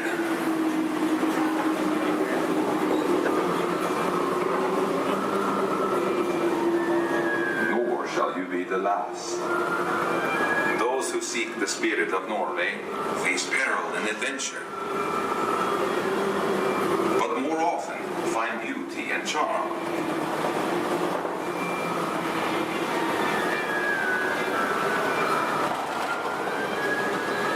We have always lived with the sea, so look first to the spirit of the seafarer.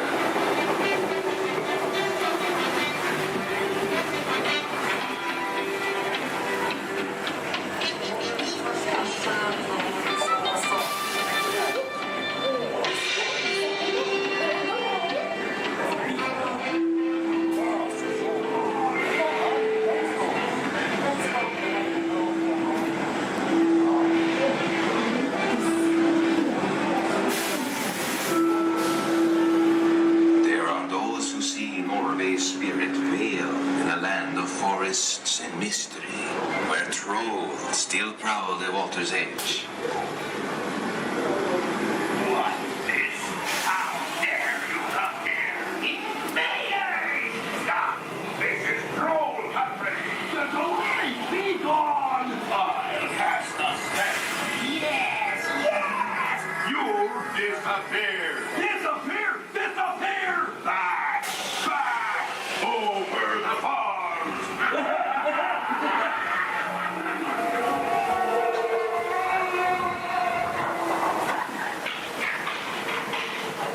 Before recorded time, Norway's spirit roamed the seas of the far north and beyond.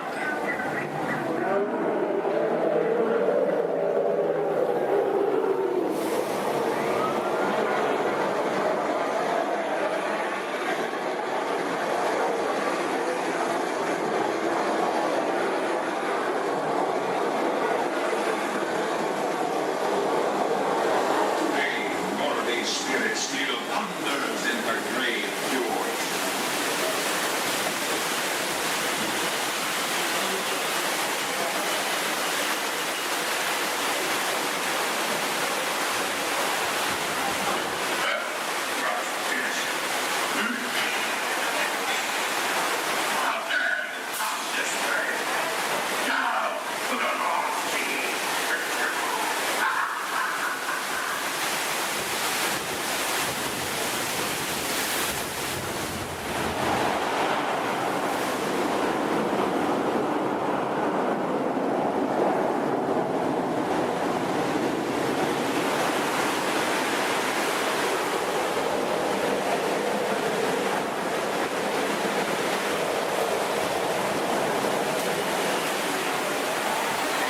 Norway's spirit has always been, will always be adventure.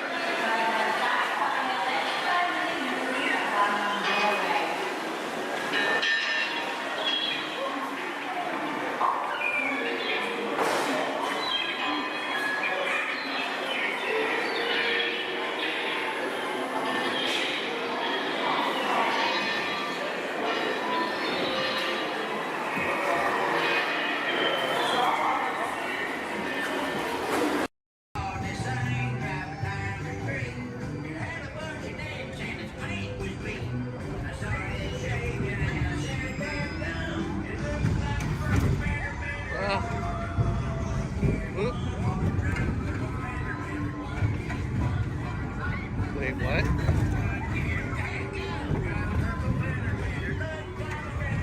What?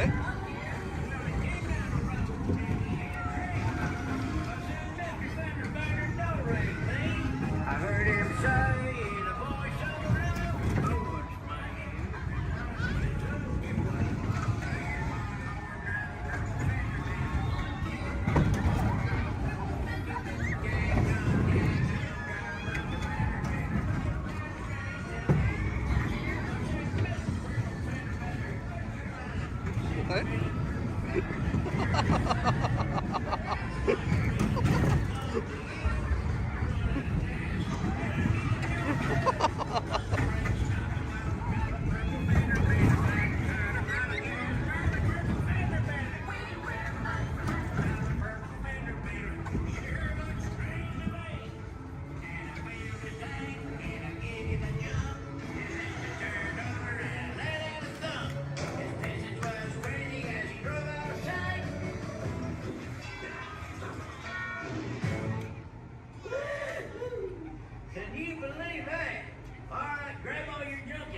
Make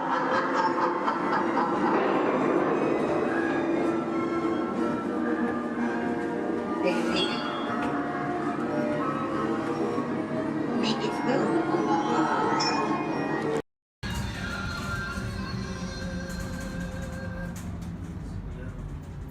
Ladies and gentlemen, this is Disney's All-Star Movies Resort. Please collect your belongings, watch your head and step as you disembark, and take small children by the hand. Thanks for riding with us, and welcome home. Hi, everyone. I'm in my very own winter wonderland. Happy, merry, holly, jolly season's greetings here. I'm wondering what your family does at that time of year. Hello. Love and joy and peace on earth and tidings of good cheer. Do you have tradition things for that time of year? Look at all the lights and the people. All the way down and not sitting on feet or anything else. All right. Well, here we go. Everyone say bye. Bye. Bye. Bye. Everyone say hi. Hi. Hi. Now say bye. Bye. Bye. Now say hi. Hi. Don't say bye. We're stuck together. 3 months. Yes, 3 months together. Yes, my name is Erin. I'm going to be your skipper, your guide, your social director, and your dance instructor for all 3 of these months. Now, make sure you stay seated. Keep your hands and arms inside, and be sure you watch your kids, because the crocodiles, be sure they will. Now, we begin our adventure here in the Amazon rainforest. On the left and on the right, you see those beautiful butterflies. Now, they can grow to have a wingspan anywhere from 12 inches all the way up to a whopping 1 foot. Yes, we call them the rulers of the jungle. Over here, we have Inspiration Falls. If you're wondering why it's called Inspiration Falls, it's because if you stare into it long enough, it'll inspire you. Yeah, watch this. Everybody say, ooh. Everybody say, ah. Congratulations, you have now been inspired. Now, if you look right over here on the left, then you'll see nothing on the right. Yep, made you look. We are now in the Congo River in the deepest, darkest part of Africa. Guys, I have a very special treat for you. A pygmy welcoming party to welcome us here to the jungle. Take a look right over here on this beach, and they're gone. Okay, something must have scared them off. So keep your eyes open, guys. Whatever it is could still be around. Yeah, something scary. Something probably like a, it's right behind me, isn't it? Uh-oh, okay. Just a 30-foot python. Nothing to be afraid of, guys. They are actually very, very friendly creatures. Yeah, but they can develop a crush on you. So we're going to stop here by my camp and pick, oh no. Uninvited house guests. That is the worst. But you know what? On the flip side, couldn't get that Jeep started this morning. Looks like they got it to turn over. Oh. Yeah. Well, we are now on the longest river in the world, the Nile River. It is over 4,000 miles long. Yes, if you don't believe me, well, then you are obviously in denial. Up ahead on the left, we have a beautiful African elephant. You can tell that he's an African elephant because his ears are shaped like Africa. Yeah. He actually knows a, oh, he's not going to show off? What about this one over here? Do you feel like showing off? This one over here knows a great trick. We'll see if he decides to take attention. Speak. There we go. Louder. Stay. Good elephant. I want to point out this sandstone here. You know, many people just take it for granted. Yeah. But I definitely think it's one of our bolder attractions. This is the belt. Yes, the African belt where all the animals come down for water. They won't all return to their herd. Yeah, thanks to that pride of lions. Now, up here, this demonstrates a basic law of the jungle. Never, ever be a zebra. Now, another basic jungle law states that a safari on foot cannot outrun a charging rhinoceros. Yeah, I tried to warn them, but they didn't listen. But you know what? I feel like they got the point. In the end, you know, when you hate to be the low man on that totem pole. Now, danger lurks around every bend in the jungle. As we come around this next corner, we are entering crocodile country. The big croc on the left, that's Old Smiley. Old Smiley is 75 years old. He just lays there all day looking for a handout. Yeah, had an English teacher on my boat tried to give him one time. Now she's teaching shorthand. Up ahead is Schweitzer Falls. Now Schweitzer Falls is named for Dr. Albert Falls. Those of you in the back, you might want to lean in. Lean in, guys. Lean in, lean in. It's going to be close. Lean in, or don't move a single muscle. That works too. Paralyzed with fear, sir, I understand. Now, people ask me all the time how I landed my job here at the world-famous Jungle Cruise. I think it's plain to see. I took a crash course. Because when you've been here as long as I have, you just start to smell. Smell danger, that is. Like up ahead, this pool of hippos. Guys, I know they look cute, but they can actually capsize the boat. I'm going to use my gun to scare them off. Cover your ears, guys. This is going to be loud. Shoot! Shoot! Shoot! Shoot! Shoot! Shoot! There we go. Yeah, it's actually a little known fact about hippos. They are terrified of shoes. Now, up ahead, headhunters. This is bad. This is bad. This is a very bad place to be headed. All right, stay calm, guys. Don't lose your heads. Yeah, there's my last crew in that boat over there. Bunch of numbskulls. Now, that dance that they're doing, that does mean they are going to attack. But they only attack from the right-hand side. Stay focused on the right, and they can't ambush us. Over the top of the hill. They're on the left. Get down. Get down. Get down. Get down, sir. Don't worry about looking stupid. I'm doing it for you. Get down.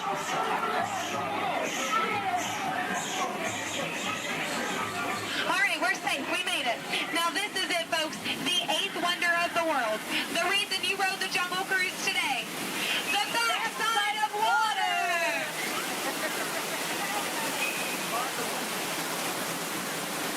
Woo! Yeah, you feel that mist? Kind of nice, kind of cool.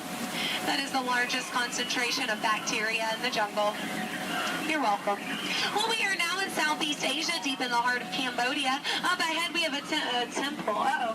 Guys, I was going to take you in this temple. I think there's been an earthquake or something. This is a new entrance. I don't know where it leads. It could lead to danger. It could lead to treasure. Should we go in? Yes? Good. I do not know how to reverse.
It's fine. Now, some of these elephants are very, very friendly, and they might try to spray the boat. So we are just going to scoot on through. Oh, no, up ahead. Up ahead. Get down. Duck, duck, duck. Goose. All right. No. Oh, no. Oh, no. Both sides. Oh, no. Get down.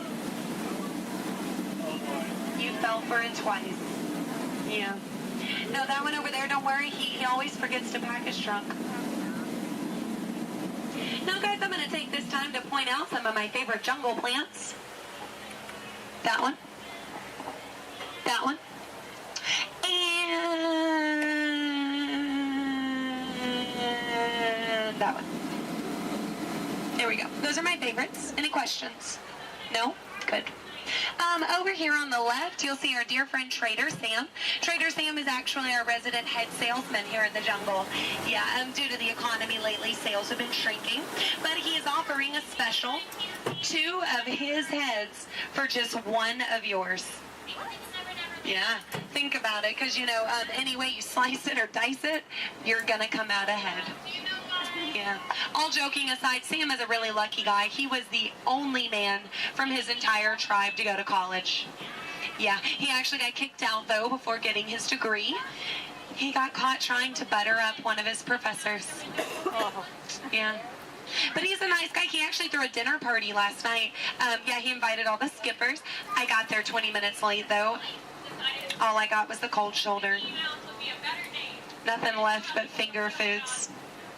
Yeah, and I was looking forward to it. I mean, his wife makes a great stew. I told him so, and he said, I know. I'm going to miss her. Yeah. You know what Sam's favorite Disney song is? You Got a Friend in Me. Yeah. I'm not making these up, guys. They're actually written in the script. Yeah. Yeah. Now we are approaching the dock, yes, which means it's the most dangerous part of our journey. My attempt to dock the boat. So make sure you stay seated. Watch your elbows over here on this side. We don't want unnecessary peer pressure up ahead. Now, when the boat and the dock reach the same speed, you'll exit out the same way you came in. Everybody over here will use the back door. Everybody over here and in the center will use the front door. Just remember not to cross the crates. Yes, don't cross over the boxes. I don't want you to trip and fall. You'll have 2 bad trips on the same boat. I thought one was enough. Now, guys, we've really been through a lot. I have to tell you, out of all the crews I've had today, you guys have been the most recent. There we go. No, really, that is an honor only a few thousand people get a day. So you should feel very, very special. No, really, guys, if you find yourself passing by the Jungle Cruise later, I understand. Yeah. But if you want to stop and say hi, I'll be around. And around. And around. Stay in school. No, I'm kidding, guys, I'm kidding. 4 years of college. Yeah. My mom is so proud of my brother. He's a doctor. I tried to be a doctor, I really did, but I don't have the patience. Yeah, no, is that... Those are raindrops I hear hitting the top of the boat. So, yeah, it looks like we're going to get a little wet. Just a reminder, our dock is made out of pure hickory. Yes, so as you exit, you will be stepping out onto a slippery hickory dock. Make sure that you watch your step on the way out. Yes, watch your step, but don't step on your watch. That is just a waste of time. Yeah. Now, guys, if you did enjoy your cruise today, my name is Skipper Aaron. If you did not, the name's not important. No, it's not. Now we are, here we go. Oh, here we don't go. But I'm out of jokes. Ooh, why is Cinderella so bad at soccer? She keeps running away from the ball. Yeah, but I mean, can you blame her? She had a pumpkin for a coach. Yeah. Oh, why does Peter Pan fly everywhere he goes? Because he can never land. Yeah. Why does Tigger bounce everywhere? He would really hate to step in poo. Yeah. What was Aladdin doing in the Haunted Mansion? He was looking for a boo. Yes. Well, I guess if we're still here, I could leave you with a few words from our sponsors. Yes, today's cruise has been brought to you by the Miracle Boat Engine Company. Yes, if this boat made it all the way around the river, well, it must have been a miracle. Yes, and Animal Crackers of the World, teaching children everywhere that all animals taste exactly the same. Delicious. And, the Cannibal Cafe, finding new and interesting ways to serve you every day. Now serving shish kebabs, shish freds, and shish teds. Yes. Now, guys, if you are planning on catching the fireworks tonight, just make sure you let them go. Okay? They're going to be very hot. They can explode in your hands. Yes. All right, here we go. Now, guys, there's a dock on the left and a dock on the right. It is a paradox. Don't let it confuse you. Yeah, but the skipper on the left and the skipper on the right, we just call that a paradorx. Look, they can't even deny it. It's true. Guys, I really don't want to say goodbye to you today, so I won't say goodbye, but I will say this. I mean it from the very bottom of my heart. Get out.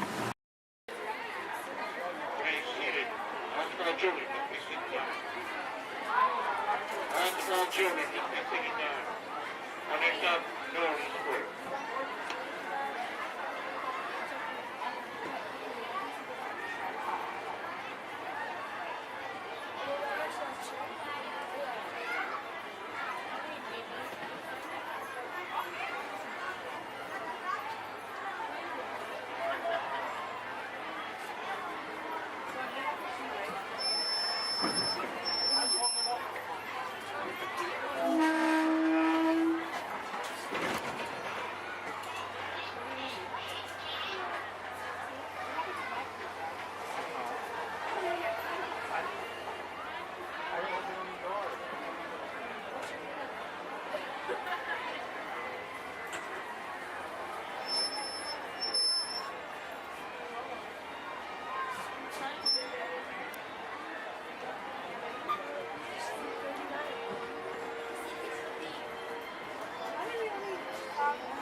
Hello, folks.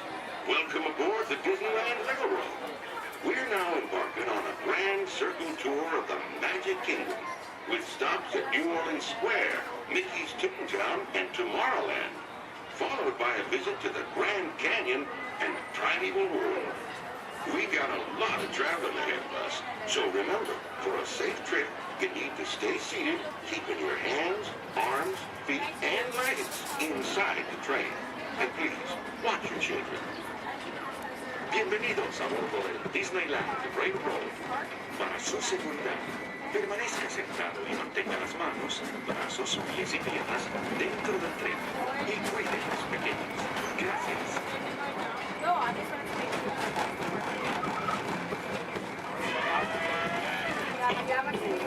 Did you folks hear that? Sounds to me like we've reached the wilds of Adventureland. We just might run into a lot of savage critters out there, including lions and tigers and tiki birds. Everybody best be on the lookout. You never know just what may show up. We're approaching our first stop, New Orleans Square Station. This station serves Frontierland, New Orleans Square, and Union Country. If you'll be leaving us here, please remain seated until the train comes to a complete stop. Then watch your step while getting off. Have a good time at the Frontier, you hear? For those of you continuing on, we'll resume our trip in just a Square.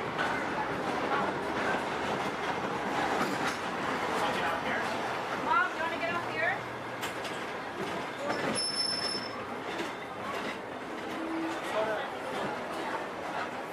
Out here? Dad? Next stop is Toontown. Next stop is Toontown. Say it doesn't know.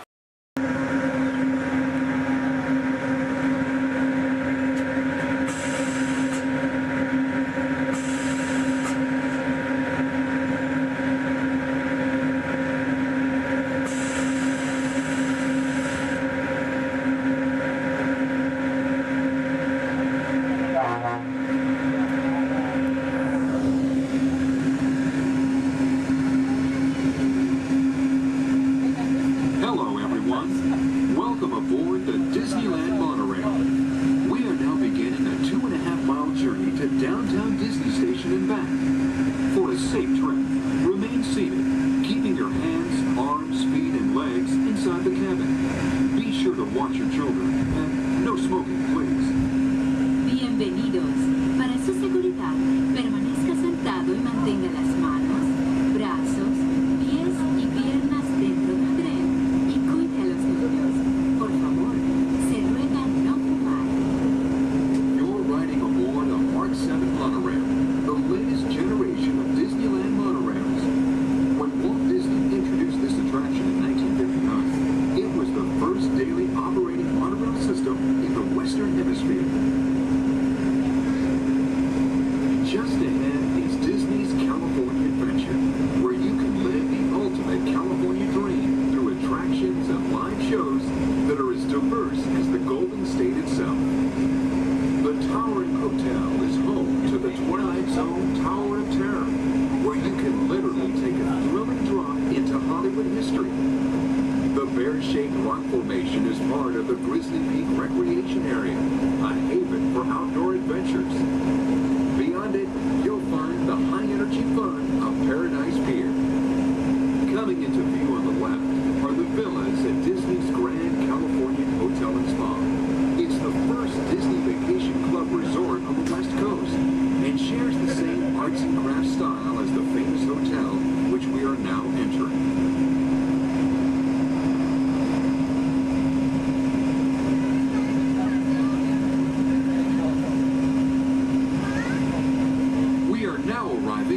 Downtown Disney Station, gateway to the Downtown Disney District and the Disneyland Resort Hotels.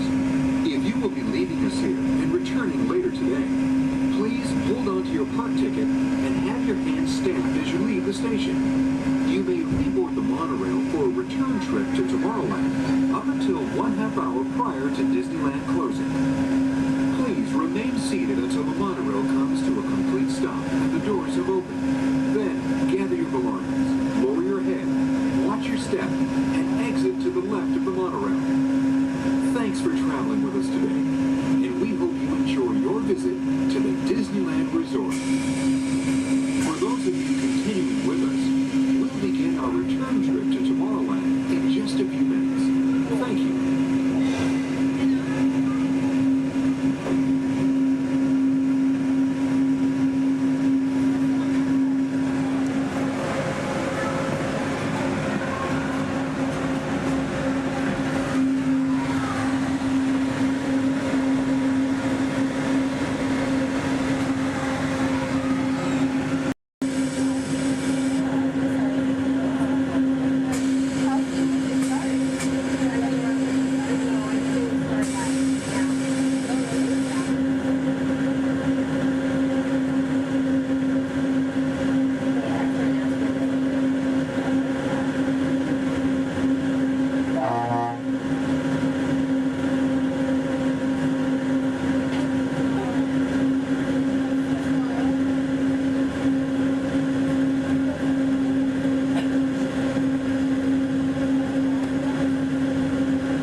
Bienvenidos a bordo.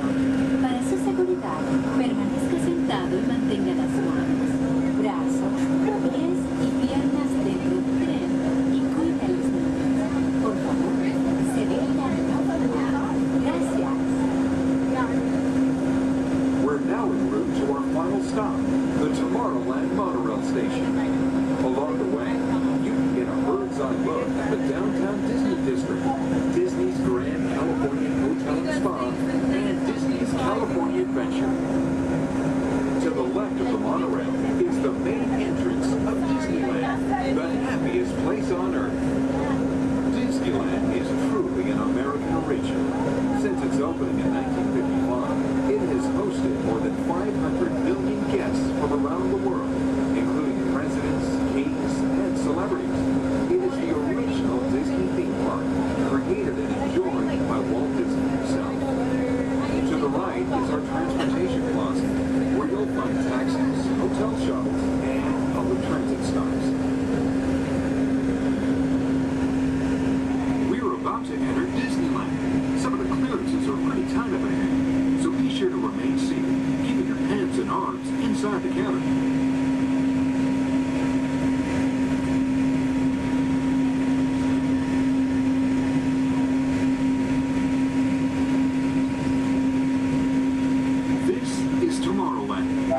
Inspired by science fact and fantasy. Directly below us is the Submarine Lagoon, where you can dive into an exciting underwater adventure aboard the Finding Nemo submarine voyage. Across the way are the icy peaks of Matterhorn Mountain, home of the world's most famous bobsled run. And beneath us are the roadways of the Utopia, where drivers of all ages can ride the road to tomorrow. As we cruise over Tomorrowland, our pilot would like to share a few program reminders. Hello everyone, welcome aboard Monorail Red. For your enjoyment, this land park will remain open until 9 p.m. tonight. The park's hours has been extended to 9 p.m.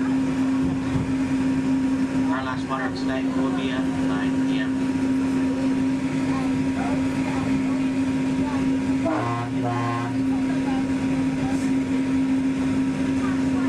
Later today we have Celebrate H Street Party stepping off at 5:30, coming from Main Street, USA, back up to It's a Small World. And later tonight we have Halloween screens at 8 p.m. in front of Sleeping Beauty Castle.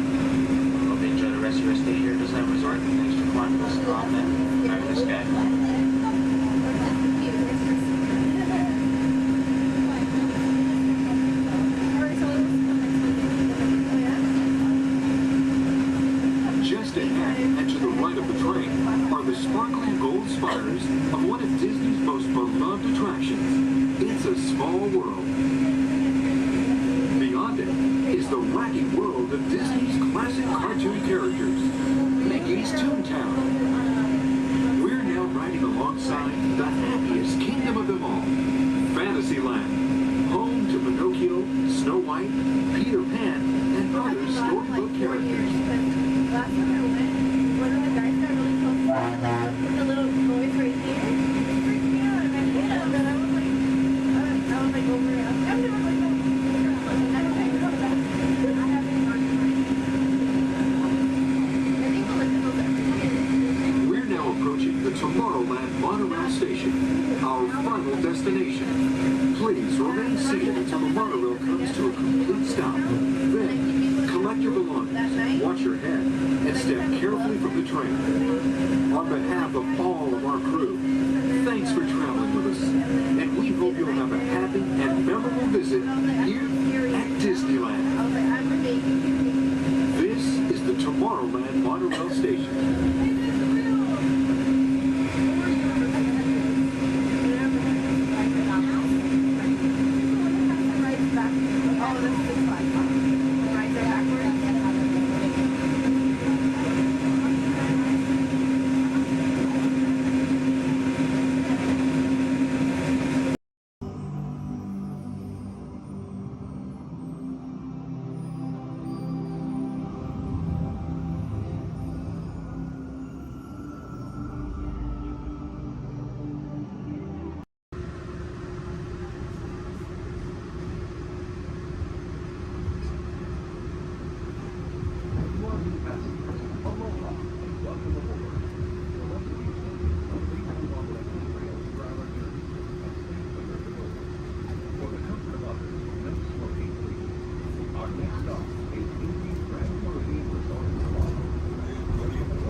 Enjoy your trip aboard the Metroliner.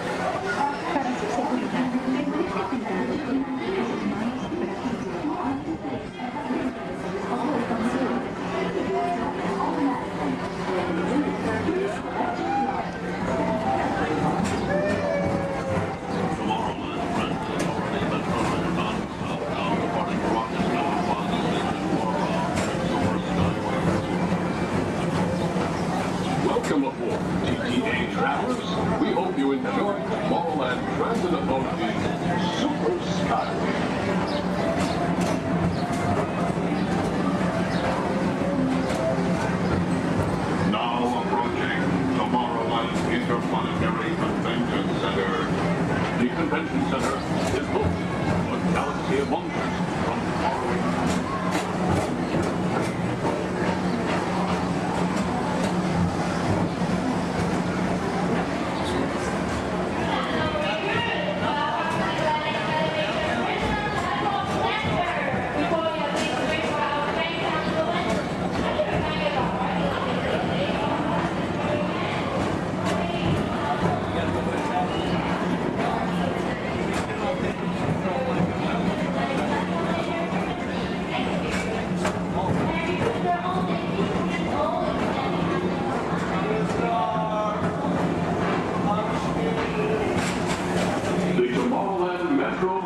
Historical Society presents Walt Disney's 20th century vision for the future. This model city dared to dream the perfect community in which to work, live, and play.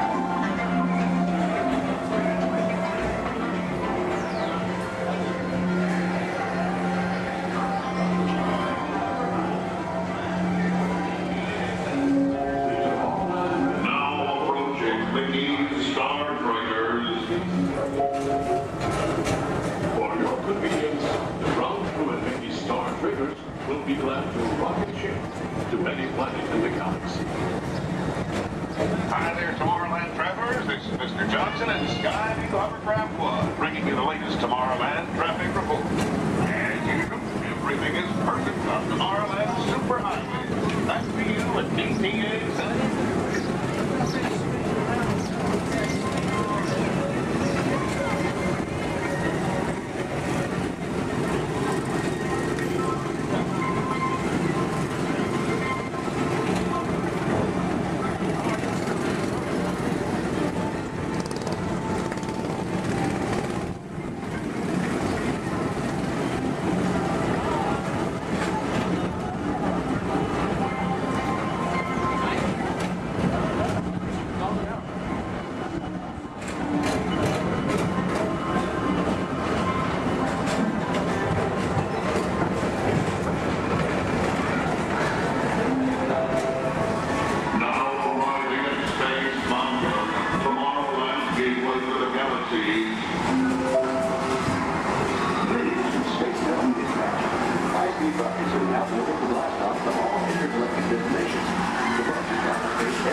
Another fine transportation service provided by the Tomorrowland Transit Authority. Attention, all visitors from Galaxy M31. Please keep forward-facing tentacles clear of oncoming Metroliner vehicles. Thank you.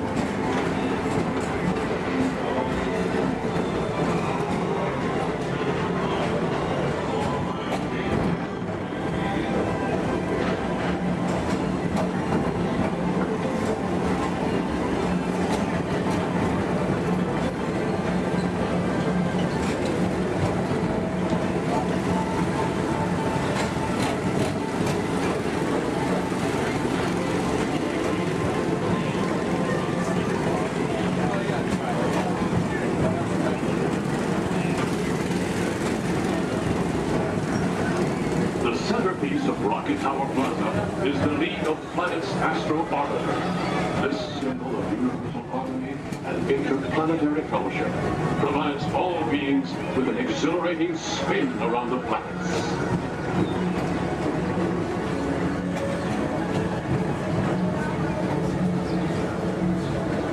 Remember, Blue Line passengers, for all your future travel needs, the TTA services all of Tomorrowland's outlying areas, including the personal rocket ship docking lot, and of course, perfect park acres. Paging Mr. Morrow, Mr. Tom Morrow. Your party for Saturn has arrived. Please give them a ring. Now approaching Walt Disney's Carousel of Progress.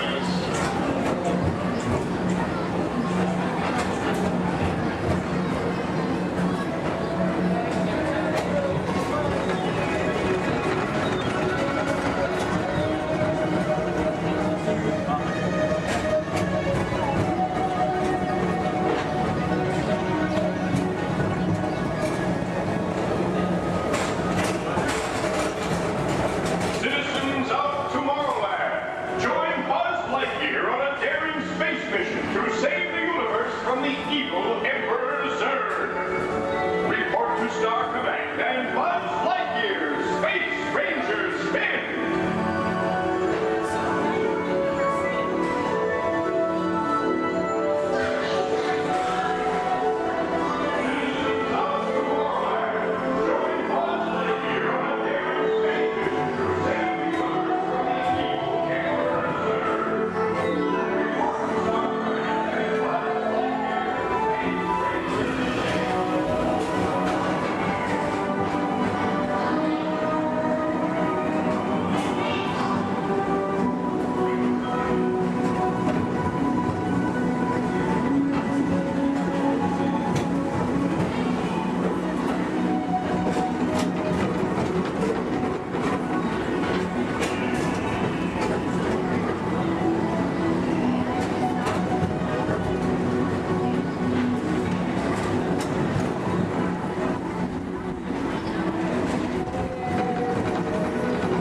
Welcome back to Rocket Tower Plaza at the heart of Tomorrowland. Come now, rejoin us and believe in the promise of tomorrow.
almost as much fun as New Year's Eve in the orange groves. My word, we did get a mite carried away, huh? Yeah. I say, look out there across the water. It appears we're a bit of company. Law me, yes. Welcome, you all. Permit us to introduce ourselves. My name is Claude, and my loquacious cousin over here is... I'll introduce myself, if you don't mind. Hi there. I'm, well, let's see now. It's right on the tip of my beak. Clyde Birdbrain. Oh, yeah. I'm Clyde Birdbrain. Oh, I say, perhaps you good people have never conversed with toucan birds before. Well, neither did we, till one day we discovered this magic sunshine pavilion. By Jove, yes. I remember just how it happened, many, many bird baths ago. There we were in an explorer's launch on a mysterious river in deepest Adventureland. Off in the distance comes the fierce roar of an African lion. And as we round a bend in the river, a huge bull elephant bellows forth in protest of our intrusion. Suddenly, the treetops explode in a frenzy of outraged birds. Oh, come, you can jolly well do better than that. I can jolly well do one at a time.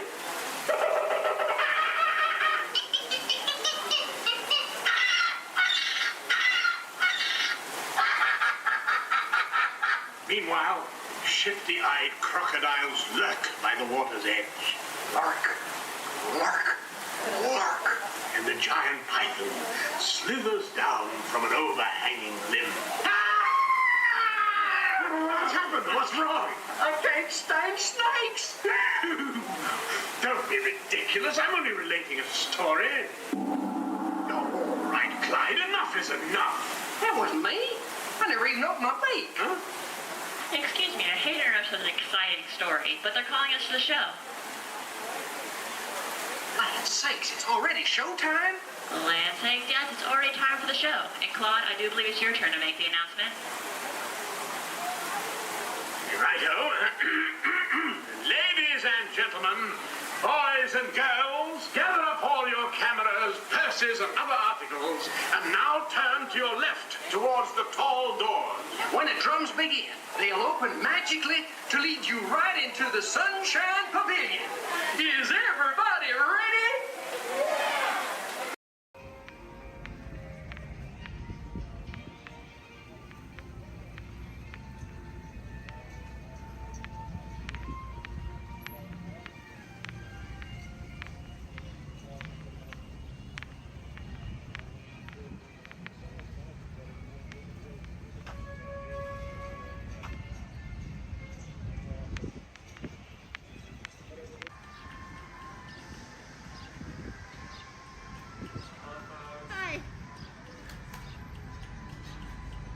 Watch your step, welcome aboard. All right, thank you. You're welcome.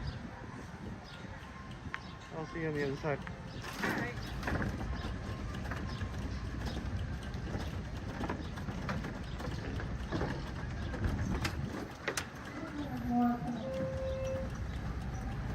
I believe there's some more coming.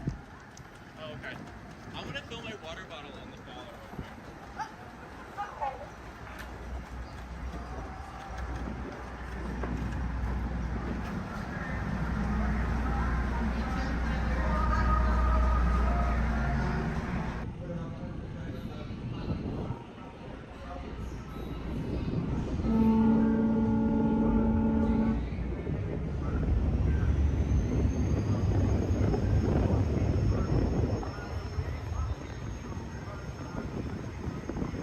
Ahoy, mate, and welcome aboard the Devil Joe Potter. We will be arriving at our destination in just a few moments.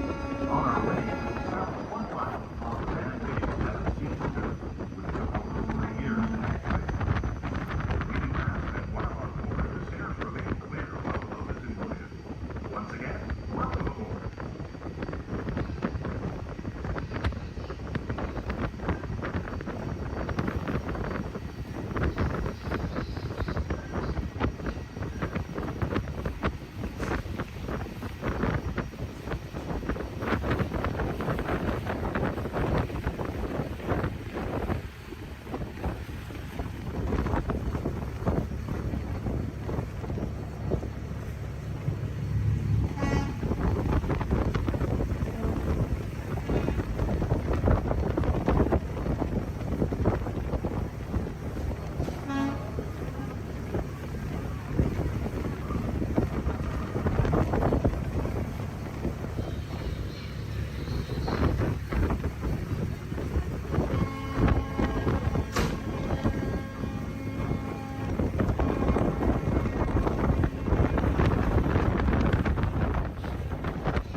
us until we are safely docked and the captain has given the all clear.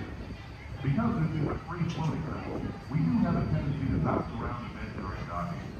If you are standing or sitting on the stairs, we ask that you please clear the stairway. Everyone else, please remain where you are until we have completed our docking. Once again, please clear the stairway.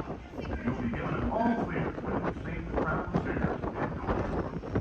Por favor, manténganse alejados de las escaleras.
Hello.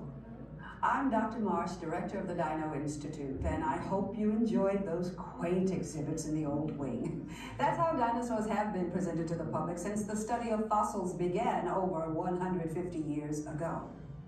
Today, that bare bones approach is about to become extinct. In a perfect blending of science and technology, the Dino Institute has created the Time Rover, an amazing vehicle that will literally transport you to the age of the dinosaurs. How?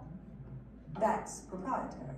But the result is a breathtaking journey through a prehistoric world where you will witness the most spectacular creatures to ever walk the earth. In a moment, you'll be going live to our control center for a comprehensive safety briefing, and then it's on to the tour that will convince you forever that the future is truly in the past.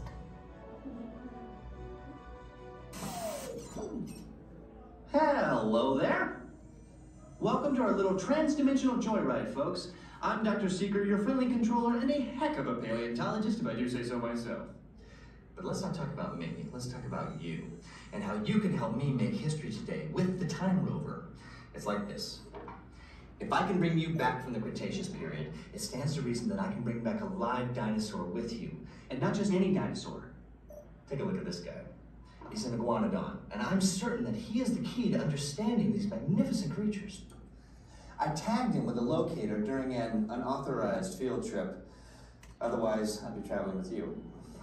Right now, our dino should be about here, at the very end of the Cretaceous period. That's where you're going today. I've arrived, it seems, just in time to correct a little misstatement. Dr. Marsh. That is impossibly close to the giant asteroid impact that destroyed most life forms on Earth.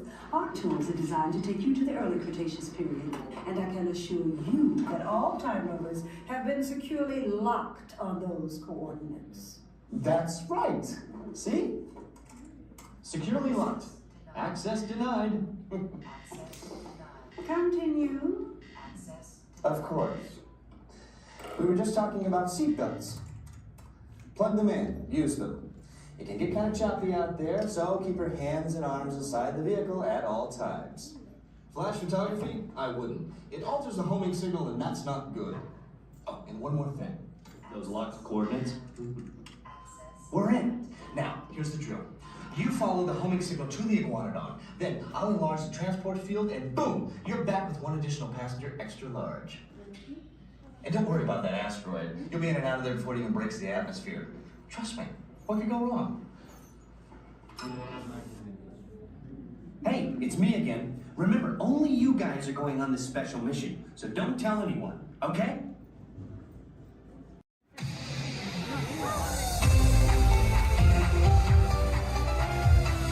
To all who come to this happy place, welcome and good morning, everyone. We have some extra special friends here to welcome you all today. Let's hear it for Mickey Mouse and Minnie Mouse.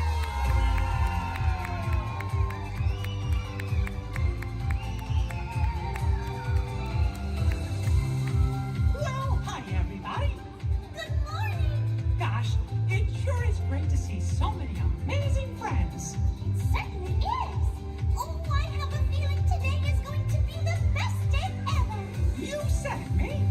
And now that we're all together, we've got a surprise for you.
need to do here is a quick sound check.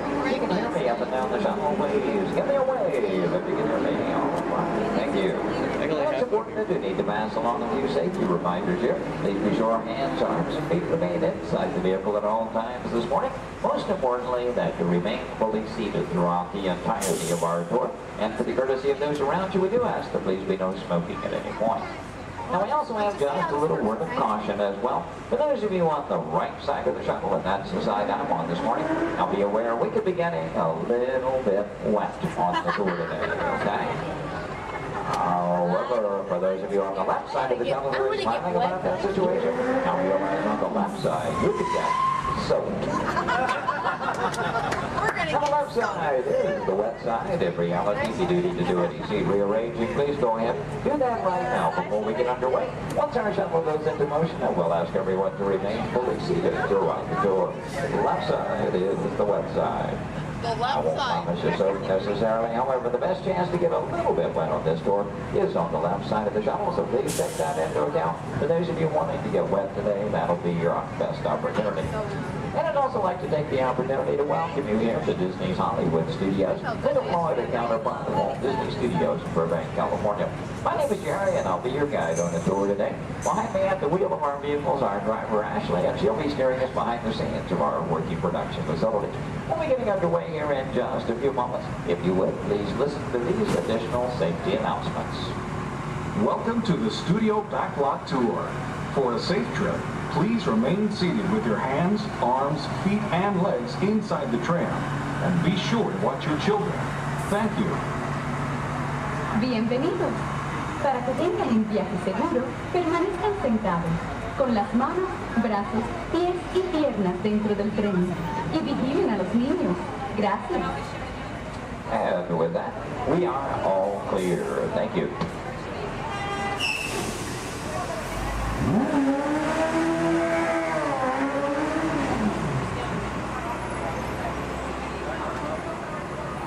Once again, a very good morning, ladies and gentlemen. Welcome to the second portion of the Studio's Backlot Tour. Might also mention there are no photo restrictions of any type on the tour, so please feel free to shoot as much film and video as you like. Go ahead and get those cameras out and ready. Matter of fact, that first photo opportunity is coming high in the sky. Take a look up toward the front of the shuttle. As you round the corner toward the front to your left, you'll see the symbol and the landmark of our studios, our award-winning Earful Tower. Now that tower takes its inspiration from the design of a water tank that Walt Disney had constructed for our Burbank Studios in 1939. The Earful Tower stands in at 13 stories tall, topped off by a set of Mickey Mouse ears weighing 5,000 pounds apiece. And for anyone who might be curious, that's also a hat size of 342 3/8. Also off to your left, you see some automobiles, ramps, and so on. This is the rehearsal and staging area for our Lights, Motors, Action Extreme stunt show. We'll talk more about that show as we pass by its arena further along in the tour. Now here at the studios, we do feature sound stages, outdoor sets, state-of-the-art editing facilities, recording studios, just about anything else needed for the production of radio programs, television shows, and motion pictures. And over the years, we've had quite a lot of activity taking place. Now, for example, Anthony Hopkins and Cuba Gooding Jr. made use of our sound stages filming Instinct. And Tom Hanks was here, producing, directing, and starring in the 13 episodes of the HBO Emmy Award-winning miniseries From the Earth to the Moon. Our backlot has been used for exterior shots for such shows as The Golden Girls and Empty Nest, and for 5 years, from 1989 to 94, our sound stages were home to the new Mickey Mouse Club. Now that show, by the way, served as the launching pad of several of today's young stars, including Justin Timberlake, Christina Aguilera, Britney Spears, Ryan Gosling, and Felicity's Kerry Russell. They all got their start right here on our sound stages.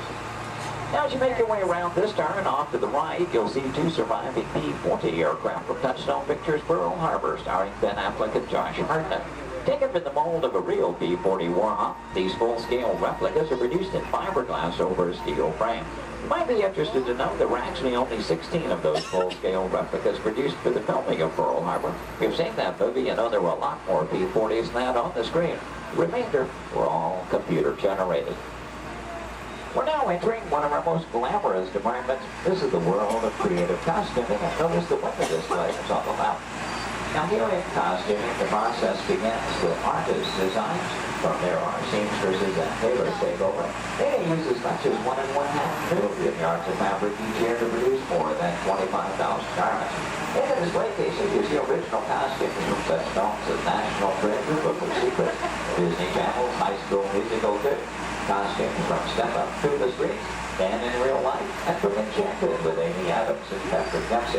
Also coming up ahead on the left, a special display of both costumes and props from Walt Disney Pictures' Pirates of the Caribbean at World's End. We have more than 250 artists involved in the design and manufacture of costumes for motion picture, television, and live entertainment needs. And around the sector here in Florida, we have the largest working wardrobe in the world. Now, when an art director needs to create a specific look for production, they may begin with a props department. Here, scenic designers buy and in some cases build everything they need to create the exotic worlds in which their stories take place. On either side of the shuttle, we're passing through a series of prop storage areas, but also to the left, the final large room we pass by is the scenic shop. Now that's where carpenters construct to maintain the sets to be used on the sound stages or of a location. Over the years, these talented artisans have created sets for such shows as The Rosie O'Donnell Show, Wheel of Fortune, Live with Regis and Kathy Lee, and more recently Live with Regis and Kelly, all when they were here at the studios filming on location. Also off to your left, we pass by 2 set pieces from Pirates of the Caribbean, Dead Man's Chest. You may recognize those as the bone cages from that film. And as you make your way a bit deeper into the back lot, oddly enough, the next area we approach is known as a studio boneyard. Now, most studios have boneyards, simply areas where we can store oversized props such as vehicles, aircraft, anything we may need to reuse or refurbish for another production. The large steamroller, for example, appeared in the film Who Framed Roger Rabbit, starring Bob Hoskins and Christopher Lloyd. We also passed by a Venetian gondola here from the film Casanova with Heath Ledger and Sienna Miller.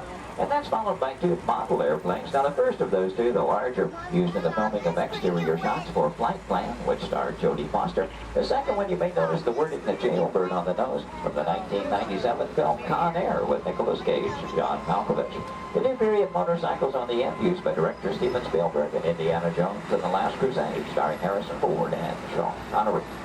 Now, anytime a production team has to travel to a city or town to film on location, they have to deal with a lot of problems they have little or no control over. Things like crowds, traffic, and noise. To avoid that, you often prefer to film on a studio backlot. Now, normally we have quite a lot of activity taking place, and well, this week is really no exception. One of the things we have been doing some special effects testing this morning in this large standing set off to the right. Now, when the tests are underway, the set becomes off limits to our tours, but see, we have been given a green light here at the moment. You know that Ashley is in contact with our production coordinator, so apparently the between takes here. In case that gives us the opportunity to go inside the set, we'll get a look around and hopefully a good photo opportunity for you as well.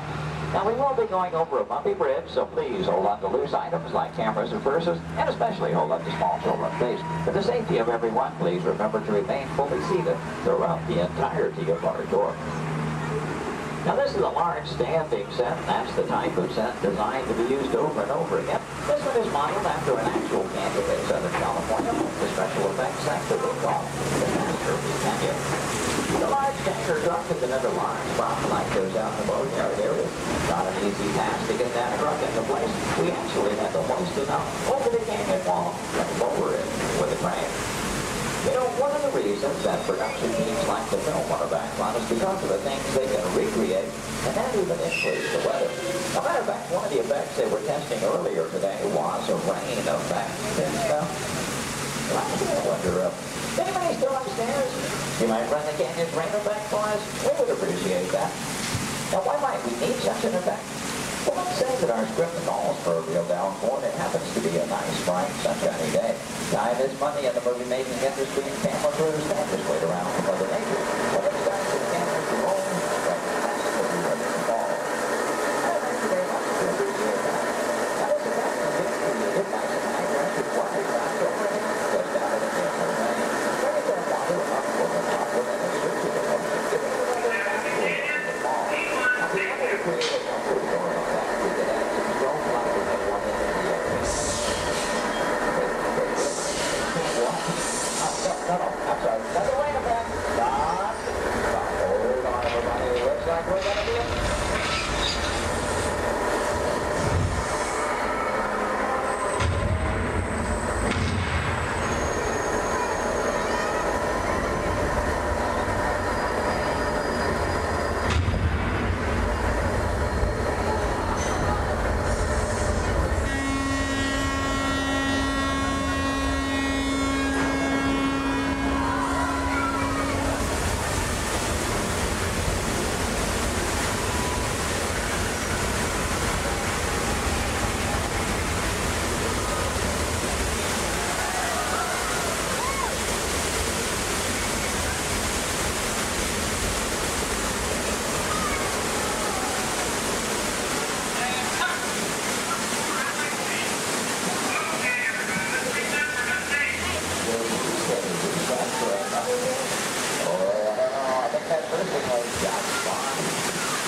the cast of the Canyon. As we exit from behind the scenes, so let me share some of the secrets with you and how those catastrophes were actually created.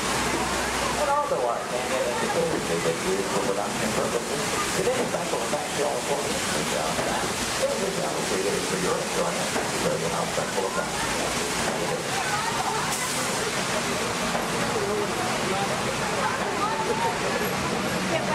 From behind, you'll see the canyon is really a steel structure covered in wire mesh and adjoined by a layer of textured cement and tar creates a natural rock formation itself in the canyon. The small yellow pipes carry the gas to the fires up above. The large gray pipes the water to the flying block. Now to start that flood in motion, you'll see 3 large holding tanks up at the top of the canyon. When we open the gates to those tanks, that allows 70,000 gallons of water to come right down toward our tunnel. And even more dramatic impact, some of that water was blown at you by hurricanes. The earthquake effect created by large hydraulic sugar minerals underneath the bridge. The Astrophy Canyon was originally put together with the help of a Hollywood special effects team, so that what seemed to be an out-of-control disaster was really a very safe, computerized sequence of events. The entire sequence can reset in just 3.5 minutes. During that amount of time, the 70,000 gallons of water gets recycled to begin our show all over again. Now, as you make your way out from behind the canyon, take a look ahead and off to the right. You'll see a special aircraft to us here and a bit of Disney history as well. This one is not a prop, it was an actual aircraft, known in airports throughout the country simply as the 234 of Mickey Mouse. Among some of its earliest assignments were to shuttle Walt Disney and his Imagineers from Los Angeles to New York for the final planning stages of the 1964 World's Fair. That's where we premiered It's a Small World. Great moments with Mr. Lincoln and the Carousel of Progress. Then during the mid-60s, Walt made use of that aircraft on scouting missions over Central Florida, seeking the ideal location for our Walt Disney World resort. Now with a little movie magic here, we'll make our way from the canyons of California to the streets of New York City, just by crossing our backlot area. As we do so, we'll also be passing by our newest attraction here on the backlot. You saw some warm-ups going on earlier. Now up ahead, the Mediterranean Village set in a large grandstand is the site of Lights, Motors, Action Extreme Stunt Show. That show's based on one of our most popular attractions in Walt Disney Studios Park in Paris, France. Lights, Motors, Action takes you behind the scenes. We show you how we create vehicle action stunts for the movies. Now you feel like you're right here on our set as the film crew shoots a series of highly orchestrated stunts using custom-designed vehicles and carefully controlled pyrotechnics. The resulting footage has been edited, mixed with visual effects and audio effects. We show you how we create a dramatic action sequence on film. To make that all possible, we worked with some of the world's top stunt directors, designed some high-performance vehicles capable of some pretty evasive maneuvers. Now this show involves automobiles, motorcycles, and jet skis, all in all a very exciting adventure here. Do check your showtime guides. There are 3 performances scheduled today. The first one is at 11:50 this morning, just a little over 30 minutes from now. One at 2:45 this afternoon, and the final show of the day at 5:30 this afternoon. So if you've ever wondered how they create vehicular stunts for the movies, try to work one of those shows into your schedule today. Now they will start loading that show again 30 minutes before those scheduled showtimes. Off to the left, we'll pass by another series of props. Miniature cattle cars, small jeep, both unique props from the filming of Mighty Joe Young. The Acme Waste Disposal truck from the live-action version of 101 Dalmatians, and the large silver space pod from the 1986 Disney film, Flight of the Navigator. Star Wars fans may recognize the sand skip from Return of the Jedi. The bright yellow submersible and mini helicopter both appeared in the Life Aquatic with Steve Zissou, which starred Bill Murray. This version of the Love Bug is Demolition Derby Herbie, currently appearing in Herbie Fully Loaded. And at the end of the grouping of vehicles, the large red space pod made its appearance in The Hitchhiker's Guide to the Galaxy.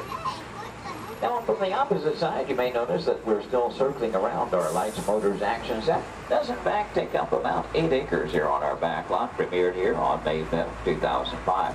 Might also notice it looks very different from this side. From the opposite view, you were seeing all of the detailing of that Mediterranean village. That, of course, was the audience or the camera's point of view. From this side, simply the steel structures that keep our backlot standing. We're only going to build what that camera needs to see.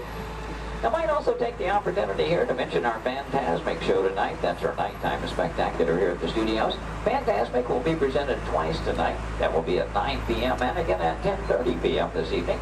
Now, Fantasmic is an excellent and a very popular show also limited capacity shows. I do recommend, especially for that 9 o'clock show, want to be there a good 45 minutes to an hour prior to showtime, proceeding in the amphitheater area. Once it fills up, it's all the folks who could see the show for any given performance. And as you make your way on around the turn, off to the right, see the entrance to Lights, Motors, Action. Looks like they're beginning to preload for that 11:50 show at the present time. You can work that one in your schedule. That'll be the easiest show to get into here today. And as you make your way on around the turn, take a look down the street, get a view of our very own New York skyline right here in Central Florida. And this illusion is created by an old movie trick known as forced perspective. The skyscrapers at the end of the street are actually just painted plastic. The tallest of which are about 4 stories tall, a block and a half away. You might also be interested to know we recently redeveloped this entire section of the back lot. In addition to Lights, Motors, Action, we've added a skyline of San Francisco, soon to come one of Chicago to join our existing New York City skyline, renaming the entire area Streets of America, but all with the idea, of course, giving producers more locales to choose from when they're filming here on our back lot. Now this also signals we are coming to the end of our tour today, so please take a moment, check around, be sure you have all your personal belongings gathered up. As you exit the shuttle today, you'll take a stroll through the American Film Institute showcase. There you'll see a themed exhibit titled Villains, movie characters you love to hate. Now if you're heading for that Lights, Motors, Action show, your one and only exit is still through the sliding blue doors, and straight off through the showcase, then around the loop, the Lights, Motors, Action. Once again this morning, your driver was Ashley. My name is Jerry. We both thank you very much for joining us today on the Studios Backlot Tour.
1923, a young man from the American Midwest, along with his older brother Roy, started a cartoon studio in the back rooms of a small real estate office in Hollywood, California.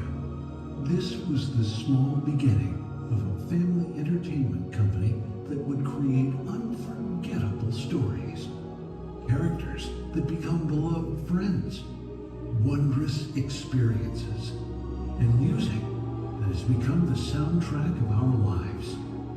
That young man was Walt Disney, a master storyteller whose imagination knew no bounds and who delighted in making the impossible possible. Disney 100, the exhibition, is a journey through 100 years of Disney magic, presented in themed galleries based on Walt Disney's creative concepts and philosophies.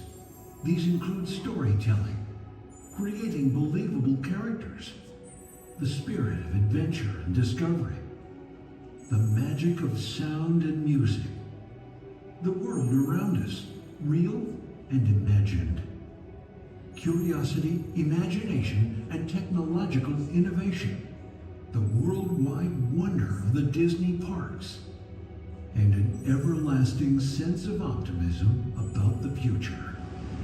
Walt Disney famously said that it was all started by a mouse, but it really was all started by Walt himself. His philosophies became the foundation of the Walt Disney Company. They still inspire Disney's artists, filmmakers, Imagineers, and the storytellers of today. Oh boy! Oh, steady! Whoa! Hi, Mouseketeers! Well, here we go again, so hang on. Anything goes. You ready? And let the show begin! Here's my pal Walt to tell you how the magic is made. There's a lot of satisfaction in developing ideas into reality when we consider a new project we really studied. Not just the surface idea, but everything about it. And when we go into that new project, we believe in it all the way. We have confidence in our ability to do it right, and we work hard to do the best possible job. There's really no secret about our approach. We keep moving forward, opening up new doors, doing new things, because we're curious. And curiosity keeps leading us down new paths. We're always exploring and experimenting. Everybody ready? Then on with the show!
mission to protect, preserve, and make available the history of the Walt Disney Company.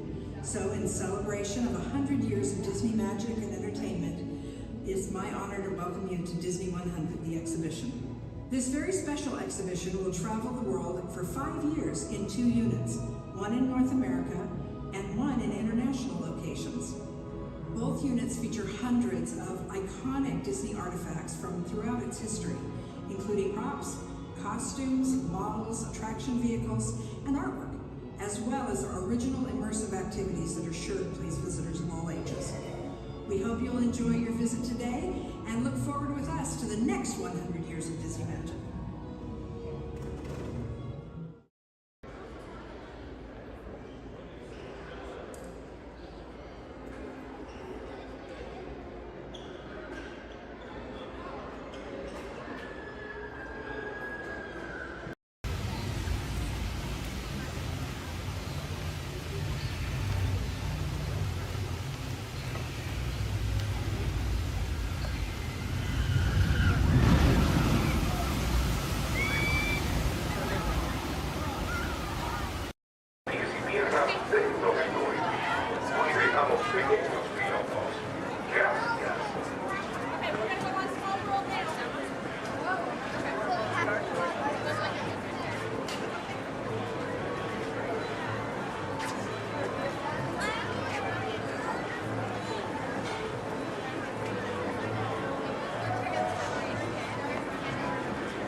On award, and if everyone's ready, here in Harambe we say Twin Day, and that means let's go.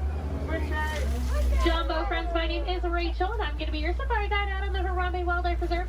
Just a couple friendly safety reminders before we do head on out, though. Make sure we stay fully seated the entire time. It does get pretty bumpy out there. We're also going to make sure we keep our hands, arms, feet, and legs inside the truck and hold on to any loose items that could fall out, because unfortunately I cannot stop to retrieve anything if it does fall out. Now, the first part of the reserve that we are heading into is the Little Aturi Forest. Now, the animals here in the forest are known for their camouflage. We may have to look a little bit harder for them. Although over on the right side, the brown colored animal with those striped legs, that is an okapi. Now, okapis might look like they are related to zebras with those striped legs, but they're actually one of the only living relatives of the giraffe. Now, if you look closely at its head, they kind of have the same skull shape the giraffe has. They also have the same tongue that helps them get into the vegetation. Now, that black and white bird that's hanging out down there kind of by the water as well, that is a saddle-billed stork. They can stand at about 5 feet tall with a wingspan all the way up to about 9 feet long. So if you look up above you, that is about the length of the canopy that's on top of your head.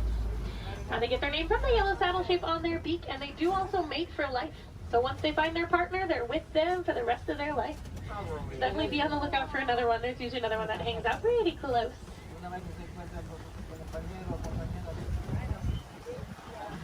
Looking a little bit quiet on this part of the forest. So let's see if we can head up, see what else we can find. Looks like there is some movement up ahead, so I'm going to head over that way.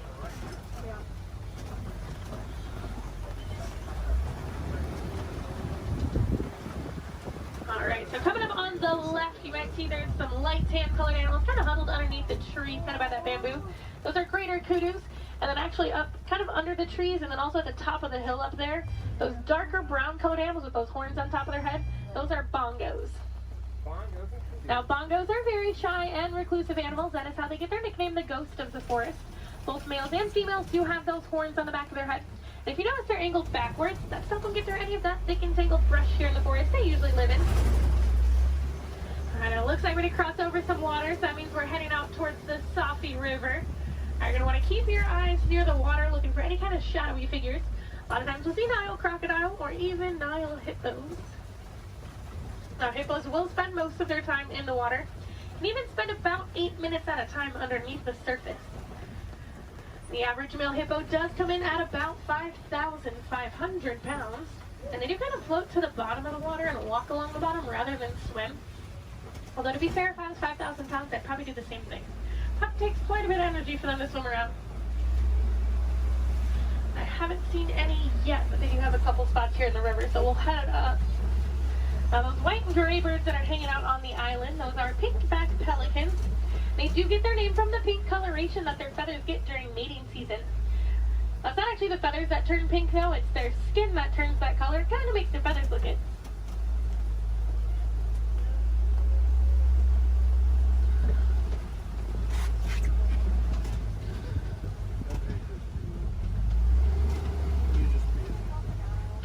The hippos are being a little bit shy right now, but I do know we are heading towards crocodile territory.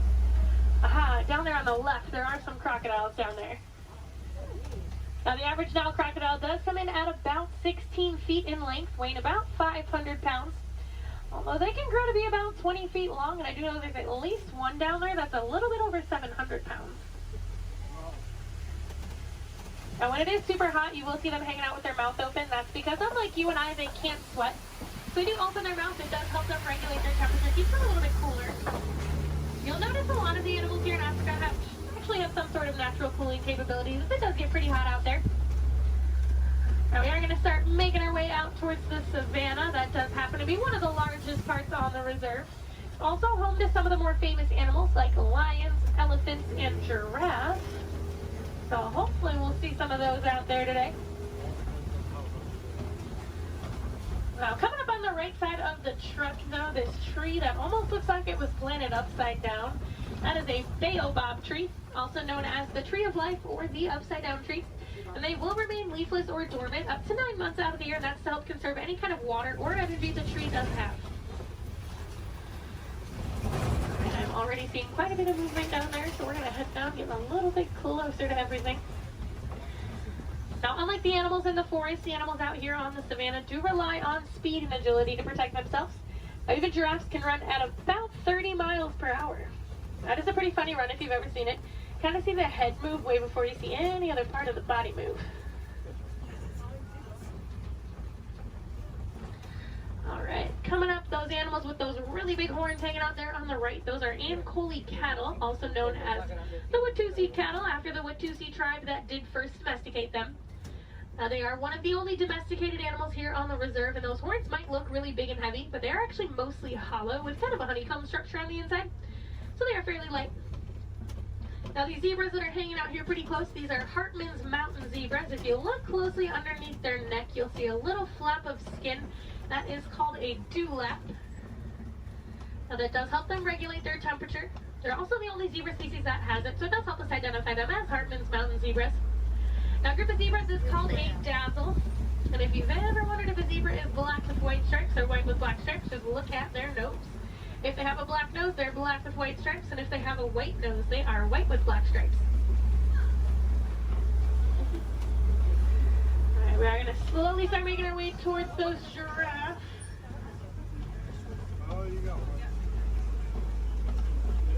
Now looking at the coat pattern of these giraffes, it looks like they are Maasai giraffe. Once we get up there, they do have that kind of jagged puzzle-like coat pattern. Also over on the left, kind of hanging out in the back by the trees over there, those are sable antelope. If they do look at all familiar, they are the emblem of the Harambe Wildlife Reserve, so you might have seen their pictures out and around in the village out there. There we go, coming up on these giraffes. That one that's actually scratching its head right there, that's a baby giraffe. Get a little itch. Now the reticulated giraffes will have a much smoother, almost net-like pattern to them. They can stand at about 18 to 20 feet tall. That does make them the tallest animal in the world. Now even their young come in at about 6 feet tall when they are born. So they're already fairly big when they're babies. I believe that little one came in at about 5'11", so he was already really, really tall, definitely taller than I will ever be. Now these two animals that are hanging out here on the right, they're both Patterson's eland. Now that darker colored one that's a little bit bigger, that is a male, and then the lighter colored one, that's a female. Now they are one of the larger species of antelope, coming in at about 6 feet tall at the shoulder. Can also jump up to 9 feet in the air. Now with those giraffes, just like your fingerprint is unique to you, the coat pattern of the giraffe is unique to them. And it does help them tell each other apart when they're in groups. And a group of giraffes is called a tower.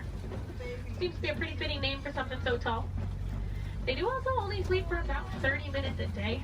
The rest of the time it's pretty much spent eating. There's a really good view of those Ankole cattle there.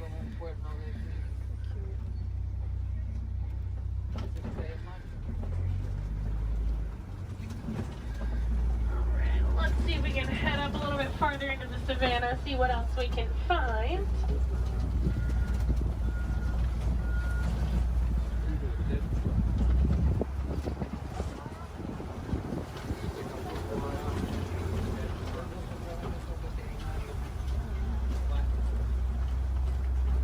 It looks like there's a couple animals coming up on the hillside up ahead here. Once I make the turn, they're going to be on the right side. Those are white-bearded wildebeest. We might get a little bit closer to them in a moment, though. Now, they are a large herding animal. They take part in the Great Migration, which is so large it can actually be seen from space. There's easily over 1 million, usually more like 1.5 million that will migrate every year together.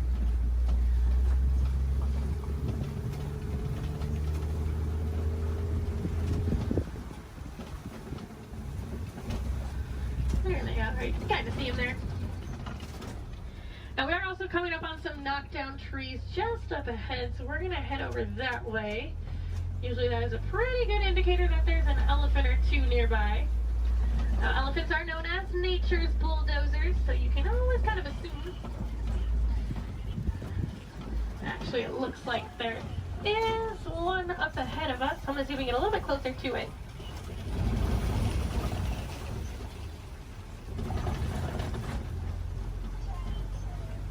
Now, in the meantime, while we are heading up to that elephant, also over on the left, there's a bunch of mandrills walking around on top of the rocks there.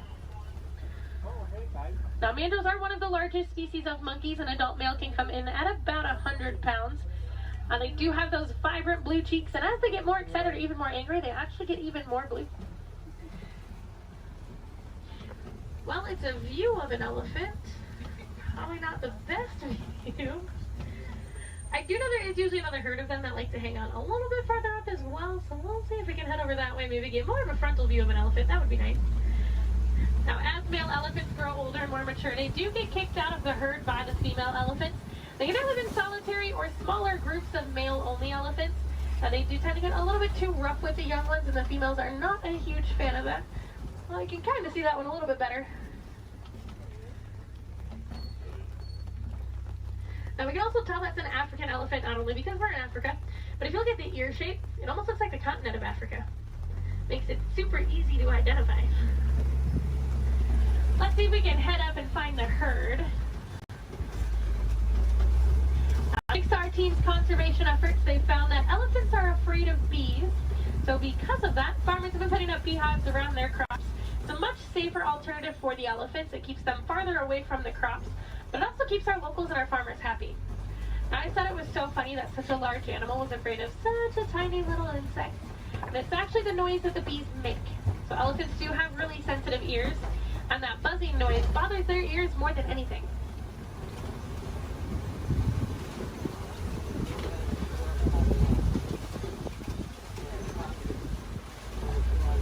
And I am seeing some tusk marks in the red clay, so hopefully that is a good sign that the herd has moved through here fairly recently.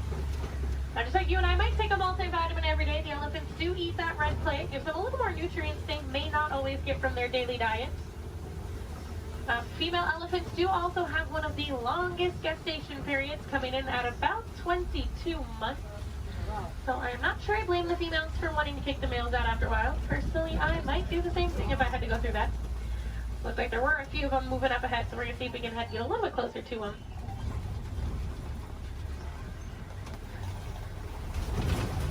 Male elephants also won't get to their full size until they are about 35 to 40 years old. That is about half of their lifespan. In the wild, their lifespan is about 60 to 70 years, and that full size can come in at a whopping 15,000 pounds. So that does make them one of the largest land animals.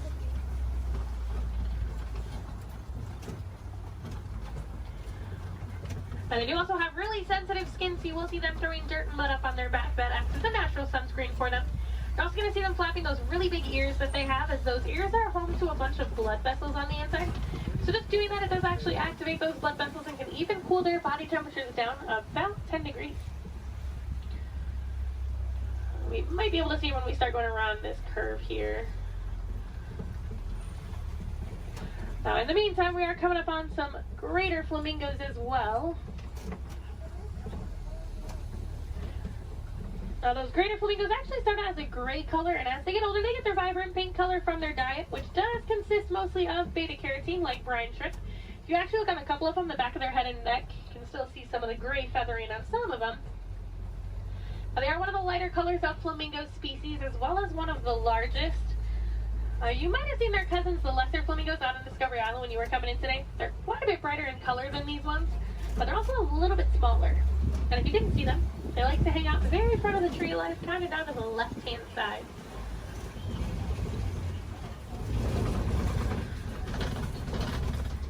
Looks like those elephants are wanting to be shy, but we are coming up on some white rhinos. Now, white rhinos don't get their name from their skin color. They get it from the Afrikaans word weit, which means wide. Now, if you look, they have a very wide mouth. Now, they're also one of the larger rhino species, coming in at about 5,000 pounds. Now, one of my favorite facts about them, even though they are 5,000 pounds, when they run, they can actually get all four of their little legs off the ground. So kind of like how a horse gallops. So they are very graceful for how large they are. Oh, there's one running. It was, for like a hot second, it was actually doing like the actual full run. I'm mad he stopped. Oh, he said, I got snacks over here. I'm coming over here. Okay, usually if you see a couple, there's quite a few. So there might be some more around. So we'll definitely be on the lookout for some more. A group of rhinos is also called a crash. That is a pretty good name for them because they are almost blind. They kind of seem more like shadows. It's really funny when they stand really close to the road. Sometimes when you try to sneak by them with the trucks, they don't realize we're there until they hear the truck and they're like, ooh. They like jump and run back. Well, we are coming up on a couple cheetahs. There's a cheetah laying down right on top of the hill there that's really close, and there's a couple more walking in the back. Yeah.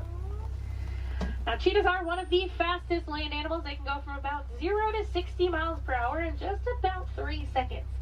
Now, they do get to that speed fairly quickly, but they can't actually maintain it for very long. It's more like a short sprint of a couple hundred yards. Looks like there's a couple more walking up ahead here. Now, they will use that long tail of theirs, kind of works as a rudder to help them turn. Their nails also don't retract, so they do stay out. It does help them gain traction when they are running those speeds. And unlike most big cats, they will do most of their hunting during the day and do tend to be way more active during the day. They're also one of the only big cats that can purr. So kind of like your household cats, just a little bit bigger.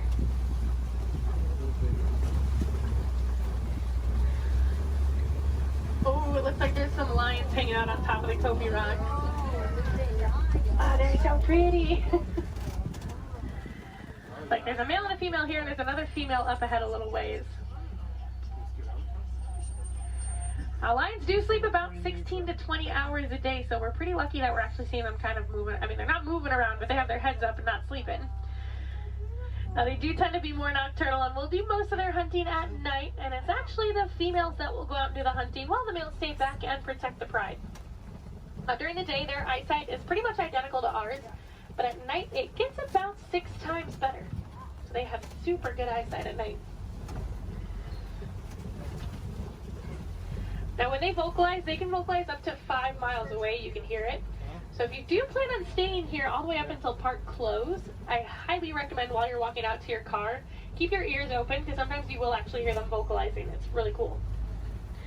Now, I know everyone's excited about the lions, but there's a really cute little brown and white animal over on the right. And that is a bontebok. Now, he's related to the white-bearded wildebeest that we saw earlier, and within 5 minutes of birth, he can stand. Within about 10 to 15 minutes, they can also walk and run. That's a super good survival technique for them. That way, once those little ones are born, they can get up and get on the move as quickly as possible. Now, also hanging out in the trees there on the right, those are waterbuck. Now, waterbuck do drink an excessive amount of water, hence the name waterbuck. But they also have kind of an oily, greasy feel to their fur. Now, that is supposed to help them be a little more waterproof when they are hanging out in the water. Now we're coming up on some fairly big burrows. We'll be on the lookout for warthogs. Actually, down in that burrow there on the left, there is a warthog. Now, warthogs are one of the largest land burrowing animals. They like to back up into their burrows, just like that one's doing. That way it keeps their tusks out, so if anything tries to sneak up on them, they can try to deter that animal. They've also been known to recycle other animals' burrows, so they might find when an animal has abandoned and call it their home.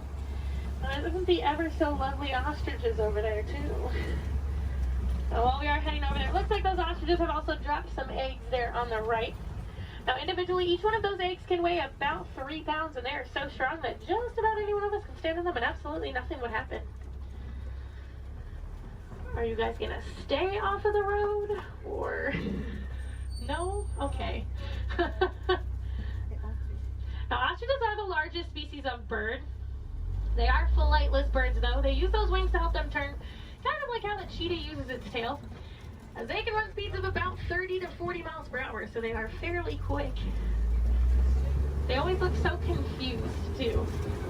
Makes me laugh.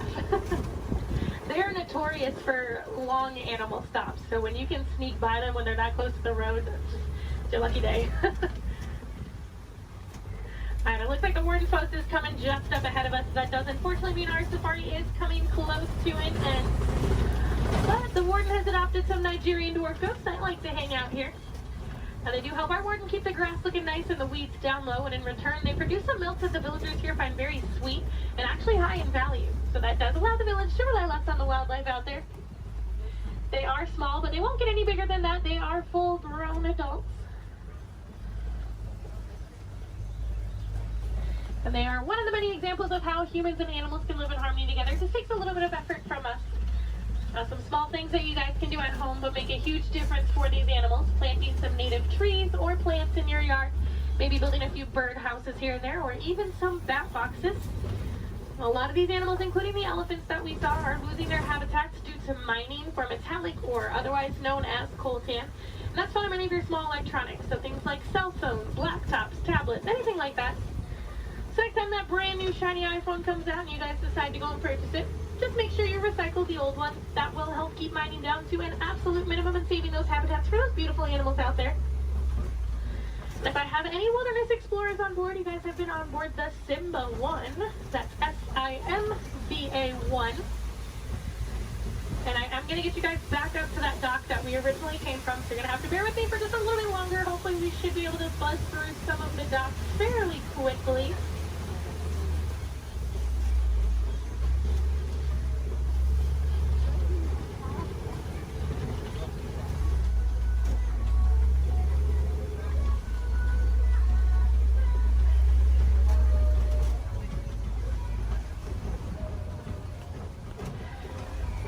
Now, if you guys did enjoy seeing the animals here on the safari, there are plenty more for you to see today.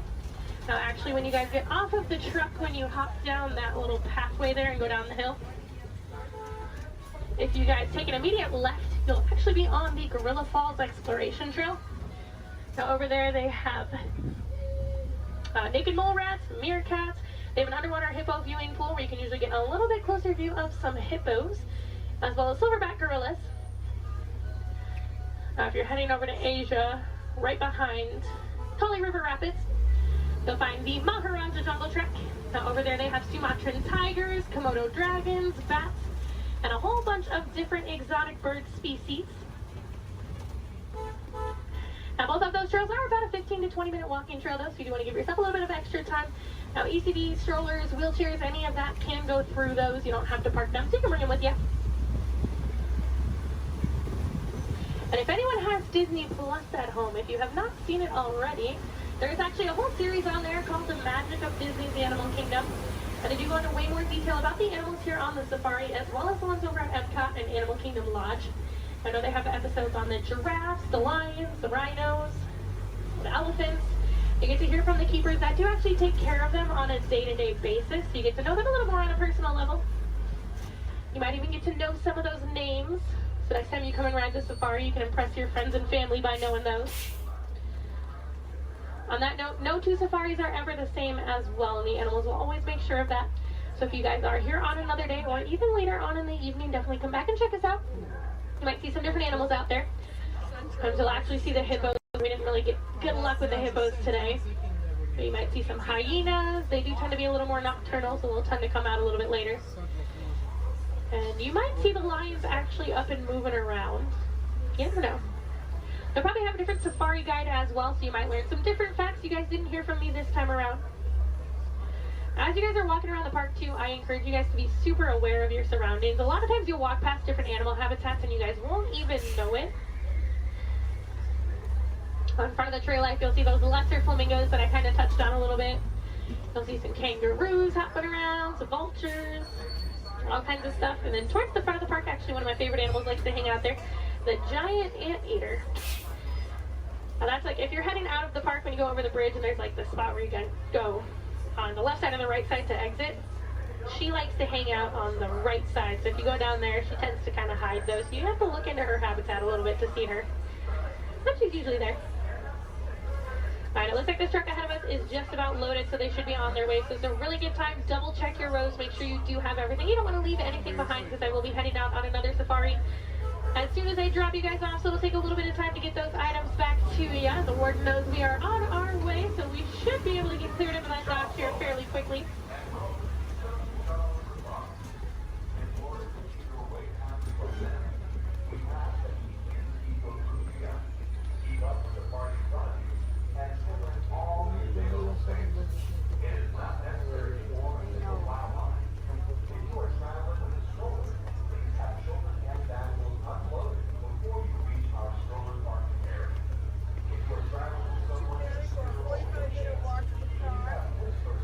Some more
Cheering her on. Maybe we don't like to say goodbye as we feel that is far too sad and far too final. So it's time to leave you with Kwaharini. So Kwaharini friends, go well, go wild, go make a difference out there and enjoy the rest of your day here at Disney's Animal Kingdom or wherever else your adventures might take you.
Voilà, venez, venez, venez, suivez-moi, je vous prie.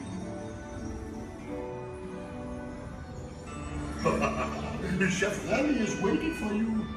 This way. Regardez-vous.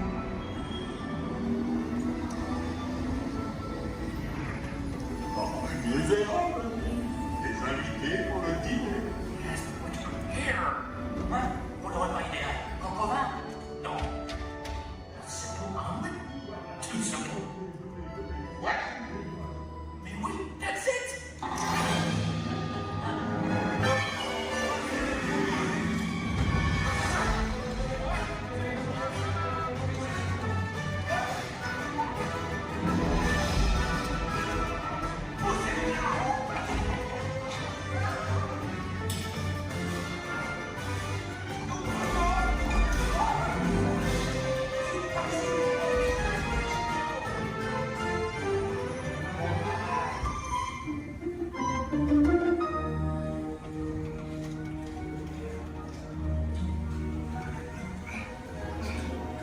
Cette nourriture est pour nos invités, pas pour vous. Hey guys, the food is for them, not you.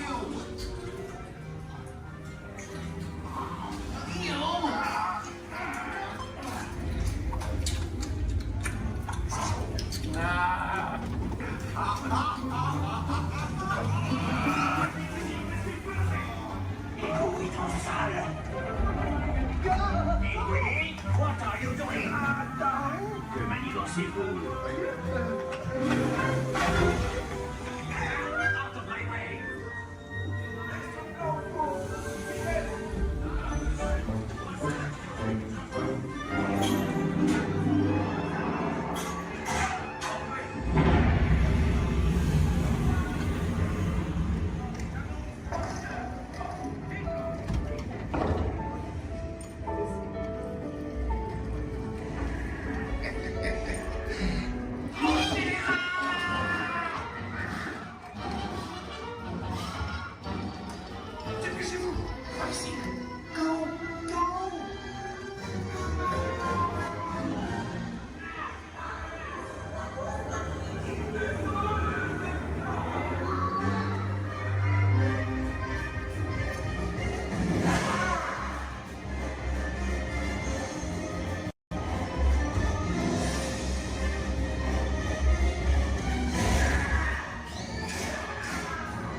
Hey, thanks for coming. cher ami. À bientôt et bon appétit. Amigo.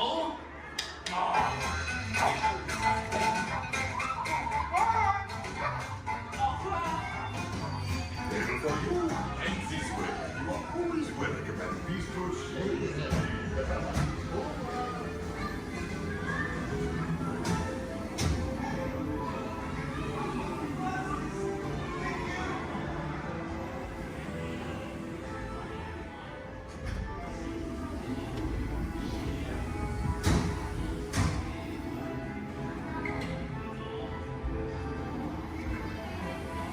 Okay, be sure to pack all your stuff and look step as you exit. Goodbye. The eye chart to test your vision. Now, all together, if you would please read line 3. With F-I-G-M-E-N-T, you can see things differently. Sure, you can see with your eyes, but imagine what you could see if you used your imagination. Follow the bouncing figment. One spark of light can light your fancy. Your mind sees more than what your eyes see. Your sense of sight can make your fancy fly. There's more to sight than meets the eye.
parar su auto, quiten el pie del pedal. Gracias.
Hey, what?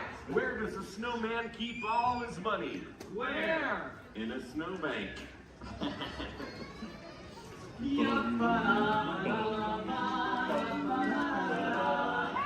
What? Who's the snowman's favorite relative? Who? His Antarctica.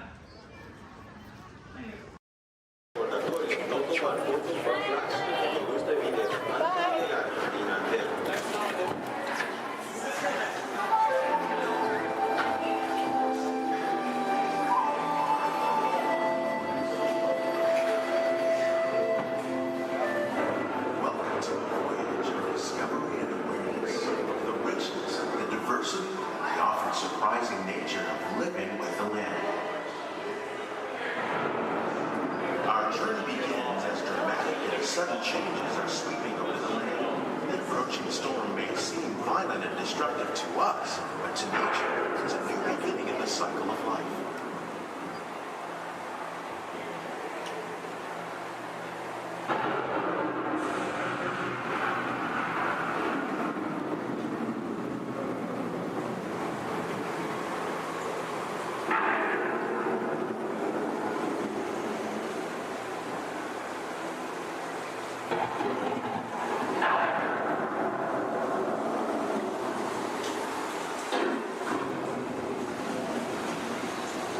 Beneath the surface of the land, roots trap water from the flowing mud, extracting precious nutrients and minerals.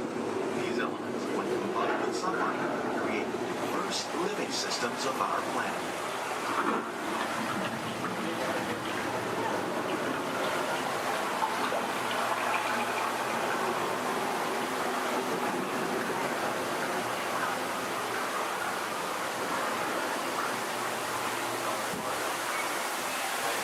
One of those living systems is the rainforest, home to the most amazing concentration of life on our planet. These dense and beautiful forests cover only a tiny portion of the Earth's surface, but they contain more than half of its planet and land itself. Rainforests are also extremely rich in productive living systems, providing us with oxygen, food, medicine, and other elements essential to our lives.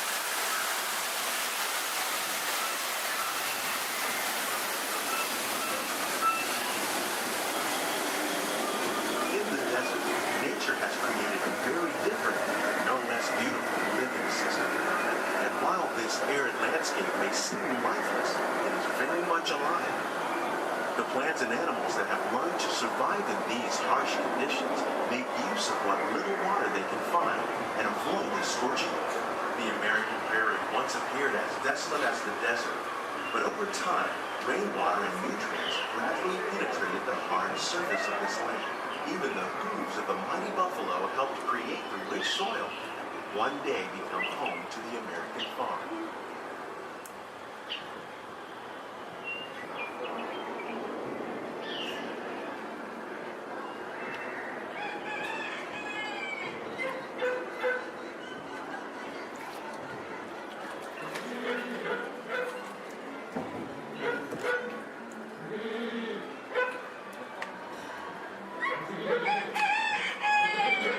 Of all the forces at work on the land, humans have had one of the most profound effects.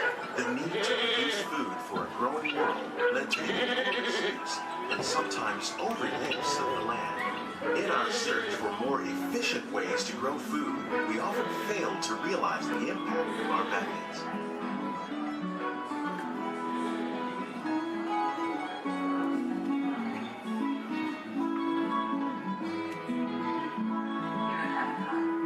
Today, we're learning to live with the land, discovering better ways to grow food that will assure both human and environmental well-being. In Japan, we're learning that by adding composted leaves and other plant material to our soil, we can reduce the need for fertilizers. In farmlands across America, we're learning that by plowing under vegetation containing natural fertilizers, we can enrich the soil without the use of chemicals. In Saudi Arabia and Mexico, we're learning to produce food on desert seacoasts by developing and planting crops that thrive in saltwater. Here at Epcot, we're learning to reduce the need for pesticides by using natural predators like ladybugs and wasps to control pests.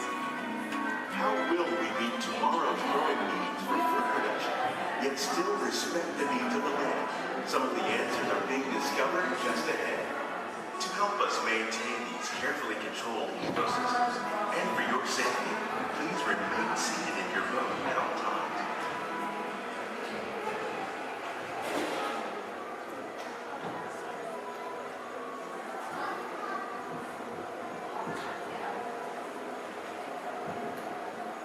Welcome to our living laboratories, where scientists from Epcot and the U.S. Department of Agriculture are exploring innovative ways to produce bountiful harvests now and into the future. The tropics are home to the greatest diversity of plants on the planet. Many of these, like papaya, bananas, cacao, coffee, and rice, are well known around the world. Others, like the jackfruit, fluted pumpkins, and dragon fruit growing here, represent the vast number of lesser-known tropical plants. As we learn more about these crops, we discover that many are rich in vitamins and minerals, while others are well adapted to growing in less than ideal conditions. For instance, the fluted pumpkin thrives in the poorest soil conditions of Africa. With its edible seeds and leaves, the pumpkin could become an important staple for areas where other crops don't grow easily.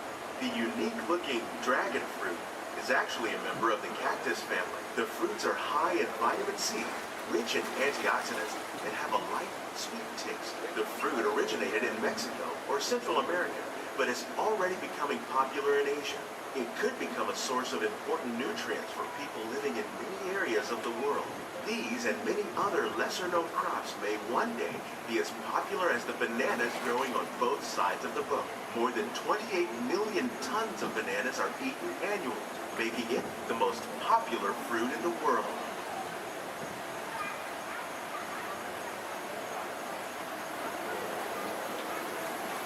When we mention farming, you probably don't think of fish, but fish farming, or aquaculture, is an innovative way to increase harvests, protect wild fish populations, and produce a healthy crop, like bee sturgeon that grows to over 300 pounds. Now that's a lot of catfish. Tilapia, bass, and catfish are really popular crops raised by fish farmers around the world.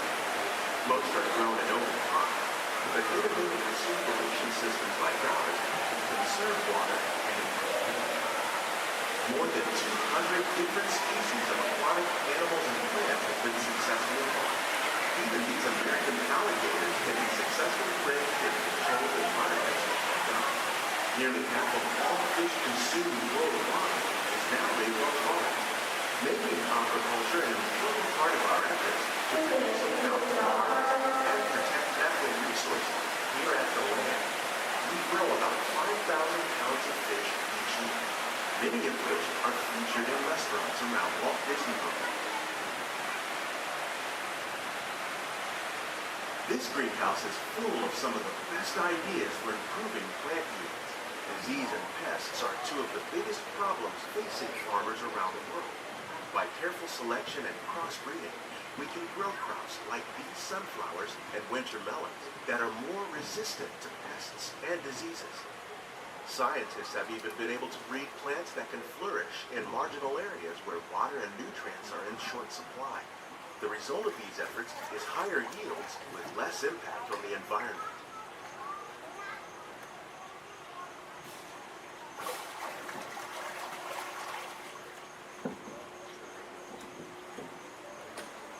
These plants are definitely on their way up. Innovative growing techniques like the ones you see help to increase yields while more efficiently using resources like water, fertilizer, and pesticides.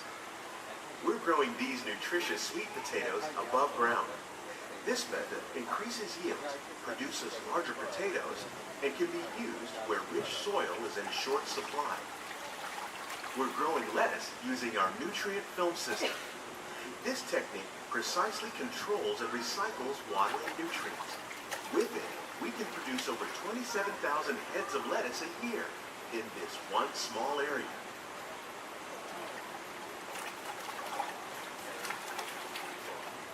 Here's something you don't see every day.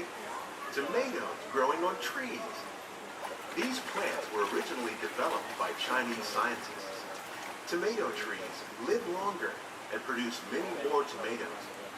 One of ours lived 16 months and produced over 32,000 fruits. Much of the produce you see growing in our greenhouses is served in the restaurants here at the land.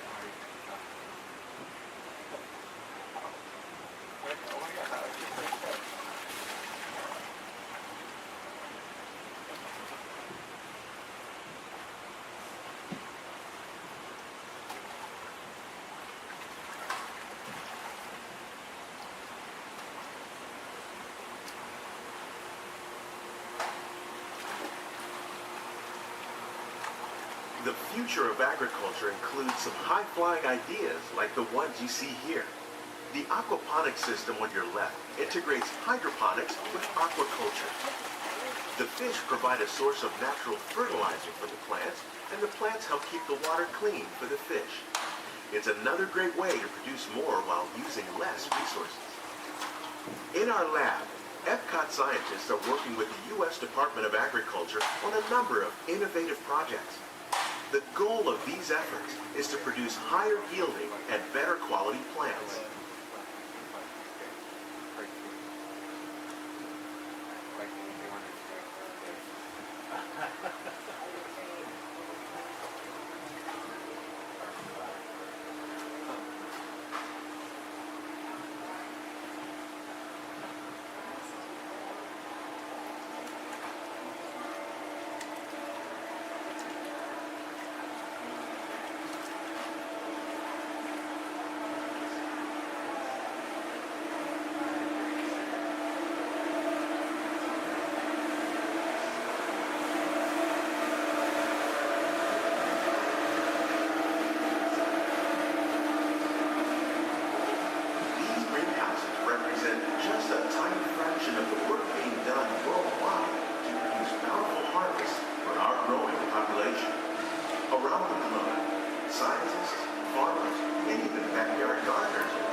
boat.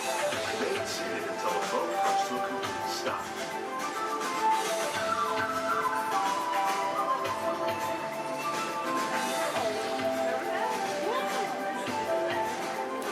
Come in. I have an opportunity for you all that is bad, dangerous. I was going to say profitable. You think I'm so heartless I would send my friends into danger? You insult my honor. And believe me, I have very little honor to insult. We'll talk later.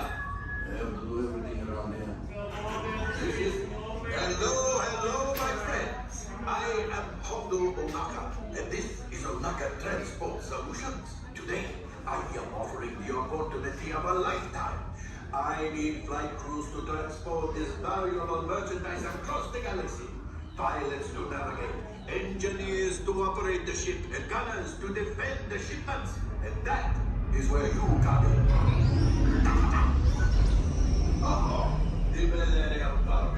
On loan for some very fast and very profitable expeditions.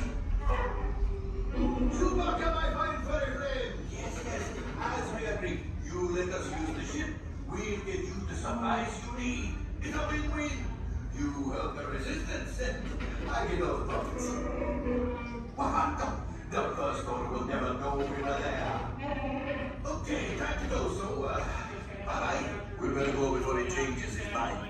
Move along, my friends. Listen carefully and remember, the better you work together, the more you earn. Your lives and my profit depend on it. Now go. Chill, thrill, games that test your skills. It's all right here at Toy Story Midway Mania. Do you think I'm kidding? Do you think we call it Mania for nothing? Oh no, you gotta see it to believe it.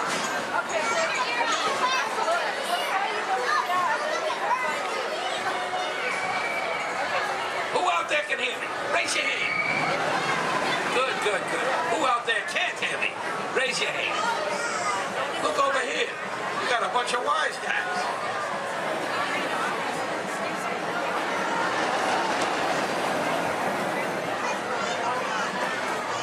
Now where was I? Oh yeah. Hurry. Right this way. The Toy Story Midway Mania. It's a ride that's a game. It's a game that's a ride.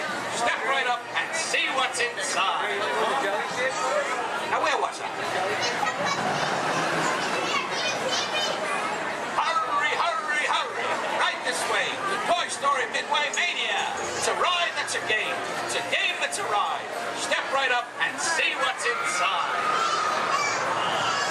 Oh my God, you're kidding me! Do you think I'm kidding? Do you think we call it Mania for nothing? Oh no. You gotta see it to believe it.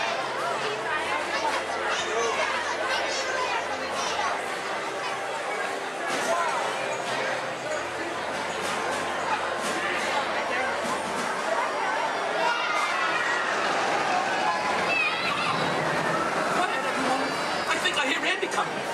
Everybody, freeze.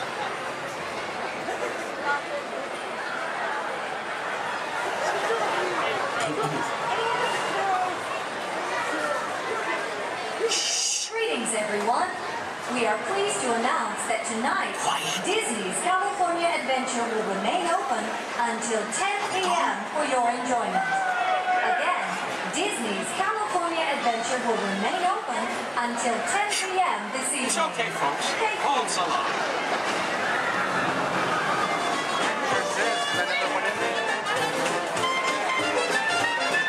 I'm saying you'll be playing. Yes, I am.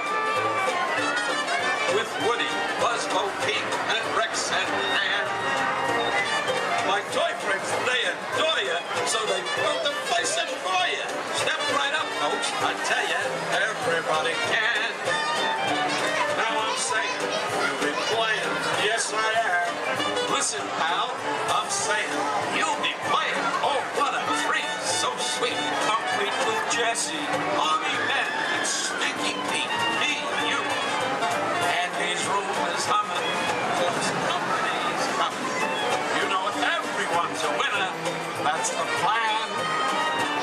I'm sorry. You won't play it? Yes, I am.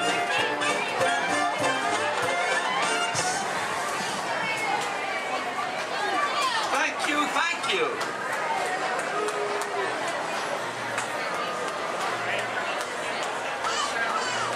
Last night, Mrs. Potato Head said, honey, there's a salesman at the door with a mustache. I said, tell him I've already got one.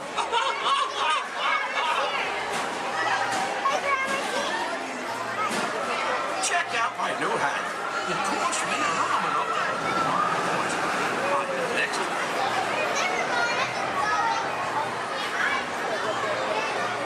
Okay, now, give me a D. I said, give me a D. Give me another D. Give me another D. What do you got? 3D. Yes, that's right, folks. Midway Mania is in 3D. So don't forget to pick up your game glasses just ahead.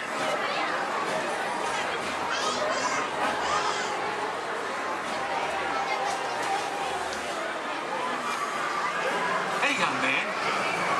Yes, you. What? Yes, I'm talking to you.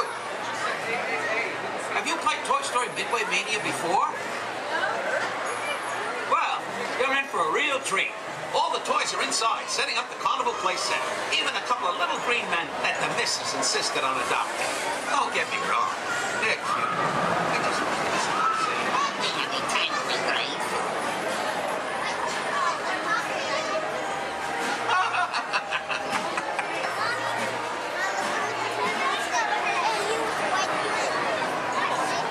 Hey, young lady.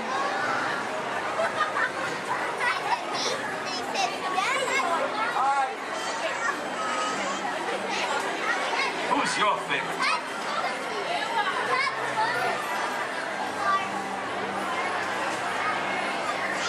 Speak up, princess.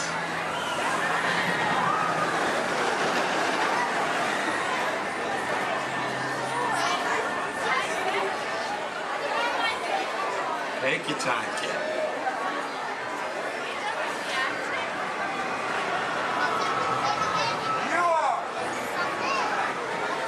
Ah, thanks. You're my favorite, too.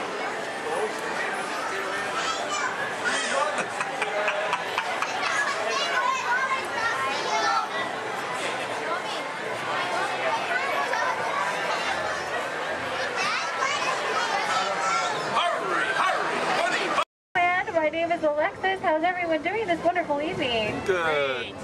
That was the most believable I've heard all night. But we're going to try it again anyways, folks. How's everyone doing this wonderful evening? Great. Woo! All right. Once again, my name is Alexis. I'm going to be your storyteller and captain for the evening. Just as a friendly reminder, please keep your hands, arms, and fingers inside the boat because Monstro does not like finger food.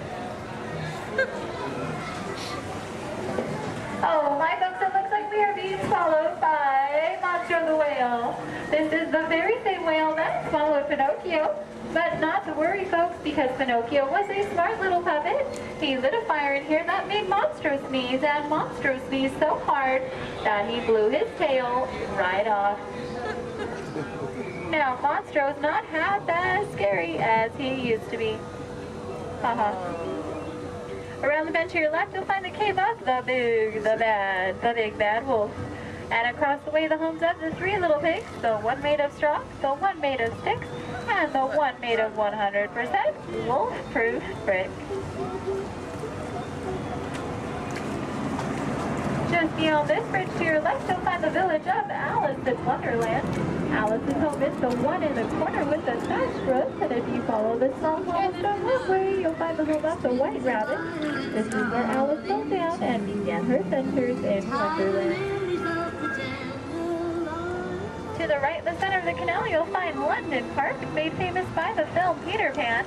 This is where Wendy, Donna, and Michael, with a hum of Tinkerbell and a few happy thoughts, followed Peter Pan all the way to Neverland, where you never have to grow up. Straight ahead, you'll find the city of Agrabah, city of mystery and enchantment.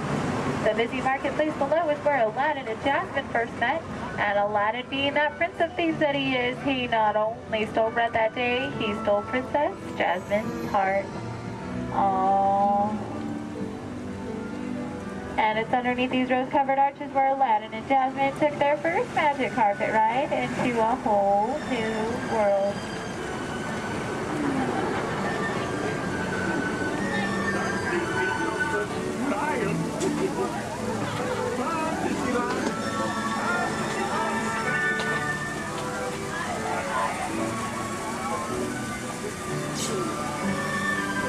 Now, folks, please be careful and please do not touch anything because we are entering the Cave of Wonders.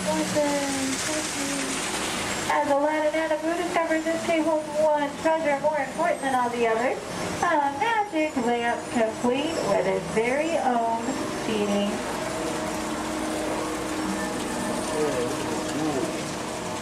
To the right, you'll find the home of Snow White and the Seven Dwarfs. The Seven Dwarfs are still back up in that jewel mine, whistling while they work. See? And to the left, you might recognize this French chateau is the home of Cinderella and her evil stepsisters and wicked stepmother. But not to worry, folks, because Cinderella now lives in that pink castle high atop the hill, where her and Prince Charming have lived. Does everyone know the rest of the sentence? Happily ever after. To the right, folks, in case you are like Dory from Finding Nemo with a short-term memory, you'll find the city of Agrabah, city of mystery and enchantment.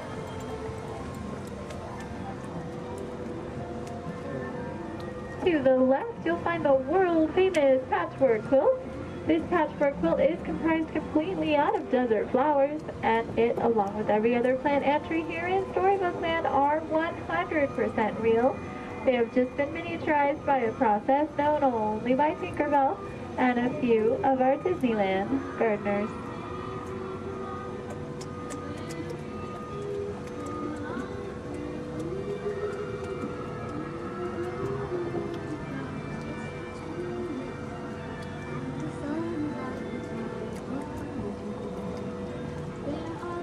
Coming up on your left, you'll find the humble home of Mr. Mole.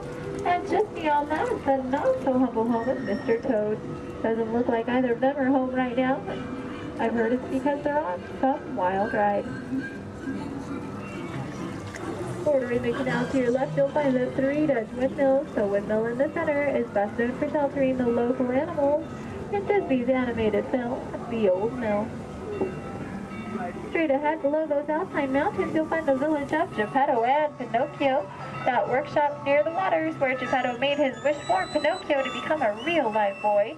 If you listen carefully, you just might hear them still celebrating inside.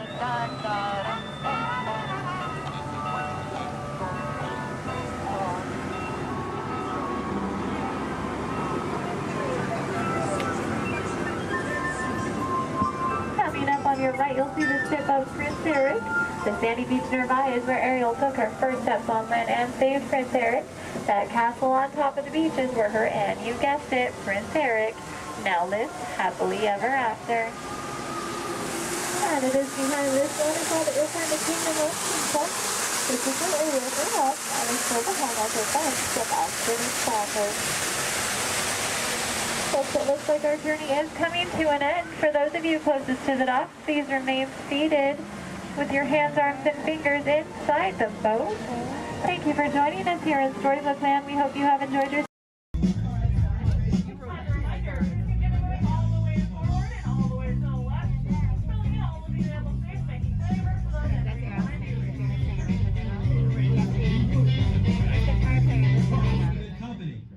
Wow, all right. Hey, don't mind us. We'll be finished in just a minute.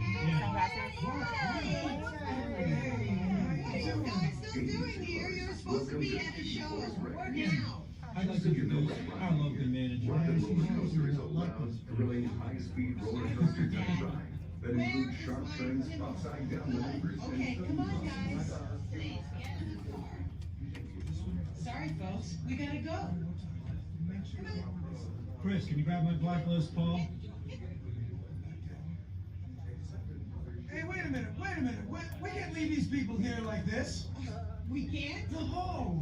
Come on, you know how we feel about our fans. Yeah, that's right. Well, guys, what do you expect me to do? Is send them all with you? Yeah. Wait a minute. I love that idea. How about some backstage passes? Yeah. Come on. Make it happen. Come on. Okay, I'll make it happen. Now get out of here. I hate all of you. Have a nice ride. Hi, Sal, it's me. Listen, I'm gonna need a bigger car. Make it a stretch. In fact, make it a super stretch. Right. Okay, folks, the show is all the way across town, but I got you a really fast car. Okay, wait, it's out in the alley. Congratulations on those backstage passes. Now please, walk this way out of the alley, keeping up with that party in front of you. As a reminder, masks must fully cover your nose and mouth and be worn as you exit the building after our kickoff.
What card is that?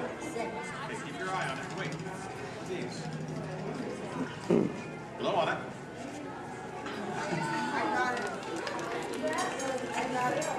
Hello and welcome to Disneyland's 50th anniversary celebration. For this truly historic event, no ordinary host would do. No, the Disney folks wanted someone who's been here from the beginning.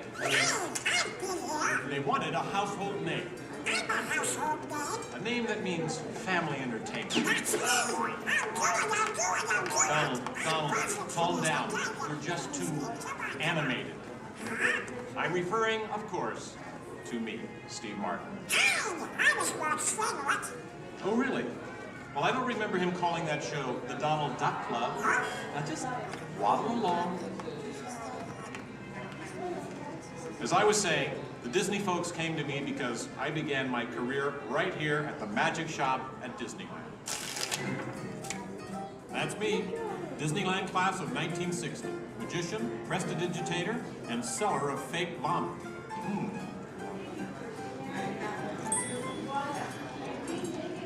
So young Steve Martin starts performing magic here, and lo and behold, they start calling the place the Magic Kingdom. Coincidence? I don't think so. But right now, I'd like to introduce you to the man who started it all, Walt Disney. Walt, tell us how it all began. This is the original. Now this is the original. So we get from the original show here at Disneyland. And this is a milk. So we start out. Yes, it was Walt planning him, and then Take you to the merry-go-round and let's go to different places. As I sit there while they do all these things, sit on a bench, eating peanuts, I felt that this subject is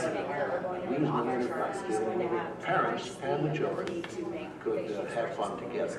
Great idea. So that's how Disneyland started. I'll take it from here. Oh yeah, and I did not. This priceless artwork shows the first design for Disneyland. A small park that would have been near the Disney Studios in Burbank. It's sweet, isn't it? But he couldn't stop there. Not Walt. He wanted a world of the future, an exotic jungle, a wilderness frontier. This is just the most rare and valuable piece of art for Disney Archives.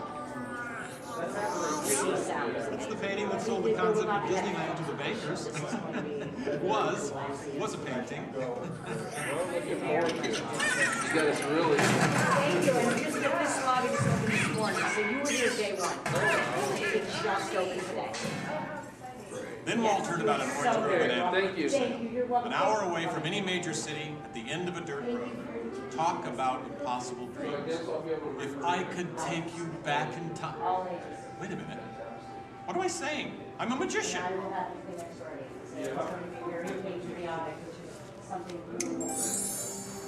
Here is the actual orange grove 1 year from opening. And that's actually Walt Disney in the actual orange grove. Let's listen in on his top secret plans. 1, 2, 3. Aha! Some sort of code. I get it.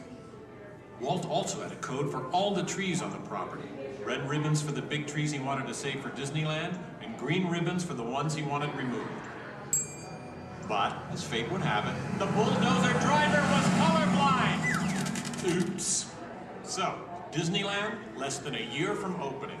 No one, in their wildest imagination, could ever build an entire theme park here in just 1 year. Yeah, I'll show ya. Watch this, Magic Boy. That kind of sound. Keep going, boys. Faster, faster. That's it, good one. That's it, good one. Opening day. Take it away, Walt. To all who come to this happy place, welcome. Walt's dream had finally come true. And to celebrate, ABC organized the biggest live telecast in history. Some of the most famous stars in Hollywood showed up, including host Art Linkletter. Frank Sinatra. Hello, Franco. Who's driving? Sammy Davis Jr. Hello, Sammy. Bob Cummings, Ronnie Reagan. Come on in. Davy Crockett, Buddy Epson's there too. But right now, it's my pleasure to introduce the famous star whom Mr. Disney has asked to christen the Mark Twain. Ladies and gentlemen, Mr. Disney.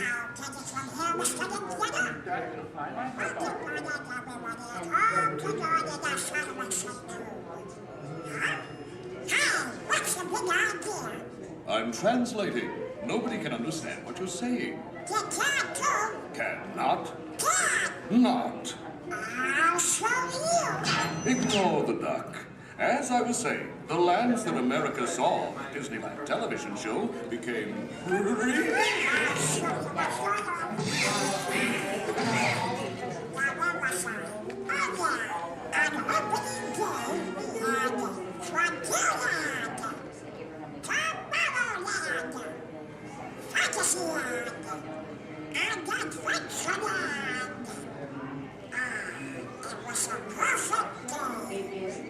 Oh, really?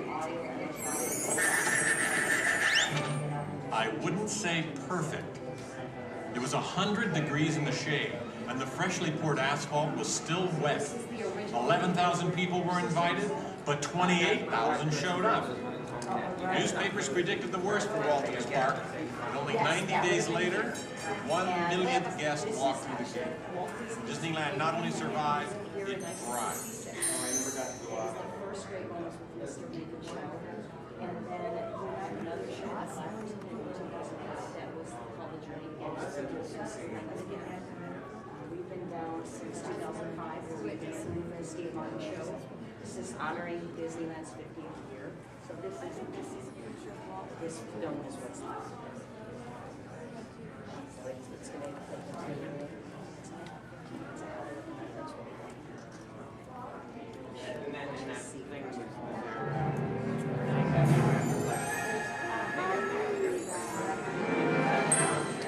Walt wanted the magic of Disneyland to begin as soon as you walk through the gates. And your first stop was this turn-of-the-century street inspired by the small town where Walt grew up. He felt so at home here. He even had an apartment built for himself above the fire department, and it's still there today. Walt paid tribute to his father in one of the shop windows. In others, you'll find some of Disneyland's most important contributors. Nice try, Donald. Many shops have come and gone here over the last 50 years. Gone is the working pharmacy, and gone but not forgotten, my favorite, Hollywood Maxwell's corset shop, better known as the Wizard of Bronze. Yes, Disneyland is filled with nostalgia and memories, but that's only part of the magic. Let's not forget fantasy. Ah, hear that? When you wish upon a star, your dreams come true. For Walt, that was the very essence of Fantasyland. Of all the lands, this was closest to Walt's heart. He even placed the Disney family crest right above the castle gate. Fantasyland was created by the same artist who created Disney's animated films at the studio. And soon those storybook tales came to life in an orange grove in Anaheim. For the first time, we could step into those worlds and become a part of the adventure. In Adventureland in New Orleans Square, surprises happen all the time. In fact, Disneyland is the only place I can think of where you can be attacked by pirates, frightened by ghosts, and nearly crushed by a giant boulder, while keeping your arms, legs, and feet inside the vehicle at all times. And here's the adventure that started them all. Remote rivers through a treacherous jungle. Could something go horribly wrong? Only a punchline. Over the years, the Jungle Cruise has become a showcase for handsome and witty river guides. Oh no! That big elephant is coming up to us and it looks like he's going to squirt us! Everyone in the back, get down! Don't worry, it never happens. Yeah, Donald. It was the duck, right? The duck? You know, every time I get all dressed up in my cowboy hat and pearl-handled pistols, I think about the heroes of Frontierland.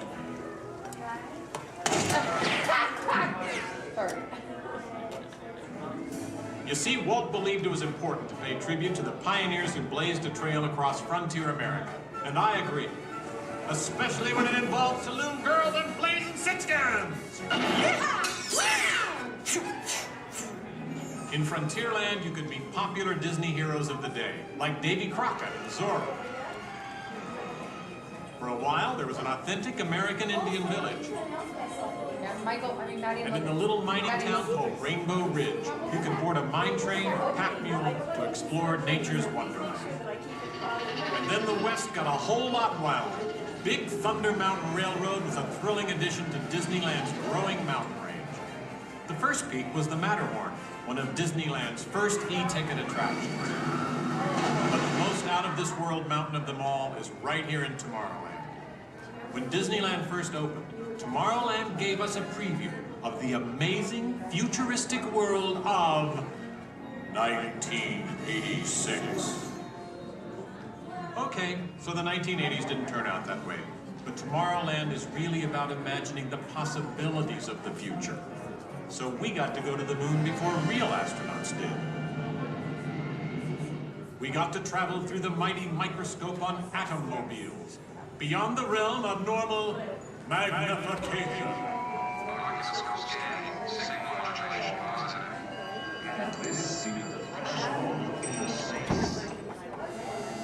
Tomorrowland has always been a showcase for new ideas and new inventions, including one of Walt's most famous. Audio animatronics? Right, audio animatronics. And this technology wasn't just for the birds. Walt's idea got better and, as always, bigger. With my new wash day marvel, it takes only 5 hours. Not only could these robotic performers talk and act, they could jam. Hit it, boys!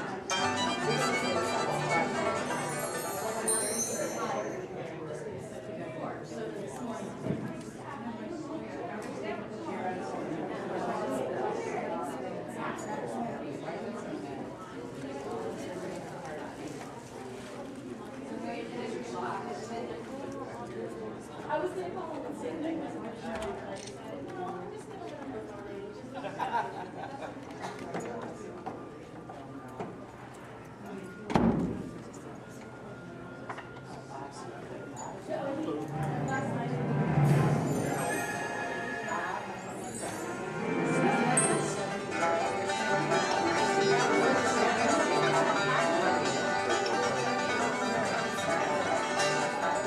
Yes, Disneyland has had thousands of great entertainers over the years, and not all of them have had servos and circuit boards. I learned a lot about comedy by watching Wally Boat, star of over 47,000 shows at the Golden Horseshoe Revue. And he was only one of the great homegrown acts that brought their unique magic to Disneyland over the years.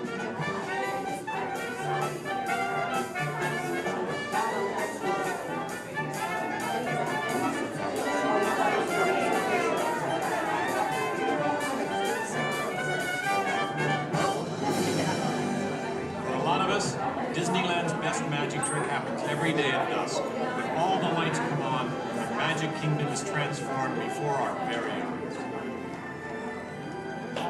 You know, that's one of the great things about Disneyland. Everyone has their own special memories. For some, it's the first time they walk through these gates. For others, it's their first parade. And I'm sure for all of you, it's watching me, Steve Martin, host Disneyland's big 50th anniversary. But while shows and attractions are all great, I think for most people, the real magic of Disneyland is right here. It's you, Donald.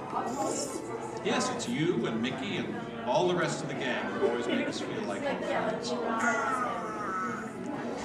home. Shall we? Let's do it! Goodbye, everybody. You know, I have to admit, you would have made a perfect host next to me.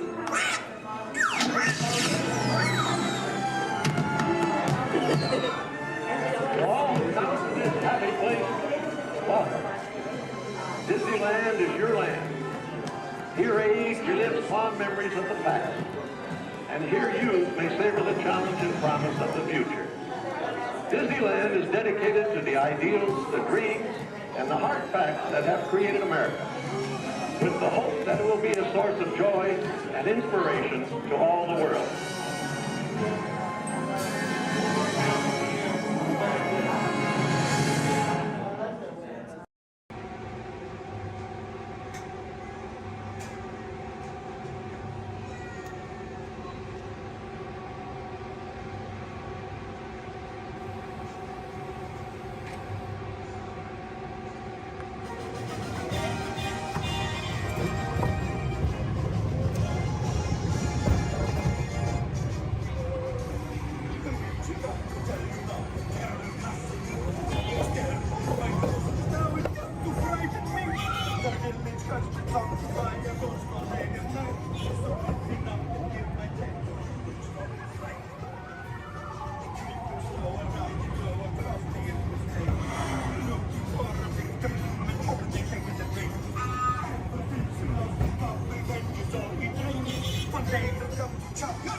Uh-oh.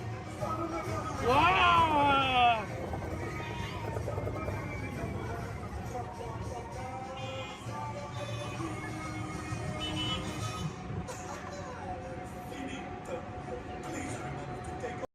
So far, and would not be possible without the combined efforts of all of these talented stunt performers and the very best crew in Hollywood, all working together as a team to create what we like to call here on the Indiana Jones set, a little movie magic.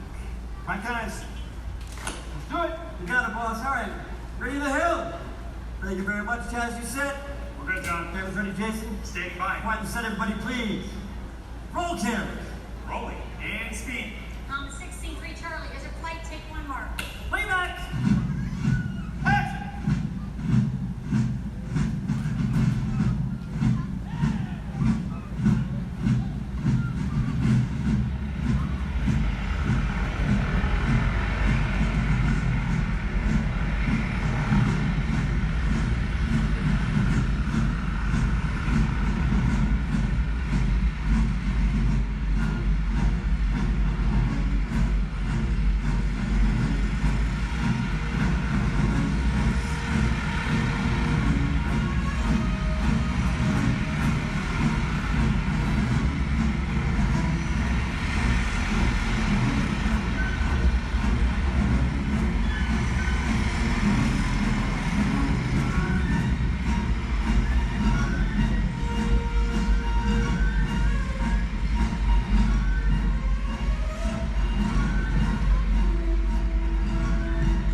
Patrick, and I'll be your chief flight attendant today. We'll begin boarding in a few minutes, but first I'd like to acquaint you with some important safety information. When the doors to your flight open, please take a seat and store all carry-on items in the under-seat compartment. This includes cameras, purses, hats, and, of course, these little beauties. Next, fasten your seatbelts, inserting them into the buckle on your right. If smaller aviators don't measure up to the height indicator on the seat, just put the belt through the loop in the center strap before buckling it.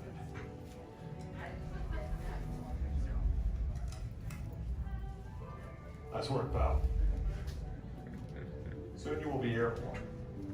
So if you or your little aviators have a fear of flying or of heights, you might want to wait for your party to arrive. Okay, let's review. That is seatbelt, carry-on item, safety strap, fear of heights, keep your hands and arms inside at all times. Anything else? Yeah.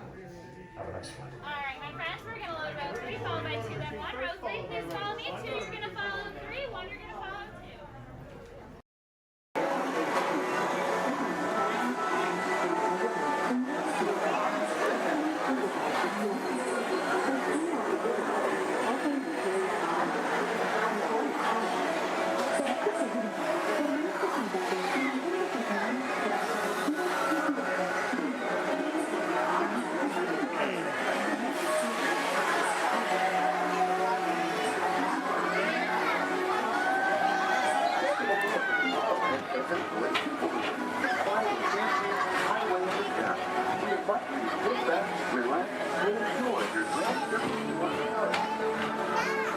Along the way, you can preview many of the exciting places you'll want to be sure to enjoy today while visiting this land of tomorrow.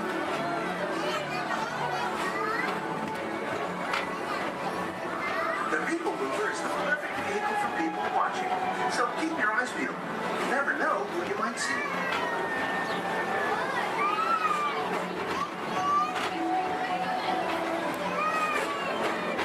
Coming up, Stitch's Great Escape, where you can report for duty as a security agent for the Galactic Federation. The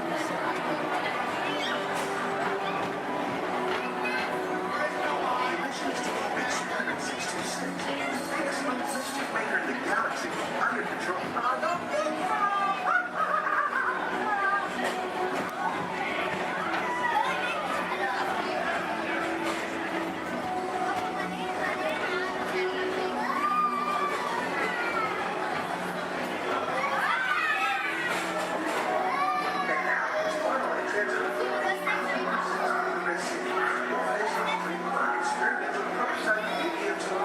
Progress seems the inspiration for Epcot, and many of its forward-thinking ideas have been utilized throughout Walt Disney.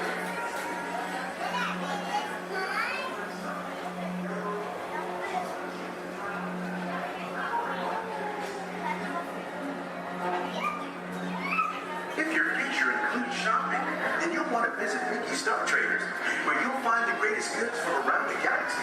That's right! It's out of this world!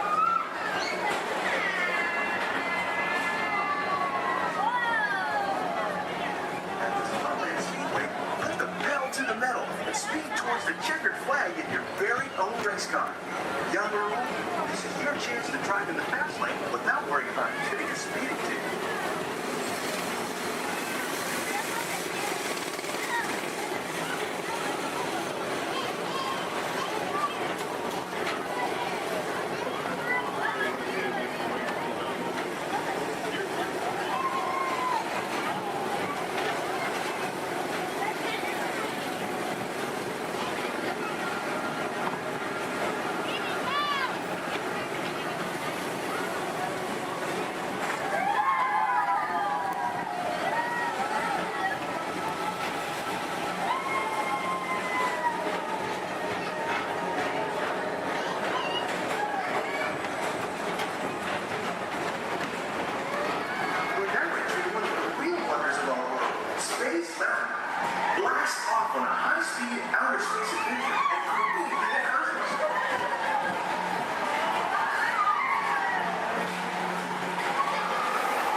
contact Mr. Johnson in the control tower to confirm the flight to the moon.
Welcome back to Tomorrowland. Be sure to visit Space Mountain while you're here for an adventure that's out of this world.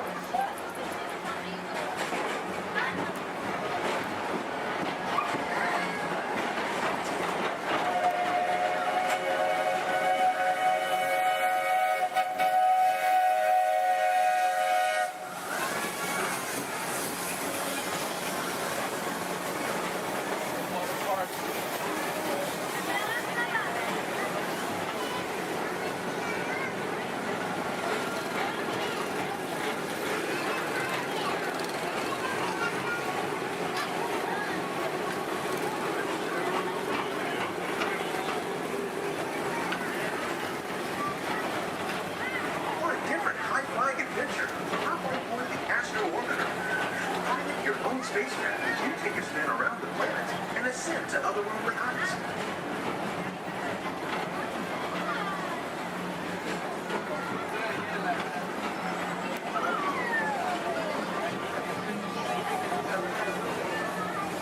We're now approaching Walt Disney's Carousel of Progress. Inside this rotating theater, whole families welcome you into their homes of yesterday and today, starting way back at the turn of the 20th century. First presented at the New York World's Fair, this legendary circular theater celebrates the progress that has made our lives better. It's a perfect reminder that there's always a great, big, beautiful tomorrow shining at the end of every day.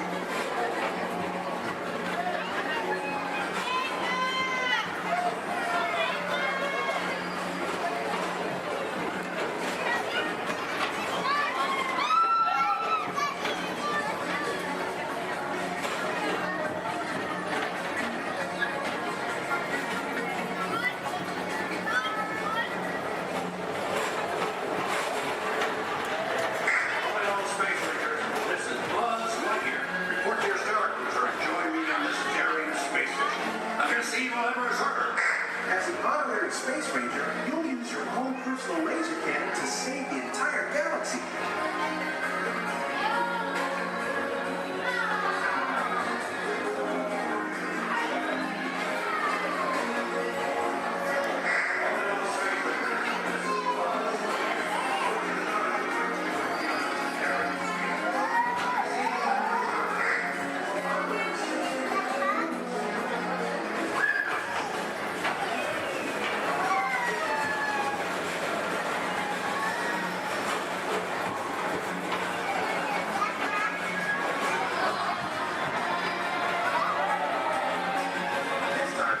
Thereafter at Monsters Incorporated, so drop in and join Mike Wazowski and all his pals at Monsters Incorporated platform. Share the fun.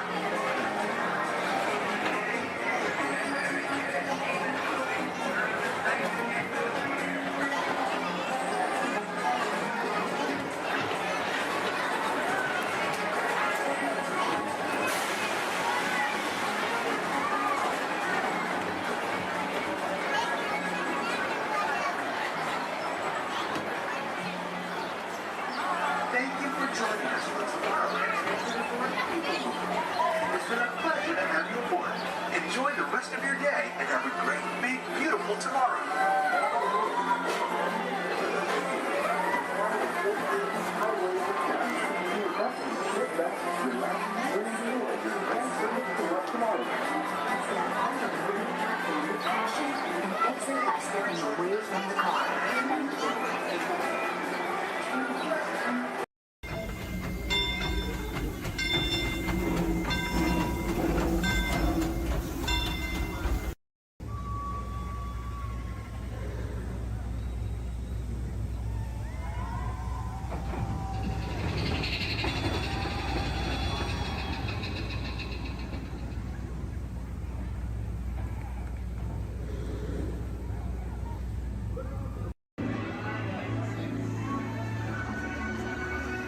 Voilà, venez, venez, venez.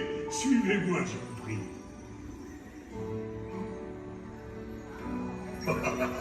Chef Nanny is waiting for you. This way.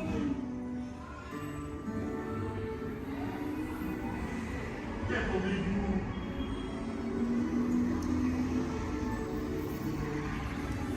Ils et hommes, des invités pour le dîner. On n'aurait pas idée à Copain? Non. C'est pour un oui. Tout simplement. Voilà. Mais oui, that's it.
Que manigancez-vous?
Vous serez toujours les bienvenus, cher ami.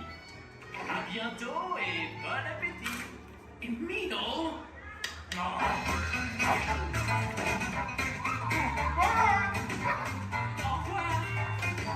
Never for you, like this way. You are always welcome and please to share it.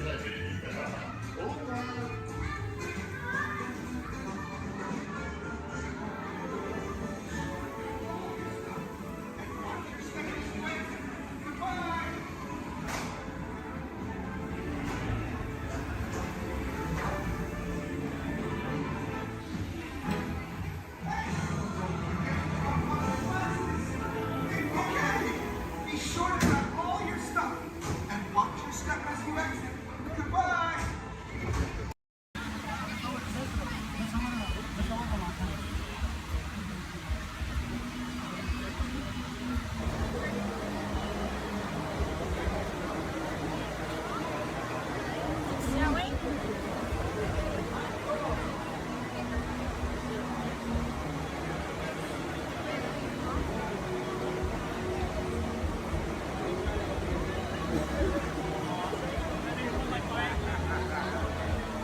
approaching our one and only stop to the Mickey and Friends parking structure and the Pinocchio parking area.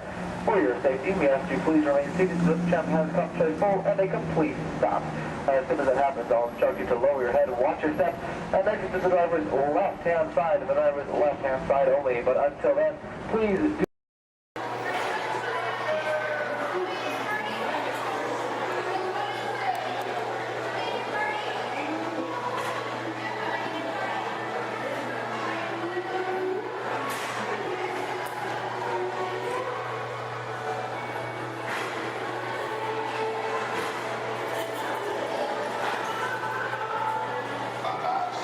Snow White is the fairest one of all.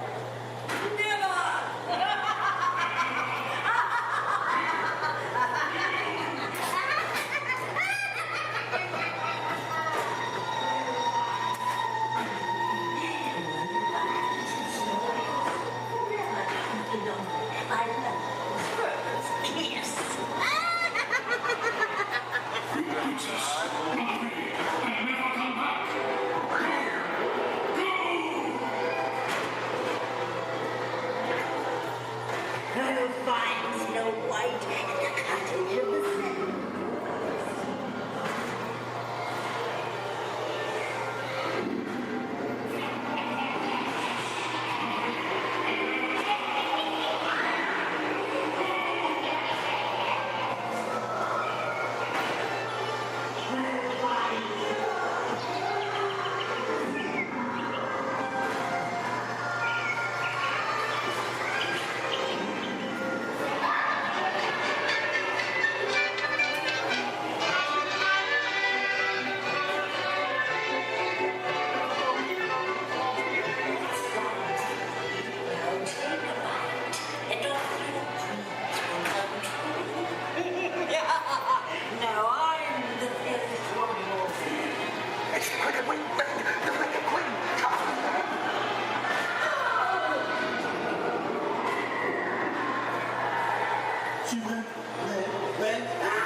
Take the pictures, make your memories, got you little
gentlemen, boys and girls, welcome to the Magic Kingdom.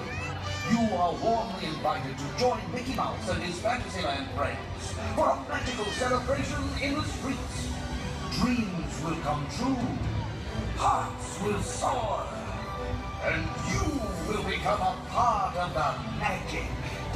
For the time has come to take your places and prepare to welcome the wondrous and wonderful Disney Festival of Fantasy Parade!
Life under the sea is better than any team they got over there. Under the sea, with the sun.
waiting for me, where the crowds would cheer when they see my face, and the voice keeps saying, this is where I'm meant to be.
And so our journey comes to an end, but yours continues on. Grab hold of your dreams and make them come true. For you are the key to unlocking your own magic. Now go, let your dreams guide you. Reach out and find your happily ever after. The battles, the stories, the losses, and all the glory were changed by the way we live every day. Just look up and reach to the sky. We all have the courage to fly.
Greetings, Terrans.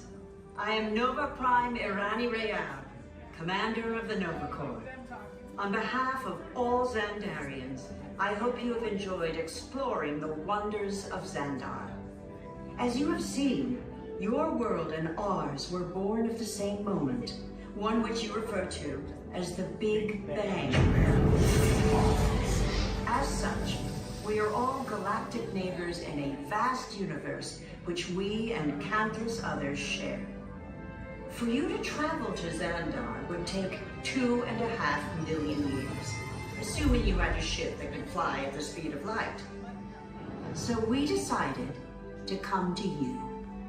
But even we could not have reached you so easily were it not for the Cosmic Generator, an advanced piece of Xandarian technology that creates jump points artificial tunnels that act as shortcuts, linking distant points in space.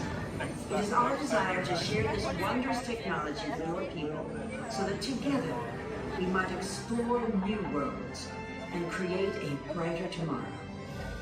And now, as the culmination of the wonders of Xandar, you will be teleported to a Nova ship above your planet for a demonstration of the cosmic generator.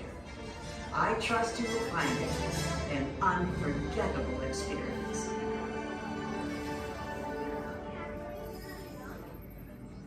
Welcome, people of Epcot, Epcoters, Epcotians, citizens of Epcot. Does anyone know what they call themselves? What? Someone needs to tell me when I'm on. Welcome, Epcot Terrans. I am Centurion Tal Merrick, and we're just about ready to teleport you up to the ship for the demonstration. As you're about to enter a secure Nova area, I must ask you to put away your Terran communication devices at this time. Recording of any type is strictly prohibited. I am very serious about this. Now, please step forward into the chamber. You're gonna love this. You're on! That was the best. That was like probably highlight. You're on! Someone get that guy back. I should warn you that we have never teleported Terrans before. But since your molecular structure is very similar to Xandarians, it should work. It'll work. So long as you are standing inside the lighted rings. You do not want to know what happened last time someone did not stand where I told them to, okay? Stand by the teleportation. Here we go.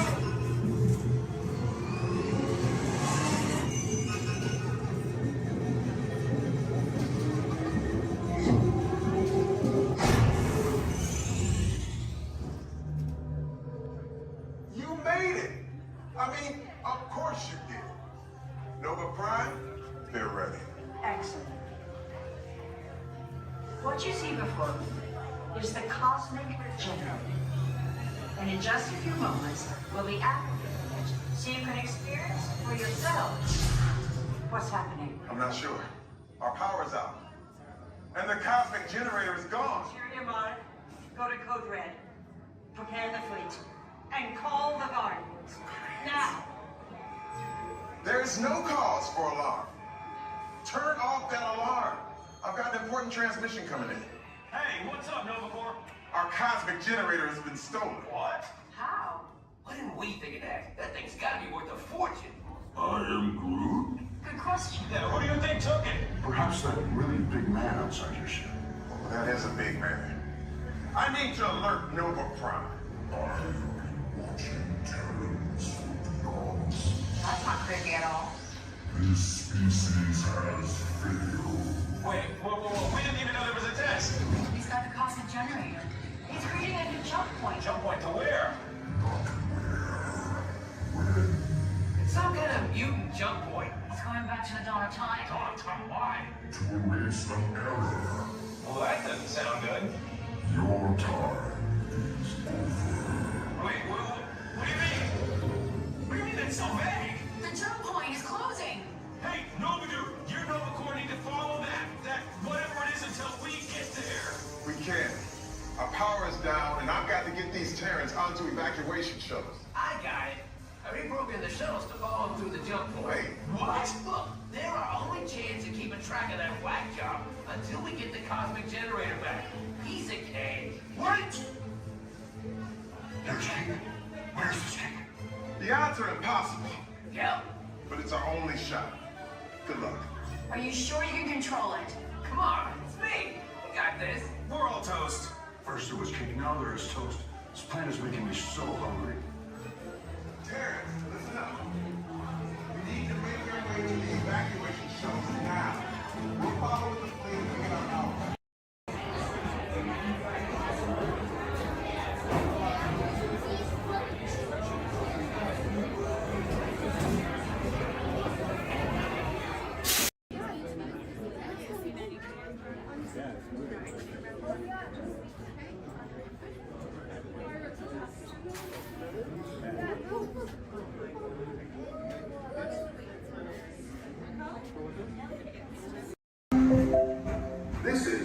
Starport 75. Or as we locals call it, Space Mountain. Our high-speed rocket port to distant deep space destinations.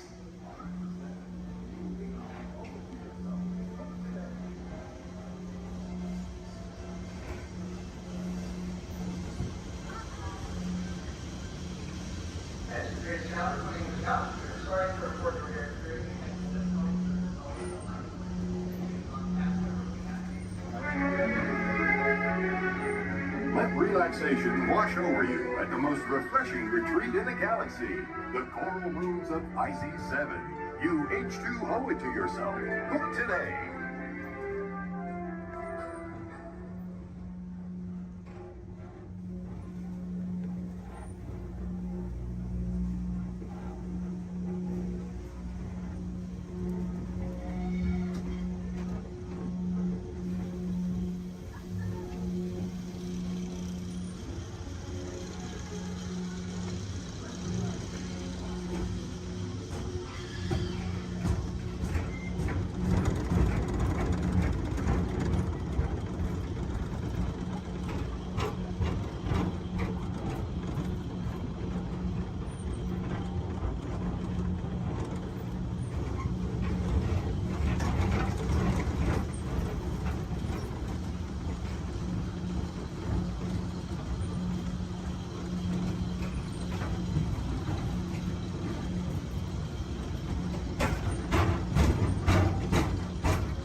Enjoy your trip aboard the Metroliner.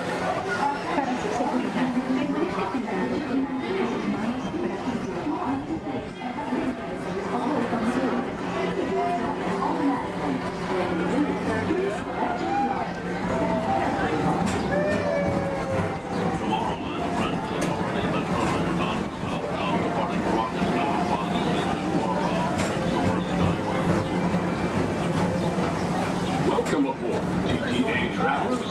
We hope you enjoy Tomorrowland Transit Authority's Super Skyway.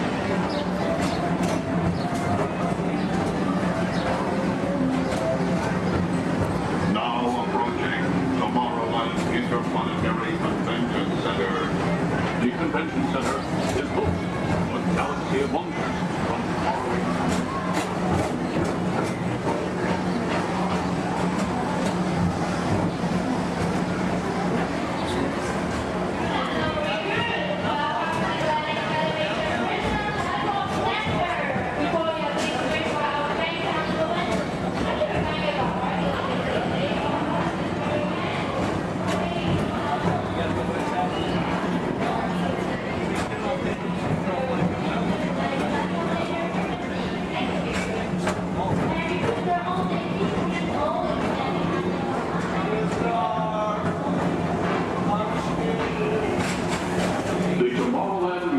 Metro Historical Society presents Walt Disney's 20th century vision for the future.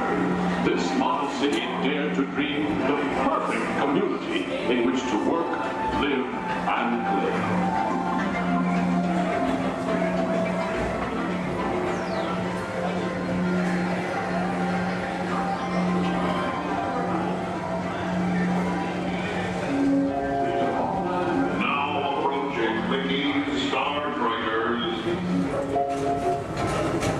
For your convenience, the ground crew and Mickey Star Triggers will be glad to rocket ship to any planet in the galaxy. Hi there, Tomorrowland travelers. This is Mr. Johnson and Sky Eagle Hovercraft One, bringing you the latest Tomorrowland traffic report. As usual, everything is perfect on Tomorrowland Superhighway. Back to you at DTA Center.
Another fine transportation service provided by the Tomorrowland Transit Authority.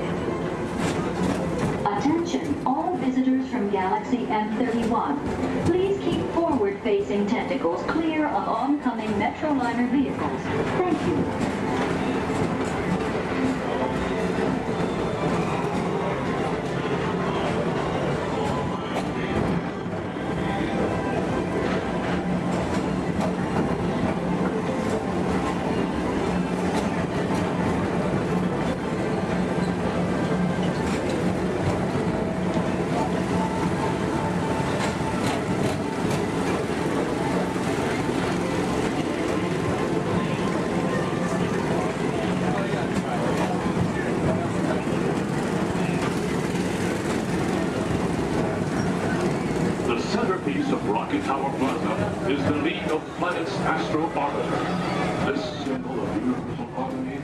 Interplanetary fellowship provides all beings with an exhilarating spin around the planets.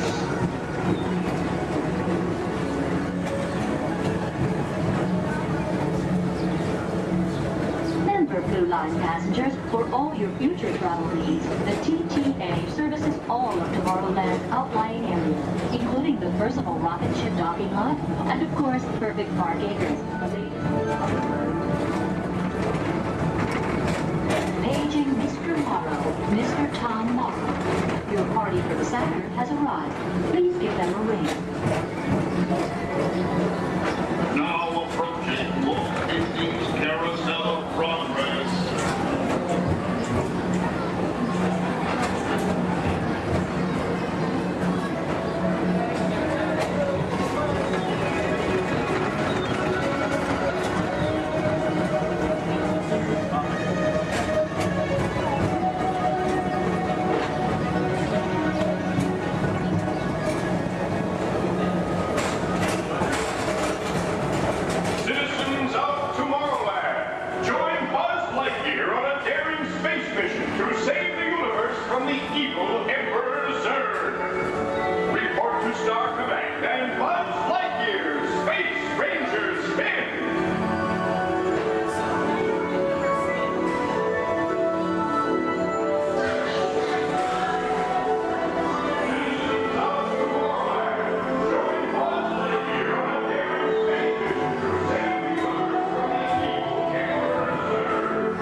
Rocket Tower Plaza at the heart of Tomorrowland. Come now, rejoin us and believe in the promise of tomorrow.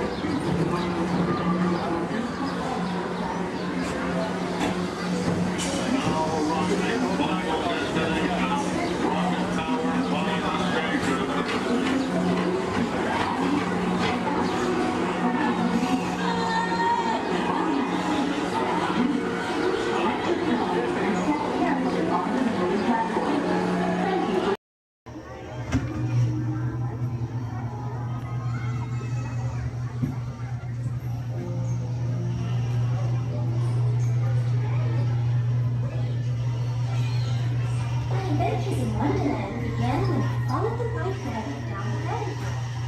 All of a sudden, I fell. Down, down, down. Looking for the white rabbit? Wow! See for yourself. Oh, Mr. Rabbit, wait! Please! It went this way. No, that way.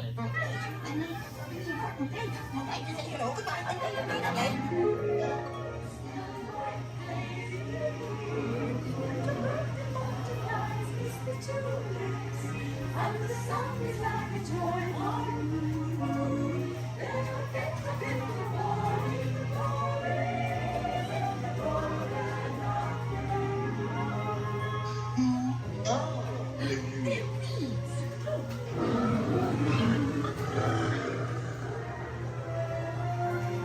Now this is curious. I wonder if the rabbit came in here. I'm not sure. Where I am, you do. Wait! Don't go, please!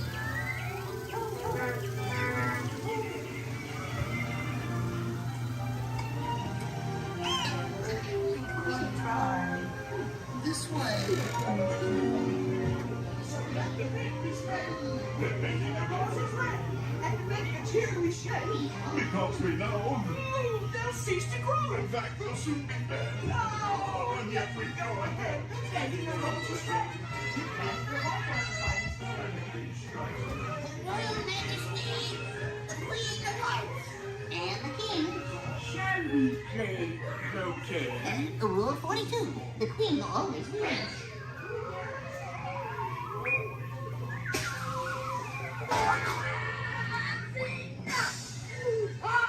With their heads! Oh, their heads!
almost as much fun as New Year's Eve in the orange groves.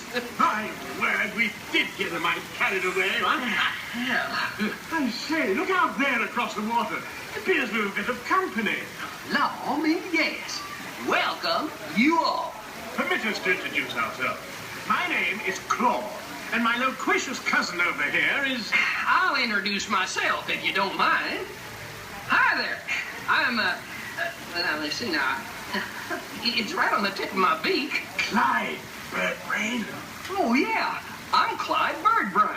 Oh, I say, perhaps you good people have never conversed with toucan birds before. Well, neither did we, till one day we discovered this magic sunshine pavilion. By Jove, yes. I remember just how it happened, many bird baths ago.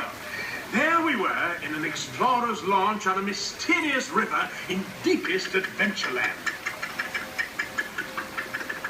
Off in the distance comes the fierce roar of an African lion.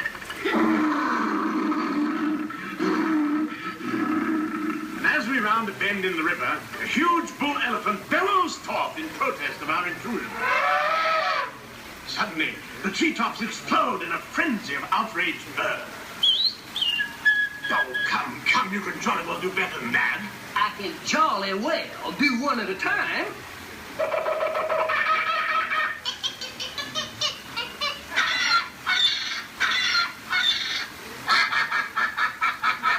Meanwhile, shifty-eyed crocodiles lurk by the water's edge.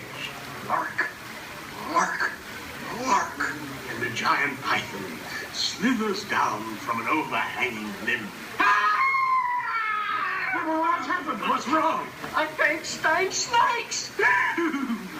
Don't be ridiculous. I'm only relating a story. Oh, all right, Clyde. Enough is enough. That wasn't me. I never even opened my beak. Huh? Excuse me, I really hate to interrupt such an exciting story, but they are calling us for a show. For heaven's sakes, it's already showtime? And say yes, it is already showtime. And now, Claude, it is your turn to make the announcement to all our guests. Righto. Ladies and gentlemen, boys and girls, gather up all your cameras, purses, and other articles, and now turn to your left towards the tall doors. When the drums begin, they'll open magically to lead you right into the Sunshine Pavilion. Is everybody ready? Follow me, please.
start with a P. Plastic. It's a good guess. It's actually plastic.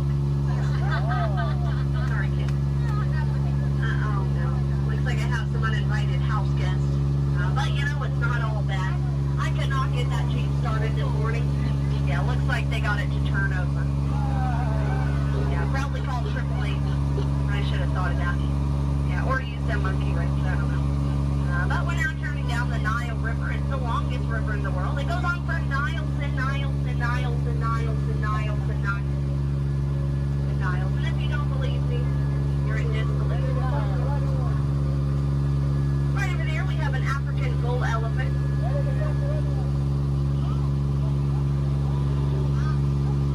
Now that elephant right there is actually the fastest elephant in the entire world. Yeah, he's already over here. Wow, Disney magic, right? And right in front of us we have the star of the new Jungle Cruise movie. It makes the way. Yeah, we're really excited about it. And we're now in the African belt where all the animals came together. We have some long-necked cheetahs, some 1970s impalas. Oh, look at those lions protecting that sleeping zebra. He's dead. Tired, dead tired. You know, it must be hard to eat a zebra. Yeah, because it's like white meat, dark meat, white meat, dark meat, white meat, dark meat tail. You know? Oh, but there's the lost safari everyone's been looking for. You know, I tried to tell them that they could not outrun the animals here in the jungle, but what a rhino, right? I guess they'll get the point in the end. But that's my best friend right over there. Her name is Ina. Everyone say hi, Ina. The jokes do not get better from here. But now is a great time to point out some of my favorite plants, so I'll go ahead and get started.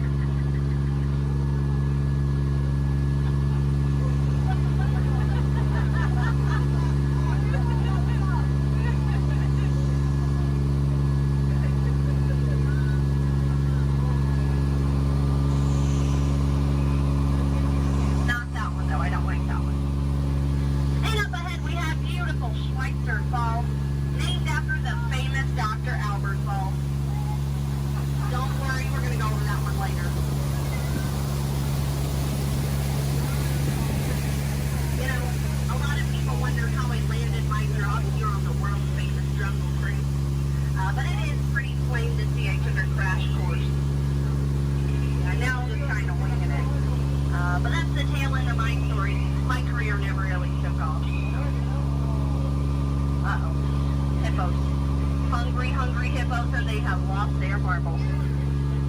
These hippos may look cute and friendly, but they can actually capsize a boat just the size of this one. But don't worry, everybody. I have a great technique that'll scare off anyone. I love you. I work at the Jungle Cruise. Yeah, that normally does the trick. I just wanted to live happily ever after, whatever. You know, someone once told me that my job was so easy a monkey could do it. Yeah, I only halfway believed him. I didn't really find it too appealing, so let's just banana split out of here. And if you look right over here to the right, you're going to see absolutely nothing. Yeah. Well, guys, stop monkeying around. You know, this right over here has been really bugging me. Those butterflies are just not what they used to be. Yeah, caterpillars, you know? Yeah. But now for the moment you've all been waiting for. It's not the exit. It's the eighth wonder of the world. It's the one, the only, the amazing, the stupendous. It is the backside of heaven!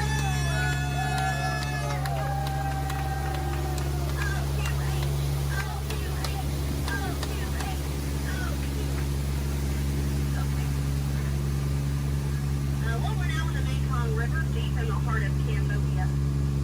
Oh, look at that, a pair of Crocs. I always wanted a pair of Crocs. Said no one ever. I don't know, it looks a little scary. What do you guys think? Should we go in? Yeah. Good answer. 3 people. All right. I don't know what lies ahead. Could be treasure. Could be a dead end. Knowing Disney, it's probably a gift shop. although it might be painful. It's a root canal.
General Hux. You are here under the authority of me. Stand proud.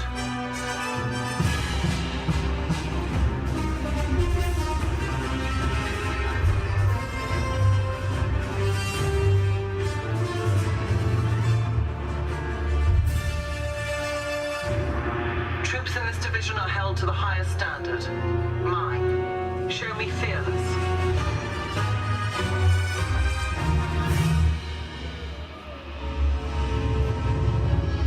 Under my command, you will be proud to wear the armor of a stormtrooper. You will learn discipline, loyalty, and what it means to be a stormtrooper.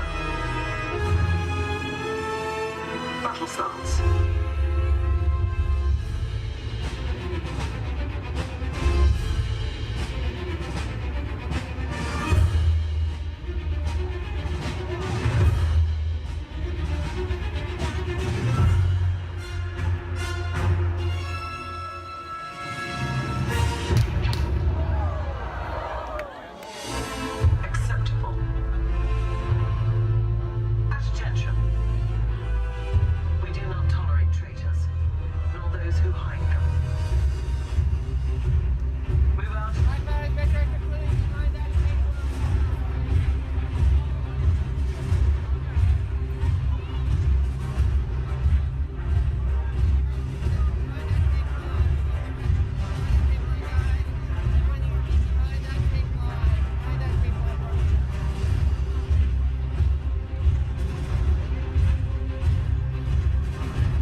Attention all visitors from Galaxy M31.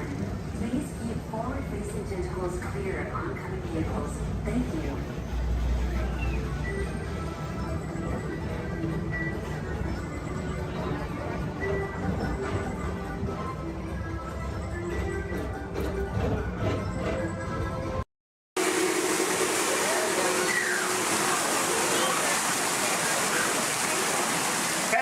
What are you doing here, William?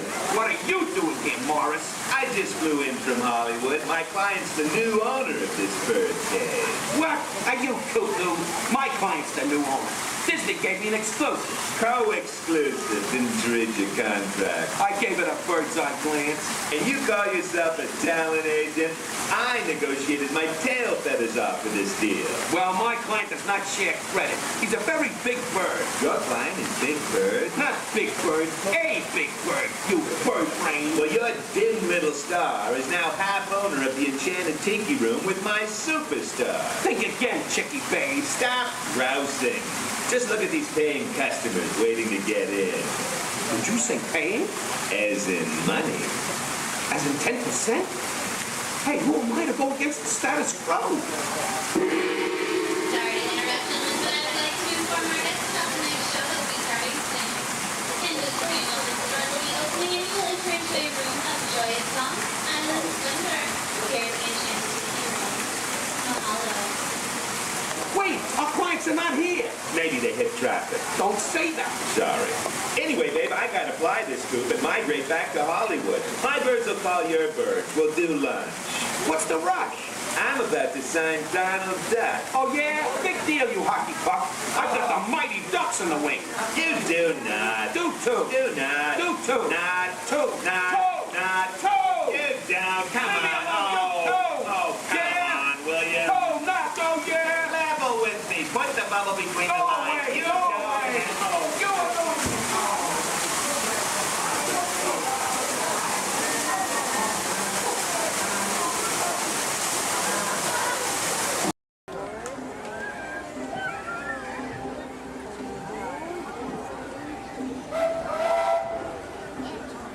Do you hear that? It's a choo-choo. Whoa!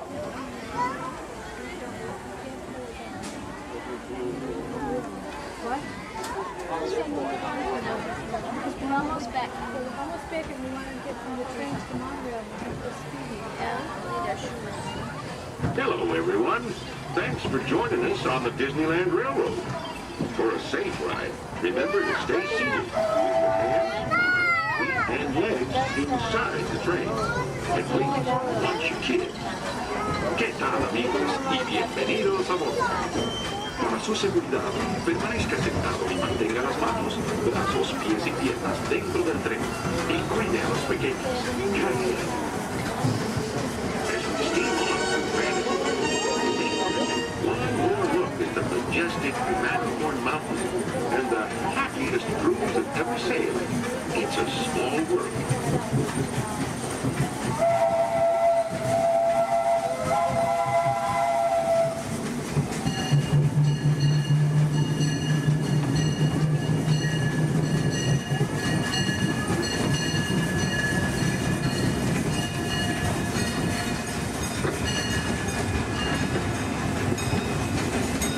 Ahead of us lies the future. Well, I guess we all know that. What I mean to say is, we're heading into Tomorrowland, where everything is possible. If you look overhead, you might catch a glimpse of a monorail.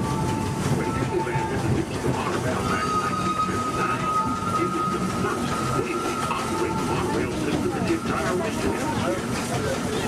Winding below us is the wheel, where drivers of all ages can get behind the wheel of a car, and no license is required. If you ever wanted to become an astronaut, then you might want to stop at Space Mountain and Star Tour, where they got some incredible flying spaceships that launch you into the deepest reaches of space. You can ride them if you got the mind. Well, folks, we're now arriving at Tomorrowland Station. If you'll be leaving here, just stay seated until we count to a full stop. Gather your belongings and step carefully from the train. Thanks. Have fun in the future. For the rest of you, just sit tight. We'll be on our way again in just a minute.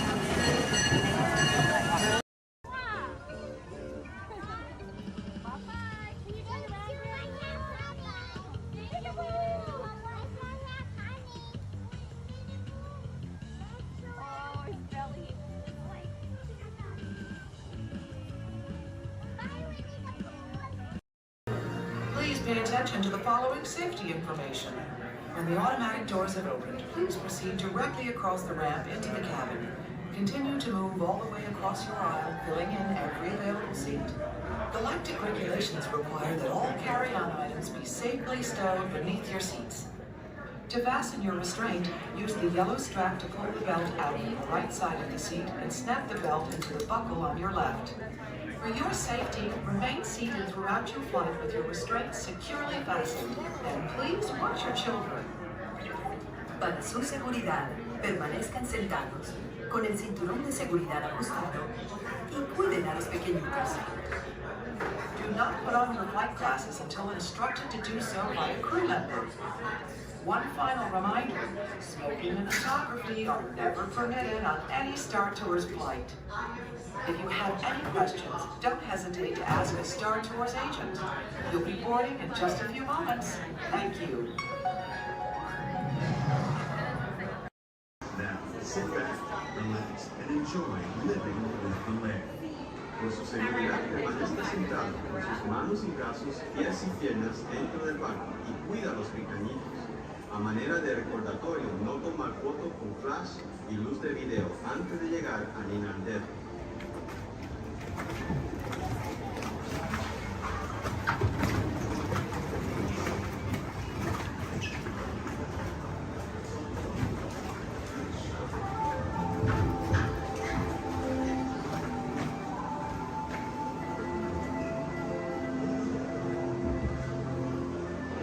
Welcome to the voyage of discovery and awareness of the richness and diversity that offers surprising nature living with the land. Our journey begins as the rapid, sudden change is sweeping over the land. The approaching storm may seem violent and destructive to us, but to nature, it's a new beginning in the cycle of life.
Systems is the rainforest, home to the most amazing concentration of life on our planet. These dense and beautiful forests cover only a tiny portion of the Earth's surface, but they contain more than half of its plant and animal species. Rainforests are also extremely rich and productive living systems, providing us with oxygen, food, medicines, and other elements essential to our lives.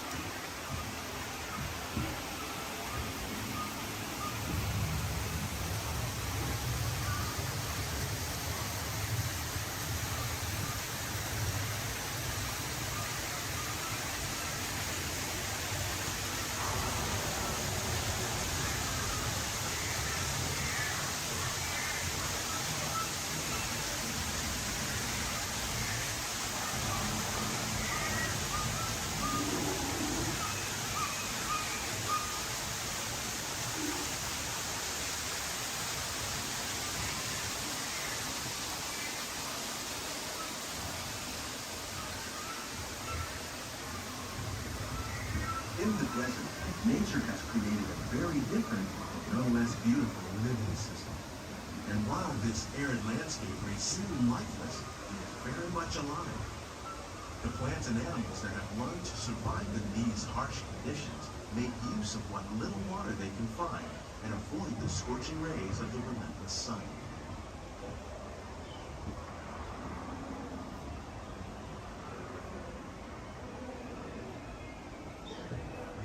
African prairie once appeared as desolate as the desert, but over time, rainwater and nutrients gradually penetrated the hard surface of this land.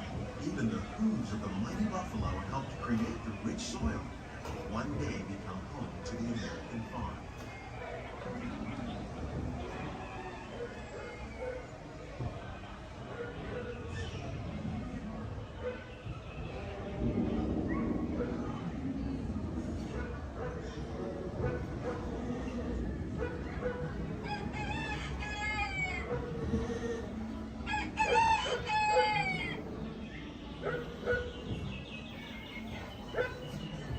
Of all the forces at work on the land, humans have had one of the most profound effects. The need to produce food for growing world led to the enormous use and sometimes overuse of the land. In our search for more efficient ways to grow food, we often fail to realize the impact of our methods.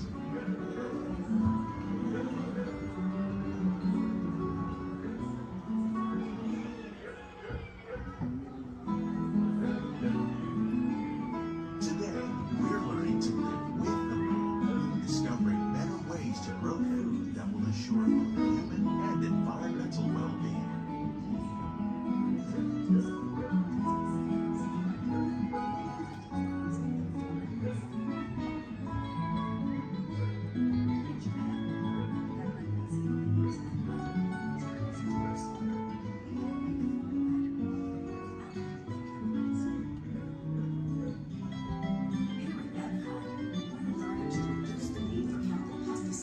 By breeding and using natural predators, like ladybugs and wasps, to control pests.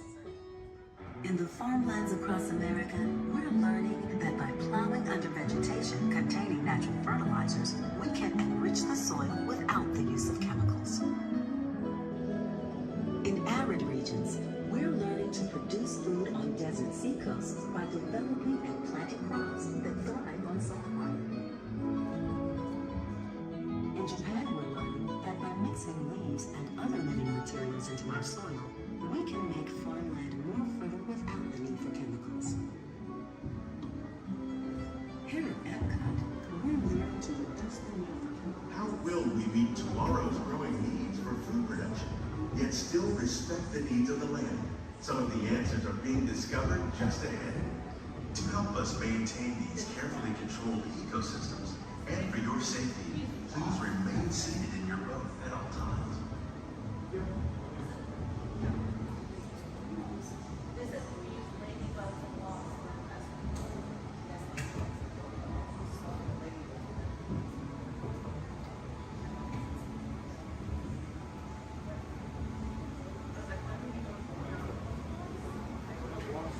Welcome to our living laboratory, where scientists from Epcot and the U.S. Department of Agriculture are exploring innovative ways to produce milk harvests now and into the future.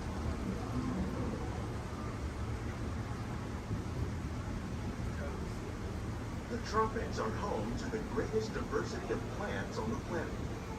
Many of these, like papaya, bananas, cacao, coffee, and rice, are well known around the world. These are just a few of the edible plants that have been an important source of nutrition for people living in the tropics. Many are rich in vitamins and minerals, while others are well adapted to growing in less than ideal conditions. Some, like the water lily, thrive in wet, swampy areas and waterways. All parts of this plant, even the flower petals, are edible. The starchy fruit of the plant has long been used to make flour for baking.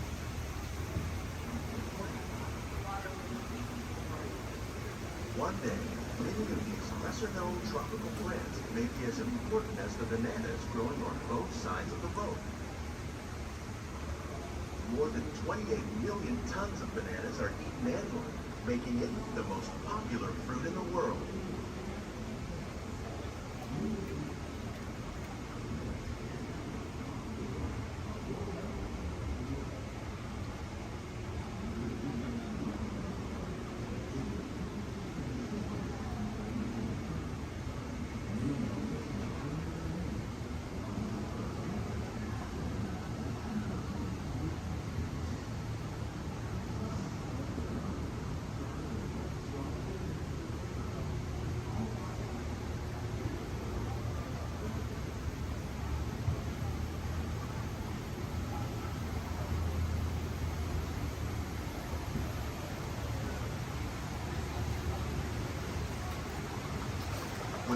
ocean farming.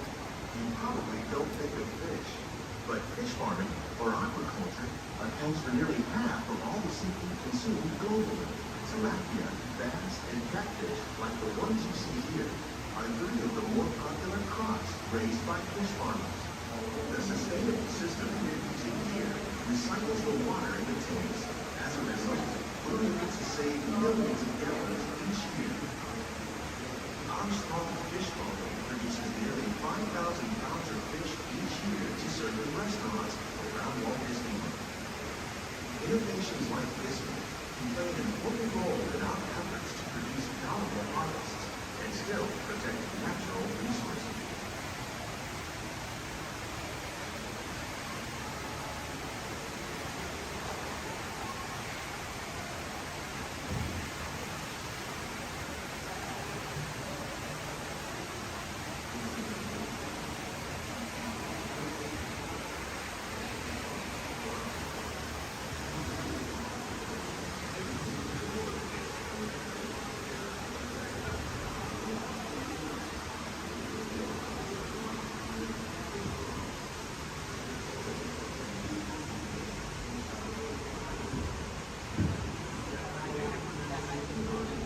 While there are more than 50,000 edible plant species in the world, most of us are only familiar with the handful that make up our everyday diet.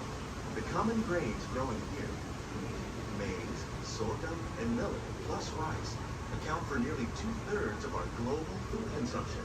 Learning how to increase yields of these staples is an important goal of research around the world.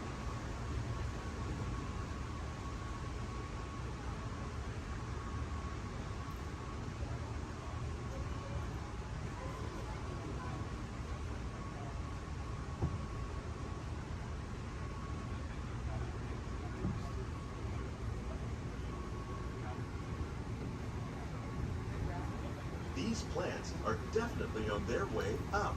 Innovative growing techniques like these increase yields while more efficiently using resources like water, fertilizer, and pesticides. Another innovation at work here is our integrated pest management program. By populating our greenhouses with beneficial insects that prey on harmful pests like aphids and flies, we are significantly reducing our reliance on conventional pesticides. We're growing these crops using our nutrient film system. This technique precisely controls and recycles water and nutrients. With it, we can produce over 27,000 heads of lettuce a year in this one small area.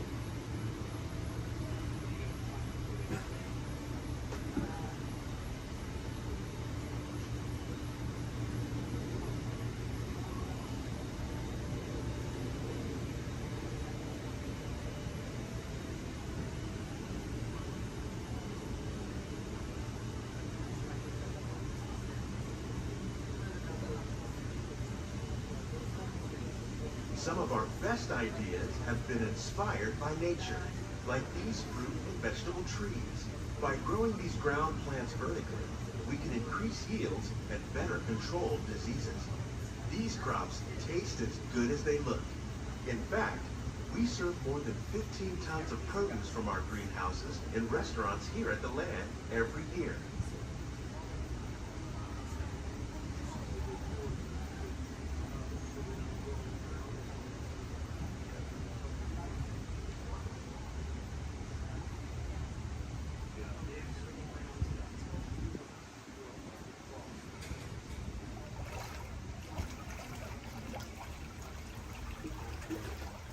The future of agriculture may include innovative ideas like this vertical growing system. Plants grown in this way use a fraction of the space required by traditional growing methods. That saves water and increases production. The aquaponics system on your left combines hydroponics with aquaculture. The fish provide a natural source of fertilizer for the plants, and the plants help keep the water clean for the fish. It's another great way to produce more while using less. In our lab, Epcot scientists are working with the U.S. Department of Agriculture on a number of innovative projects. The goal of these efforts is to produce higher yielding and better quality plants.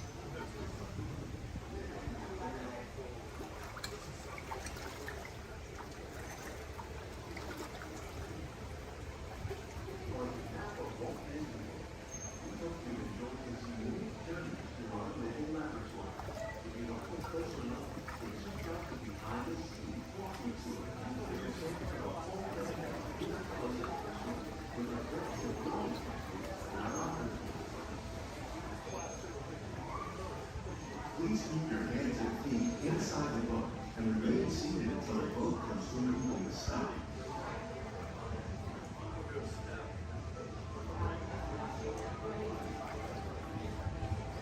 These greenhouses represent just a fraction of the work being done worldwide to produce bountiful harvests for our growing population. Scientists, farmers, and even backyard gardeners are doing their part to improve the quantity and quality of foods that we all rely upon.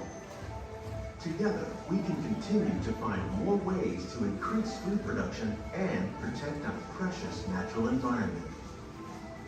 Only then will we truly be living with the land.